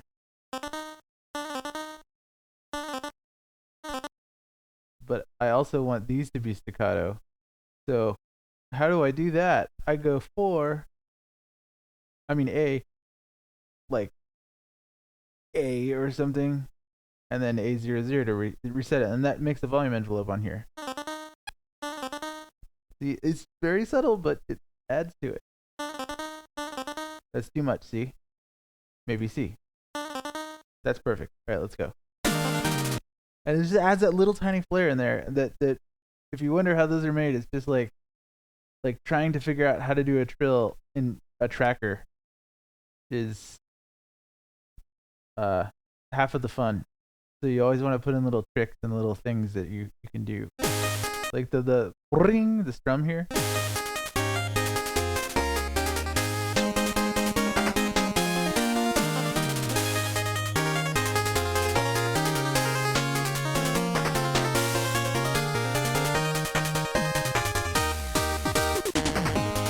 Oh yeah.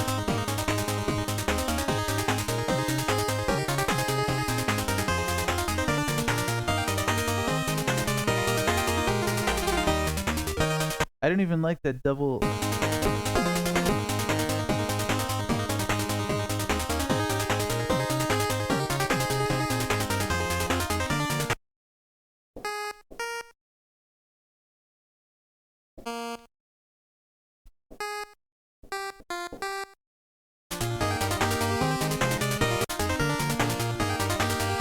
That sounds way more like Shovel Knight, like the original track. Okay, that's what I was hoping for. Too much.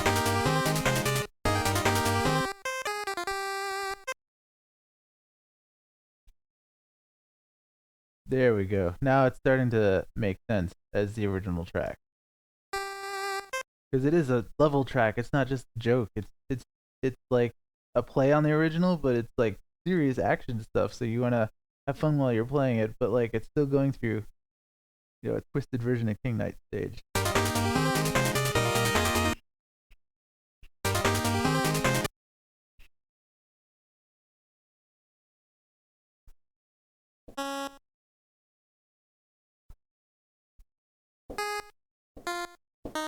There you go.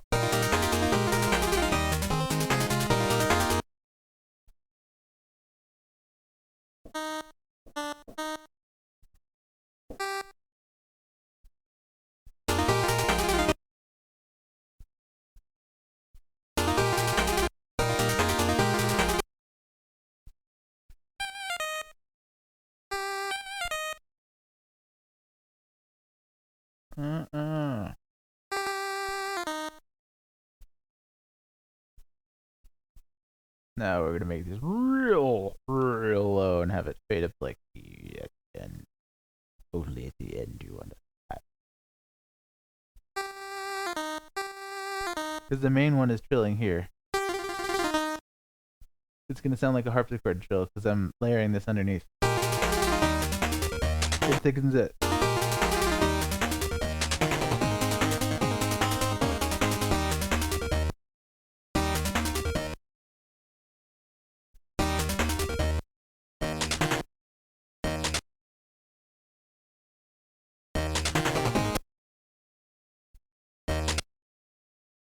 Man, I could start the toms sooner. You could always start the toms sooner.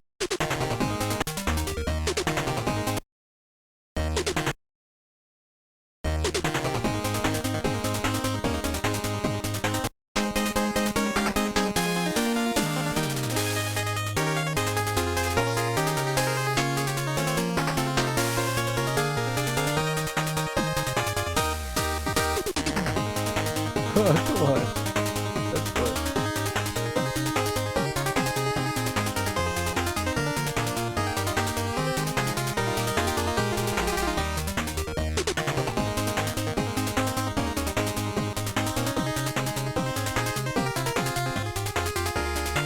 Man, I gotta do work on this one now.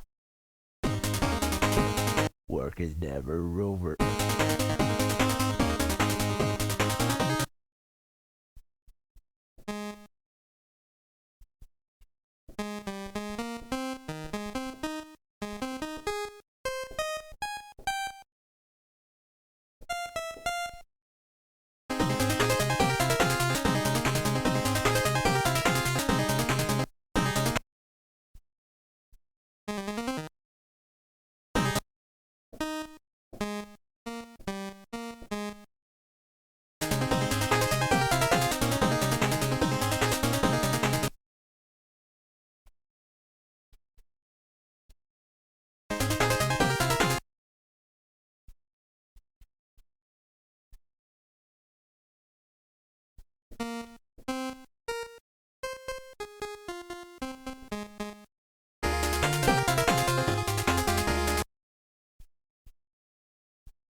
getting a little advanced here, doing a delay, so it'll delay this cutoff.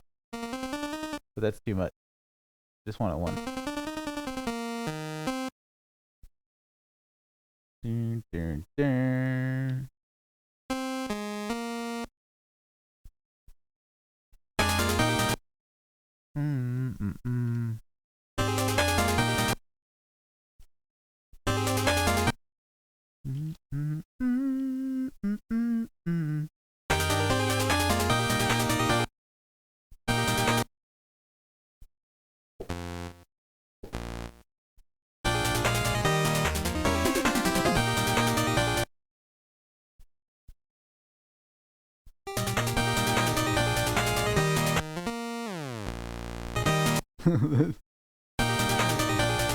Silly.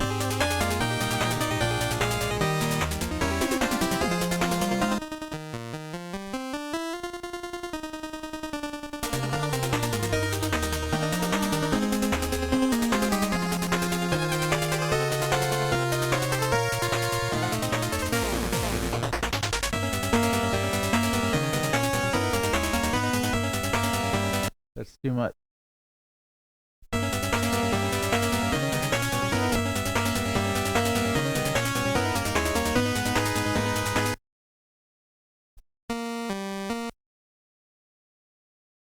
Do do do do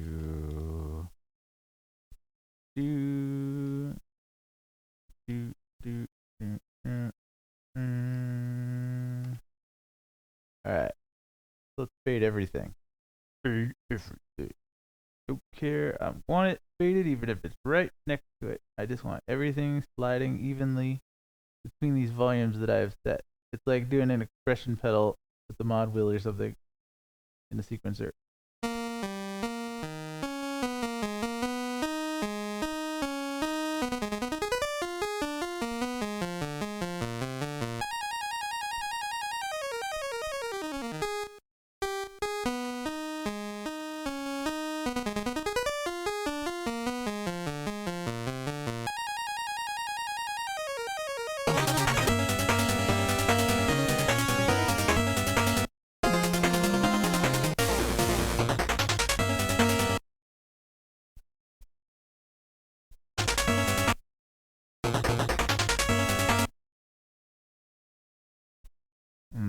Let's put it over in here.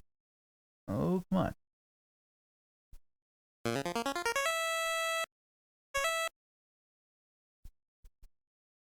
And again with the G's.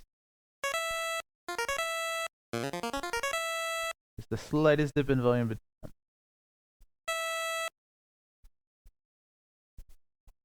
Fade this down here. And then like 8 down here. Fade all of this stuff. Whoa.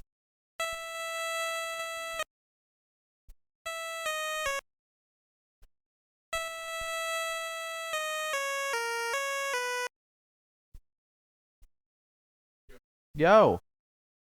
You gotta go. Roberto. All right.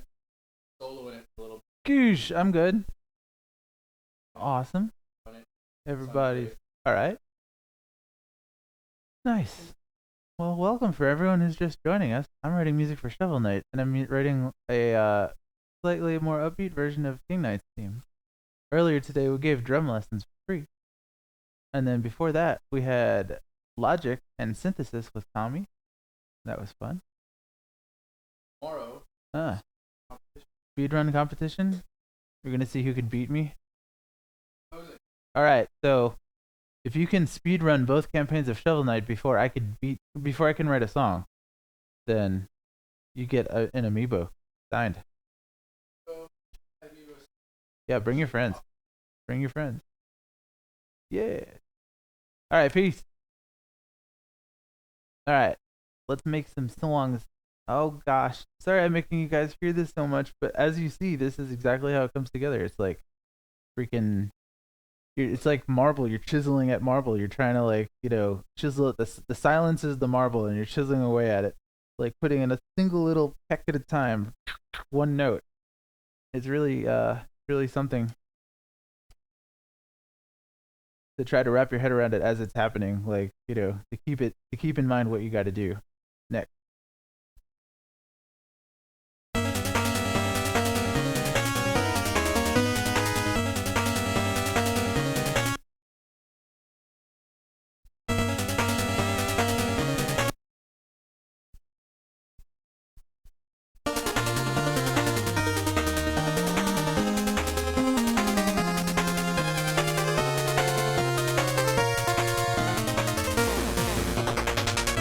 Whoa.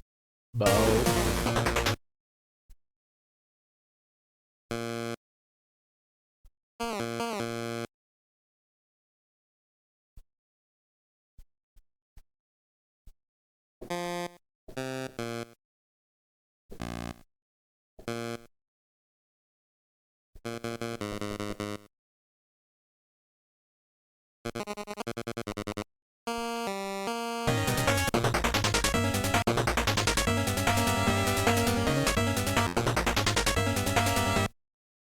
I could probably get away with this instead.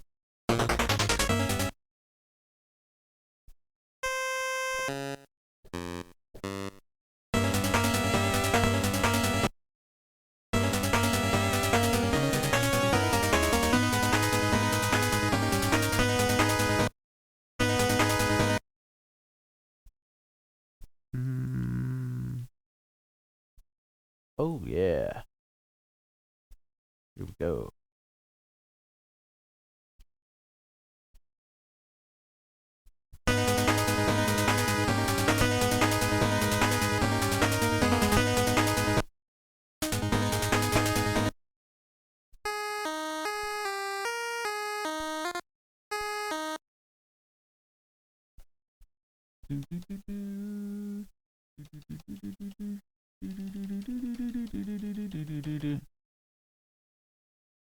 And then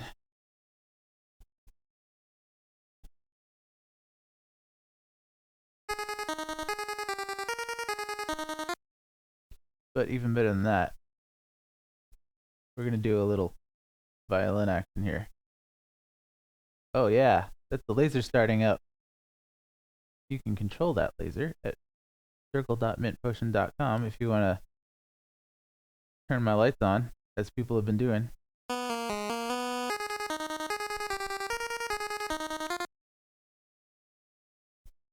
Alright, so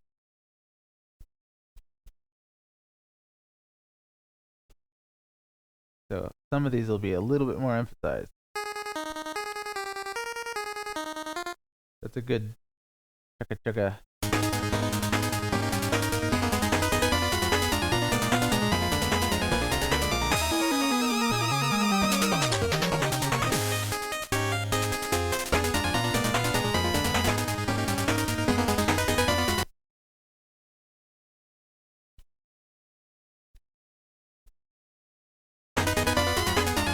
Whoa!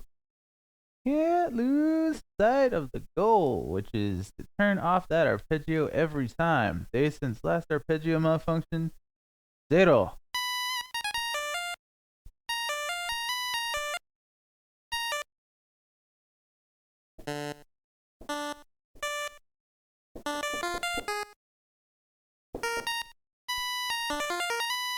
No.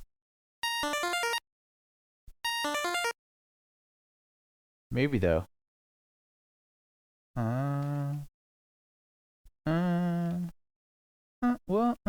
Yeah.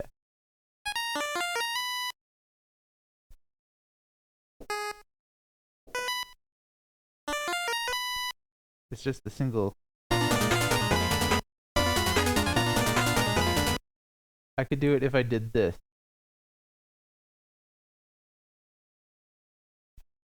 Nah, that's too close. Maybe 1. I'm offsetting it so that it'll bling, bling, bling. Nope. I don't need the pluck here. I could do it probably with an arpeggio command, but I don't want to do that particularly accented part here.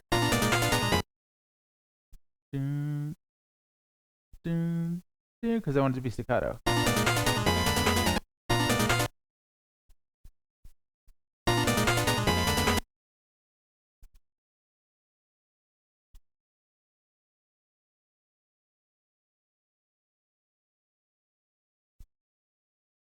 This is the part in the original song where it's like dun dun dun dun dun dun dun dun dun dun dun dun dun. Do do do do do do do.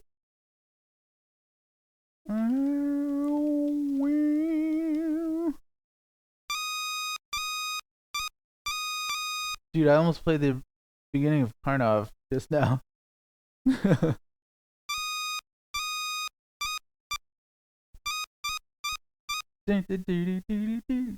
Alright. Let's not do that here, though.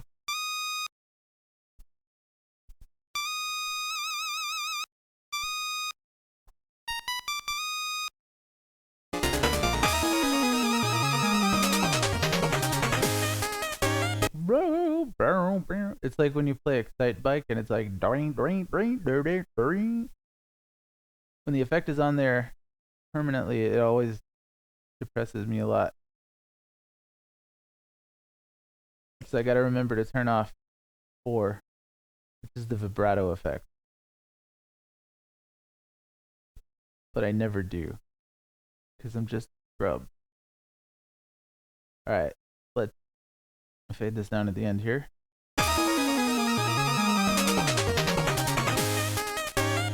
And I did it again. You're off 4. I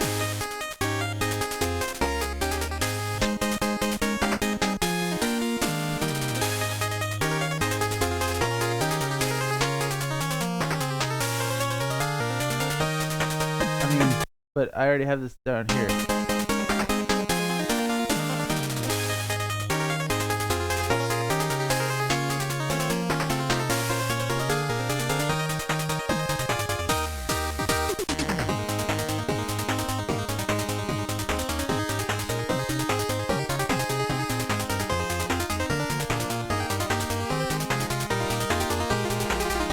Oh yeah, that works.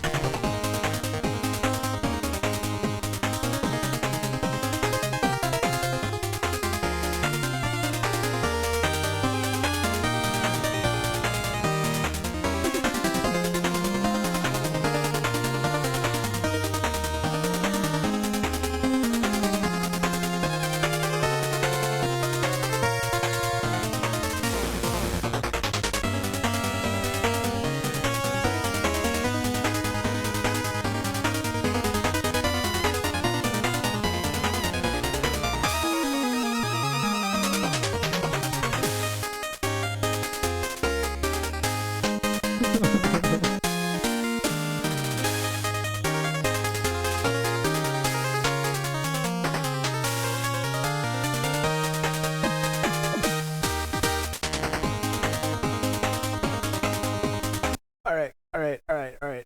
I'm actually gonna cut out these patterns. I don't need to loop it more than that. That's all I need for this song. I just need to make it as tight as humanly possible. So I'll just make this a dupe of the previous one. So let me delete this pattern. Let me save first, because I don't have to explain it. I just have to do it more often.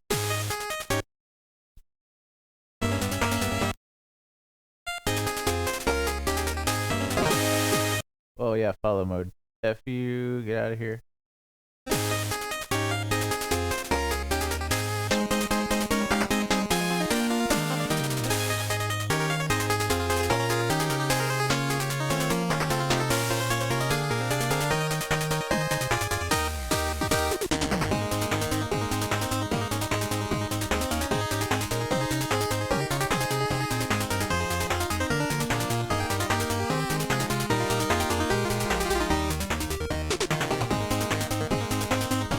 I gotta fix something in this pattern.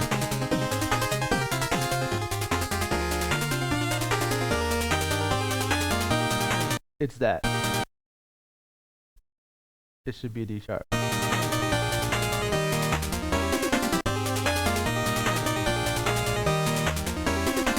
I don't like that. But it's in multiple channels, I think. No, it's actually just over here.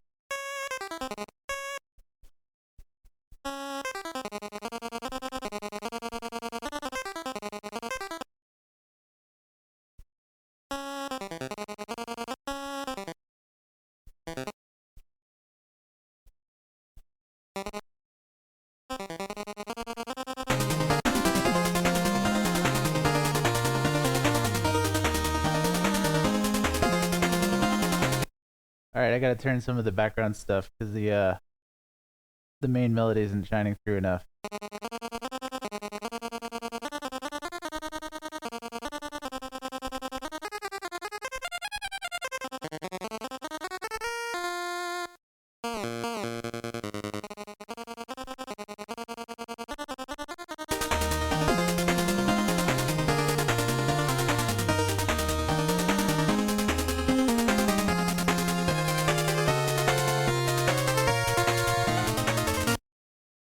You know, I'm gonna raise it up an octave though. This will make it nice.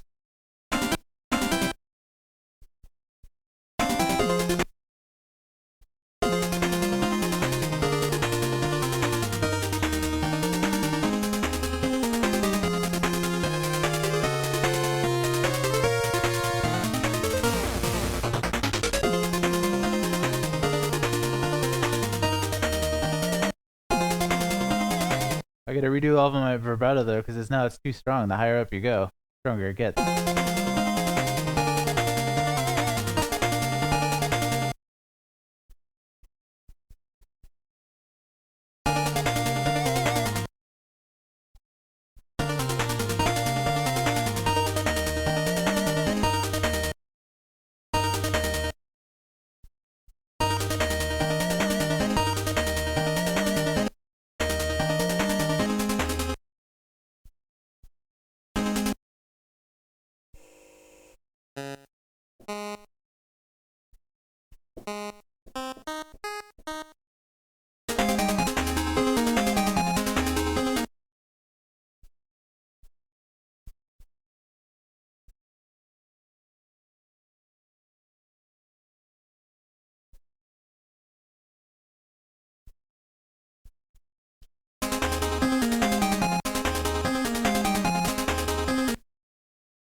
Oh.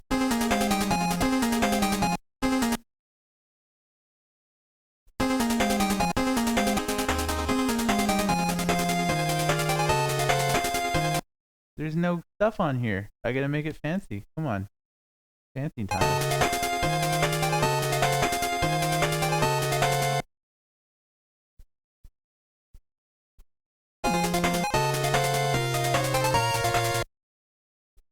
Ooh, mod. Oh, yeah. Eat. And back up to like E. I want to put this volume spike on everything, because... Oh, no. Bad.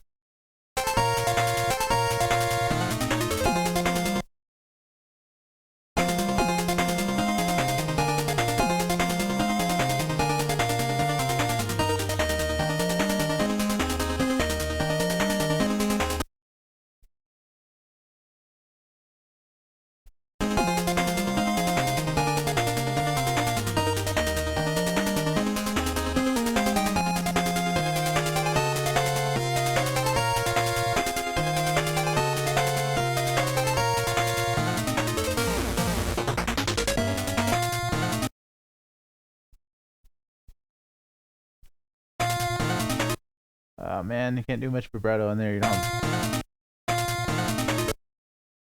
And let's fade it out to like 8 by here.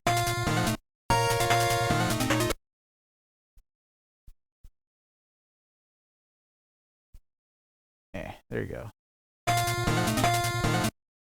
Nope.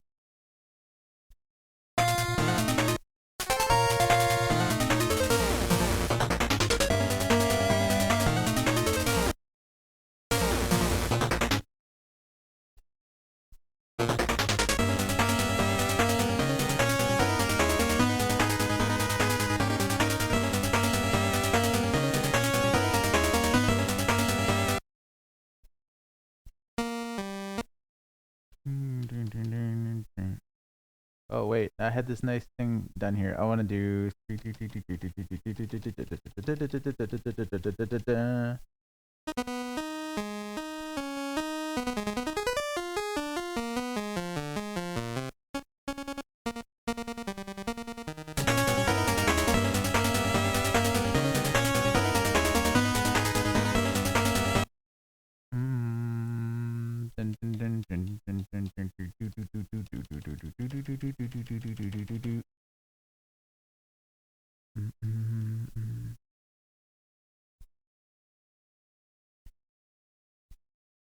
All right, now I do my G trick again.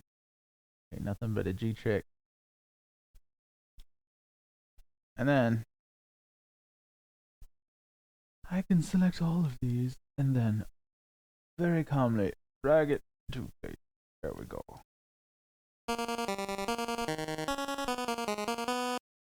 Man, all that for that little difference. It sucks.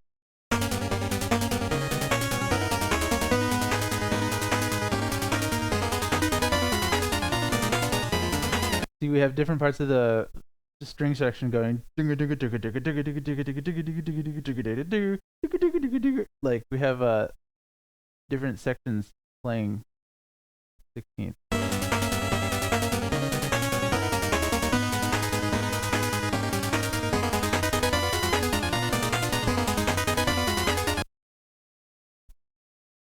Something about, whoa, hey, what was that? I command Z'd something. Yeah, that's why. It's something about that. I know what to do. Oh yeah.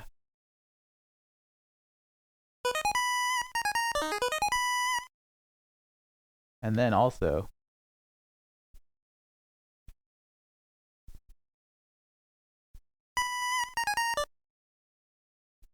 whoa, whoa, come on. I said copy, not undo, dog. Control X, not Control Z. That's way better.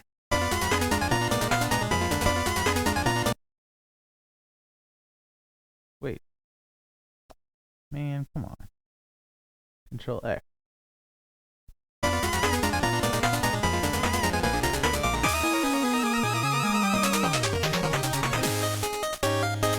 Man, I gotta tune the ending a little bit.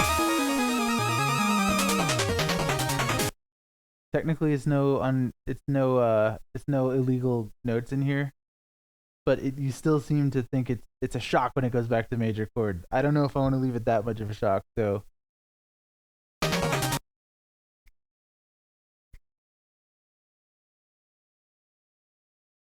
Know how to fix it. Let's do this.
Yeah.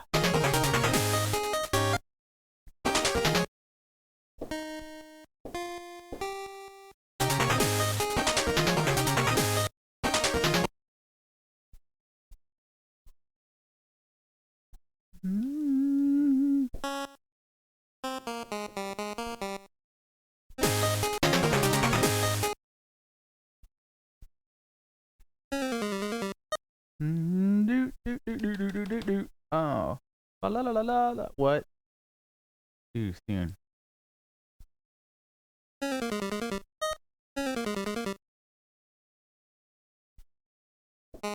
There you go.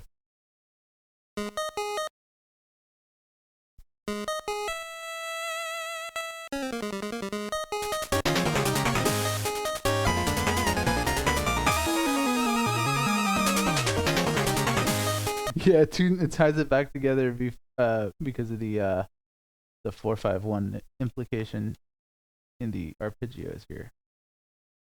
Oh god, that's complicated.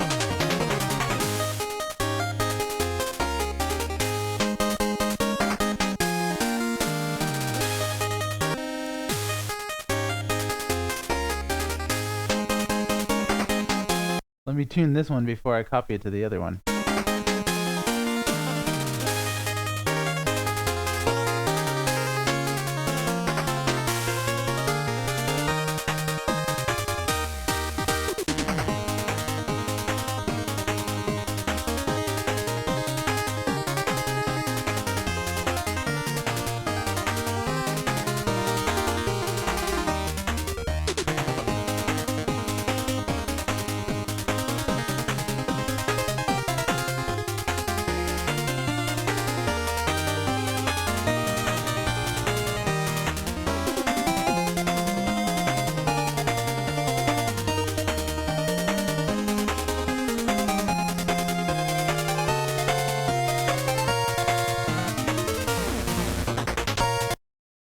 Man, I gotta fix that.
Dude, come on, that's fun. I'm having fun with this one.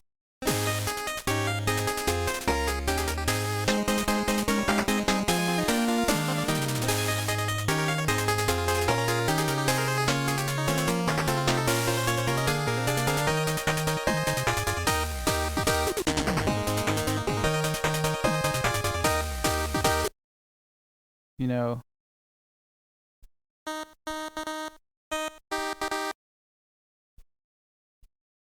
let's just drop this down.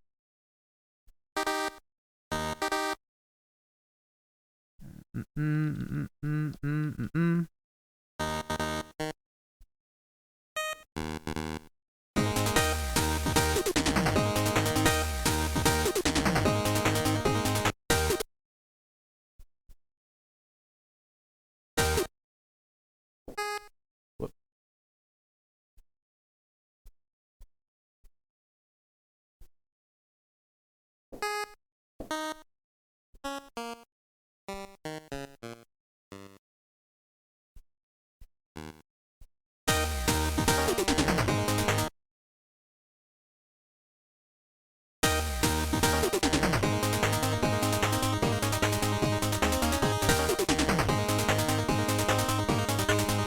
I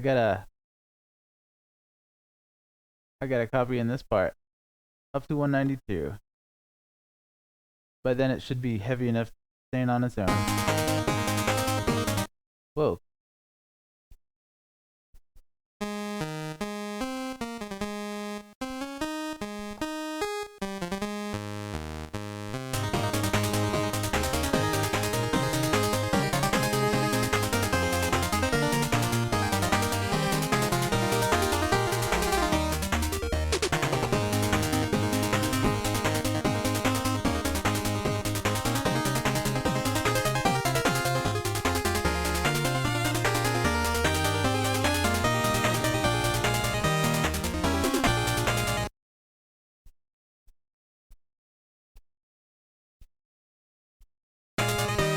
Whoa.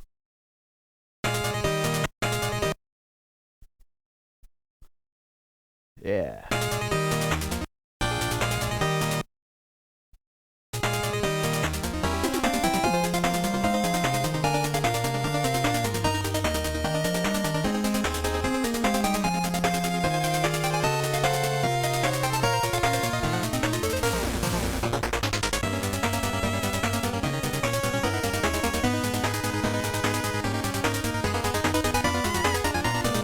Alright, so let's listen to the original one from way back. Let's see how it's changed.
Every member of the dev team is like super sick of that song because it's all they were hearing for like months until we got the rest of the stuff in there.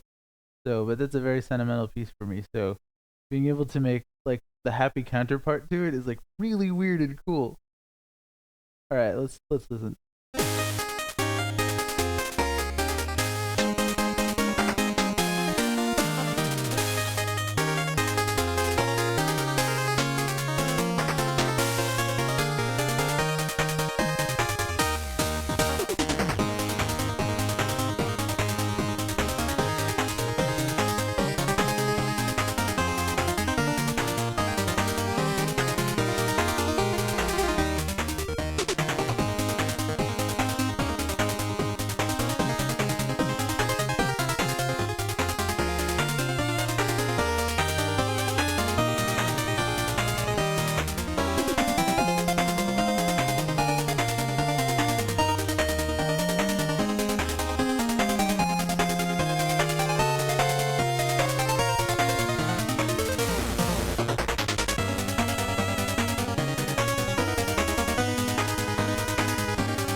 All right, cool. I'm happy with where that landed. Yeah. All right. Let's listen to Arctic Ship from yesterday because I haven't heard that in a minute. I haven't heard that since yesterday. All right, let's listen to it. No, maybe we played at the beginning here, but whatever. I don't know. I don't remember. Either way, let's check it out.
All right, so yeah, so that's where we're at after yesterday. God, what did we do Monday? No, yesterday was Monday. God, the days just blend into each other every single. Ooh, Lord. Whew. We got a lot more music to write. A lot more, like a whole bunch more. Let's see how chat's doing. See how everybody's feeling tonight. Lord Nightmare says the OD pattern on Arctic Ship is still a little weird. Yeah, I concur. It needs some polish. Everything needs polish. I mean, it's janky because of the beat skipping stuff. Like I'm doing like weird psych out effect towards the end here. Like, but I mean, I'm avoiding going back and touching it right now because there's also a bunch of like overhanging controllers and things that I want to tidy up between rows. Like, and there's a bunch of vibratos that are kind of janky in here.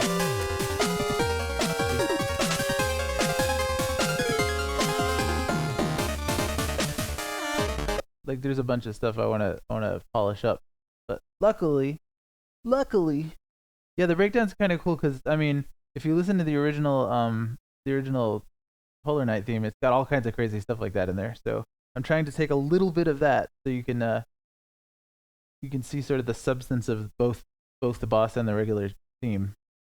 All right, so let's listen to what we just did today because it's already fresh in my mind now. It's like the little piece of ginger between sushi bites. Please your palate. Something else.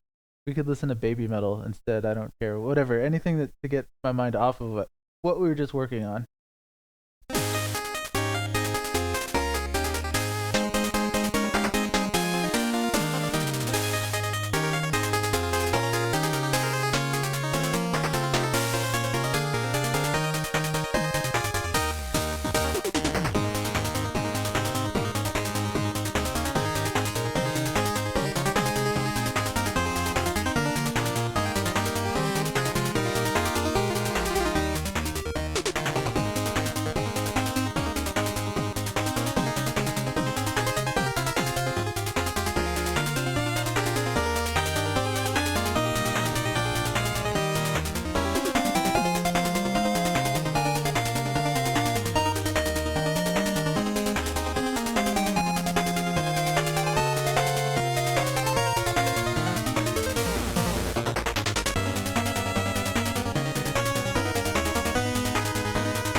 Cool. All right, cool. Yeah, I see all kinds of interesting hypotheses about the whereabouts of King Knight or his status within the home, the official the keep. And I'm not gonna answer anything. Nothing's confirmed nor denied, but you are welcome to speculate on where he's at and what he's up to, if he's up to anything. But he could have just died after he fell down in the boss rush. Probably didn't though. Probably alive and well, doing great. But yeah, so I'm done with this track for right now. I'm gonna go back and polish it, of course, like everything else. But I mean, I kind of just want to start another one right now because I'll work for 6 hours, take a break, and then work for another 6 on another track. Is my like crunch time working method. But I might do something else instead for the next couple hours, like other than streaming. I don't know though. Do you guys have questions? Do you want to talk? Do you want to have do you want to learn anything about the process? Anything about, do you have questions about FamiTracker, questions about the setup, anything like that? I'm all ears because my ears are shot at this point. I'm gonna have to walk around outside for a while, get some fresh air. So hit me with anything you want to know, anything you're like, man, this song sucks. Why can't you make it better? I love how Sean comes in the very beginning. Sean is like, oh my god, this song. And he's just he's waiting for it now. Like, I don't know if he's still streaming, but I'm gonna send all this new stuff. Hell, I guess in the FamiTracker module at this point. You know how to open it. You gotta get OCC though. You gotta get OCC. It's very important. Otherwise, it's not gonna open properly. All right, so let's talk about. All right, we have a question. We have Black Mage 14 asked, "Can you talk about the battle against the Burrower trap?" Yeah, let's do that. Let's talk about that. Let's listen to it a bit so people know what we're talking about. Where is it? Where is it? Where is it? Where is it? Where is it? Where is it? Where is it? All night. Come on. Oh wait, battle against the burrower track. Wait. That's the Shovel Knight battle, isn't it? Do I even have it in here? I don't think I have any of the plague stuff in here. I'm gonna have to open it up.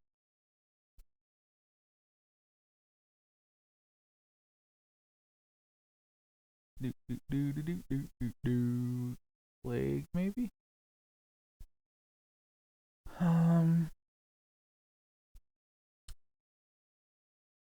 I actually don't know if it's in here. I'm gonna have to look. Did I? Yeah, I got everything out.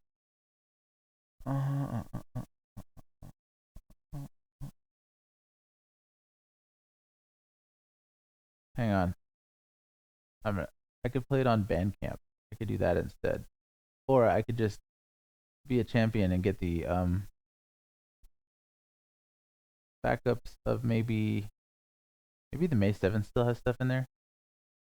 It's on my Dropbox if not. Yeah, there's no plague stuff in here. So let me find plague on my backup. I mean on my other machine.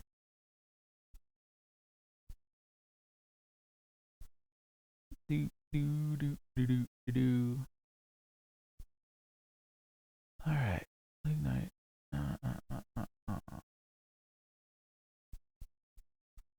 FPM.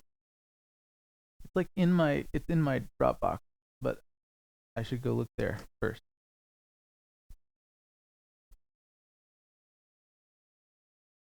Hold up. Oh, come on.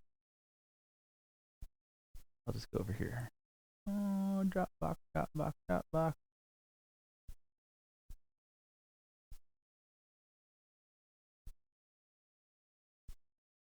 FPM.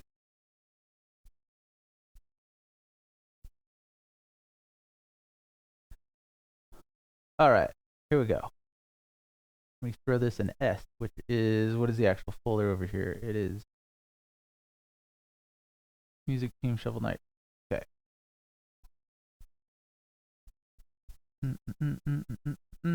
Music Team Shovel Knight. Where is it at?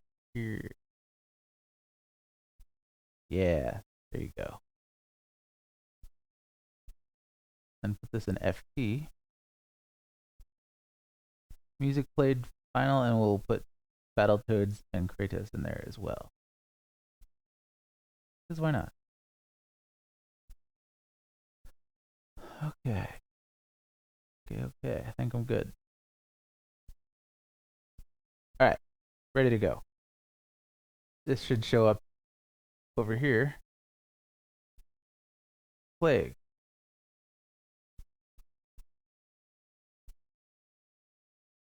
All right, the Shovel Knight battle. Battle against the burrower. Where is it? That's not final at all.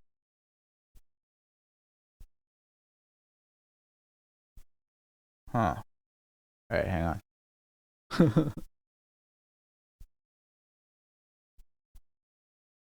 I have these all over the place. Push music team FP.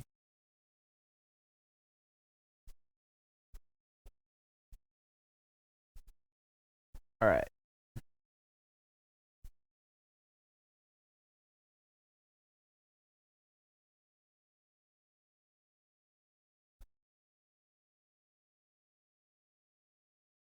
Besides, it's probably going to be in one of these. Yeah.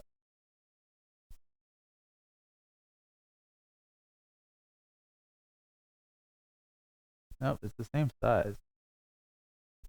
Man, it's in one of these things has the up-to-date ones and the other ones don't. So yeah, I'm gonna have to track it down. But I don't have the Shovel Knight battle here.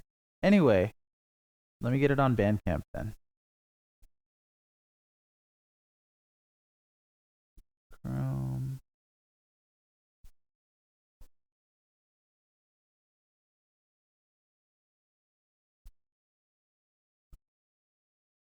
All right, I'll play it through here.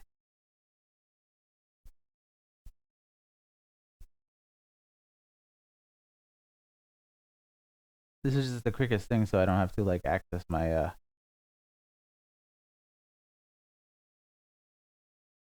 archives. All right, back to business. Let's play Battle of Burrower so that I can answer Black Mage 14's question about it, which is just talk about it.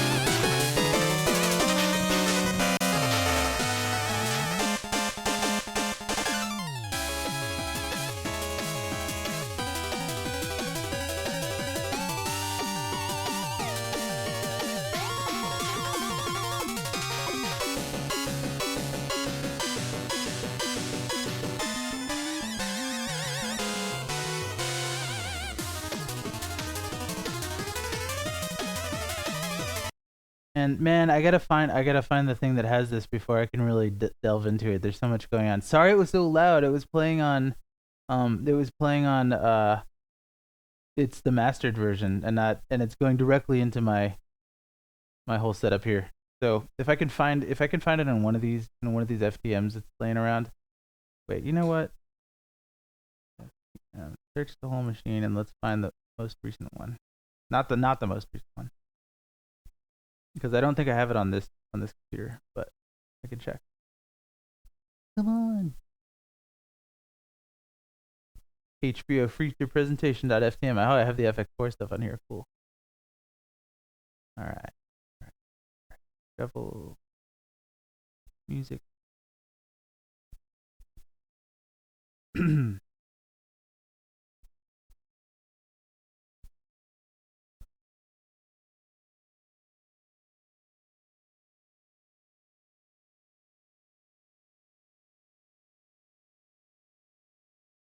I think it might actually be on this screen or on the other one over here. Do I want to get up and get that? Yeah, I kind of do.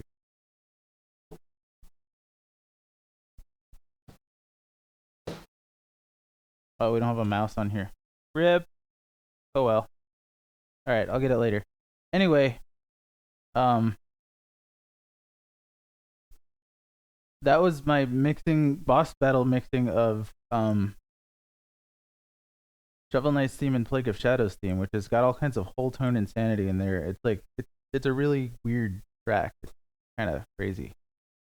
Yeah, I wish I could pull it up and show you stuff. Oh wait, I just moved my window out of habit here. Sorry. Oh come on, really? You knew that was gonna happen. All right, we're good enough.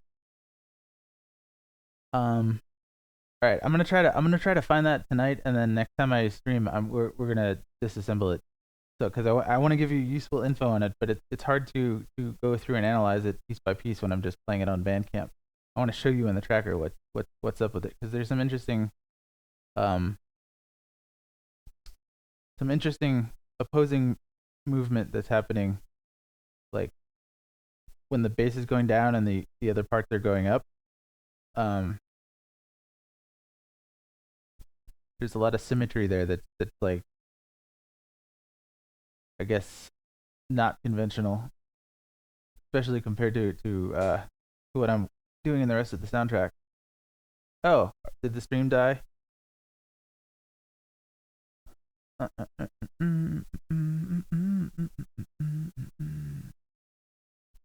Yeah, but the title theme itself, it's got the Shovel Knight theme and it's got the Explodatorium. It's got it's basically a mix with all kinds of clashing tone clusters and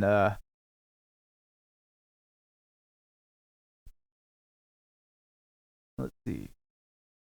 All right, I'm catching up with the chat. Sorry, doing three things at once.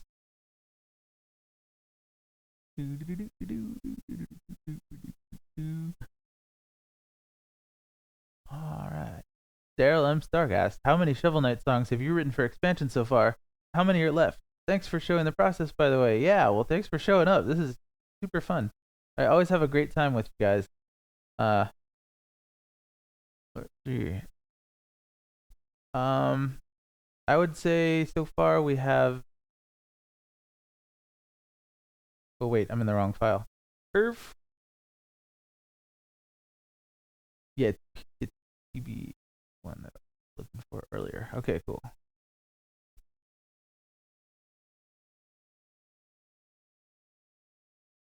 Wait, that's not the one. The one I was just working on. Hang on. PB3. Man, I'm so. Let me see if Battletoads and Kratos has. Oh, file's not a family tracker module. Oh, it's because I was opening the dot file. I'm trying to see if I could find Battletoads and Kratos in here. No, that's just these the original track. What are these? Do these have anything in them? Oh yeah. Oh god, all the detuning and stuff, dude. I went to such lengths to try to get this right. All right, we're back. So we have 1, 2, 3, 4, 5, 6, 7 if you include the trailer track. So I have about 30 to do. So I've got about 20 more.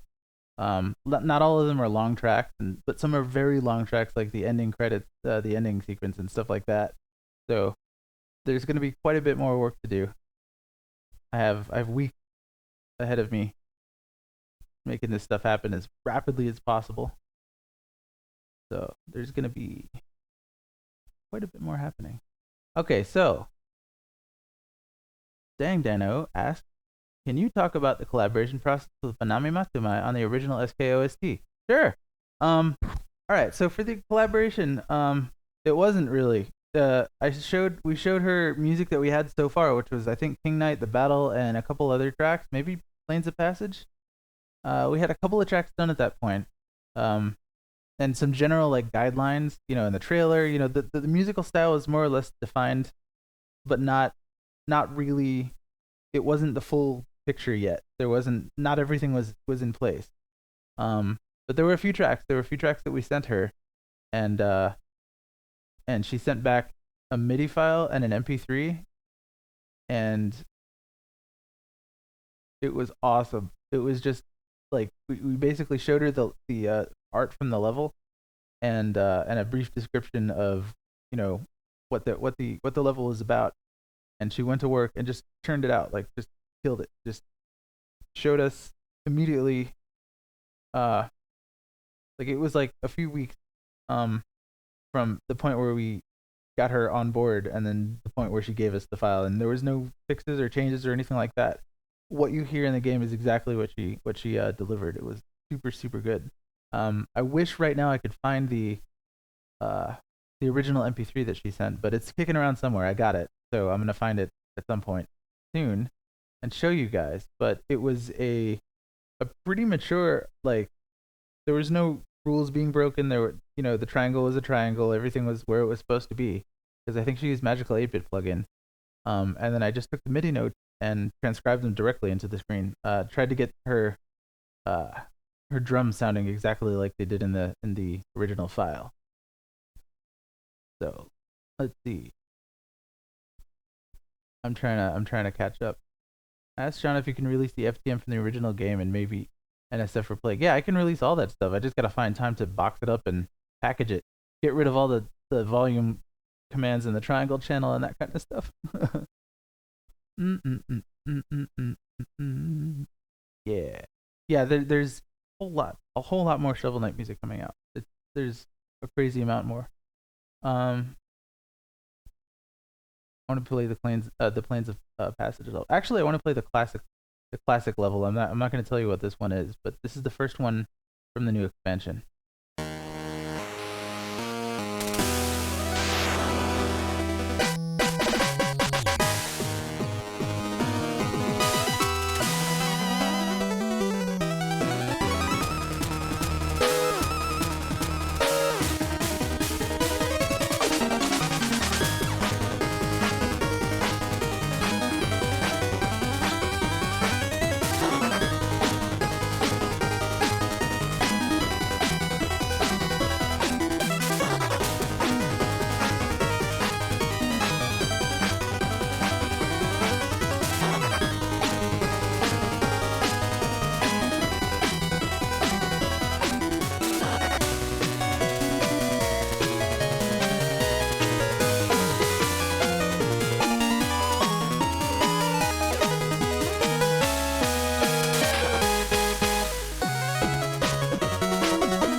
So yeah, that was it last week?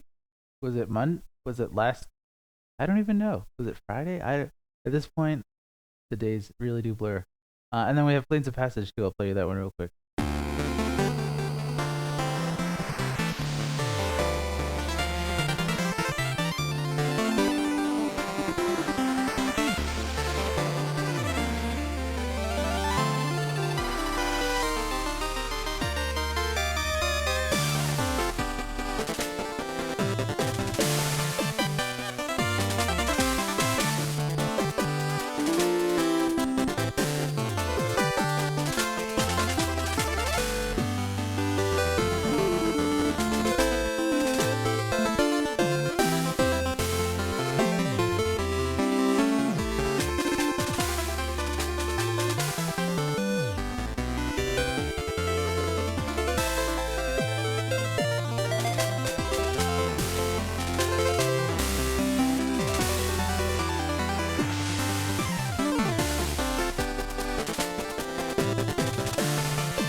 All right, so that's that one. And then anyone just joining us, the numbers always hop up and down, so I can't tell if there's more people who haven't seen anything yet, but this is what we did today. Let me play it one more time. We're going to go pretty soon because it's been on for 6 hours, and I want to get up and walk around. I might come back and do another track, or I might go home. See, my carpet needs cleaning because I got a pug. Well, half of one anyway. Let's play it.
Cool. All right. So that's good for now. Tomorrow's Wednesday. I guess I'll be back Wednesday. I mean, we'll be back tomorrow. I'll probably be doing the same thing again. And then Thursday is Small Window. That's a special beast. Thursday is when we write a song with the whole studio and not just Family Tracker. We use live instruments. We have people come in. We have guests. We have cooking shows. It's a whole variety show. that's based around the same crew that puts on our Power Block show. So that's when we go nuts. That's when we have a great time. So we're gonna do that Thursday, and then tomorrow is another Power Block. So join us tomorrow, and we will be doing more of this. And it's gonna be awesome. I don't know what we're gonna do tomorrow. I don't know which track I'm gonna pick. It's been kind of random so far. I'm just kind of whatever I kind of have an idea for, whatever I'm feeling motivated for. They kind of just pop in when they do. And if I get a really strong one, I'm like, all right, we'll do that tomorrow. But as of right now, I have no idea. So let's see. Yeah, last week's small window was Minecraft. We played a bunch of Minecraft. But this time we're going to well, that was before Thanksgiving. But tomorrow I'm going to write a song based on a guy beatboxing and then singing the song that he has stuck in his head that doesn't exist. He just made it up. And so we're gonna make it real on this system here, and then we're gonna record it with live instruments and produce it and mix it and master it and have it up for you guys for free. So hey, that's gonna happen tomorrow. I can't release the stuff that I did today, but that's because it's for the game. But the stuff we're doing tomorrow, Thursday, sorry, not tomorrow, Thursday, is gonna be that's up for sale, and 0 minimum, so you can have it free if you like. And that's that. I'm going to call it for tonight. We got a bunch done today. I was feeling productive, but I'm going to go rest a little bit. And then maybe work some more. We'll see. But thanks again for tuning in, and we will see you tomorrow. Have a great one.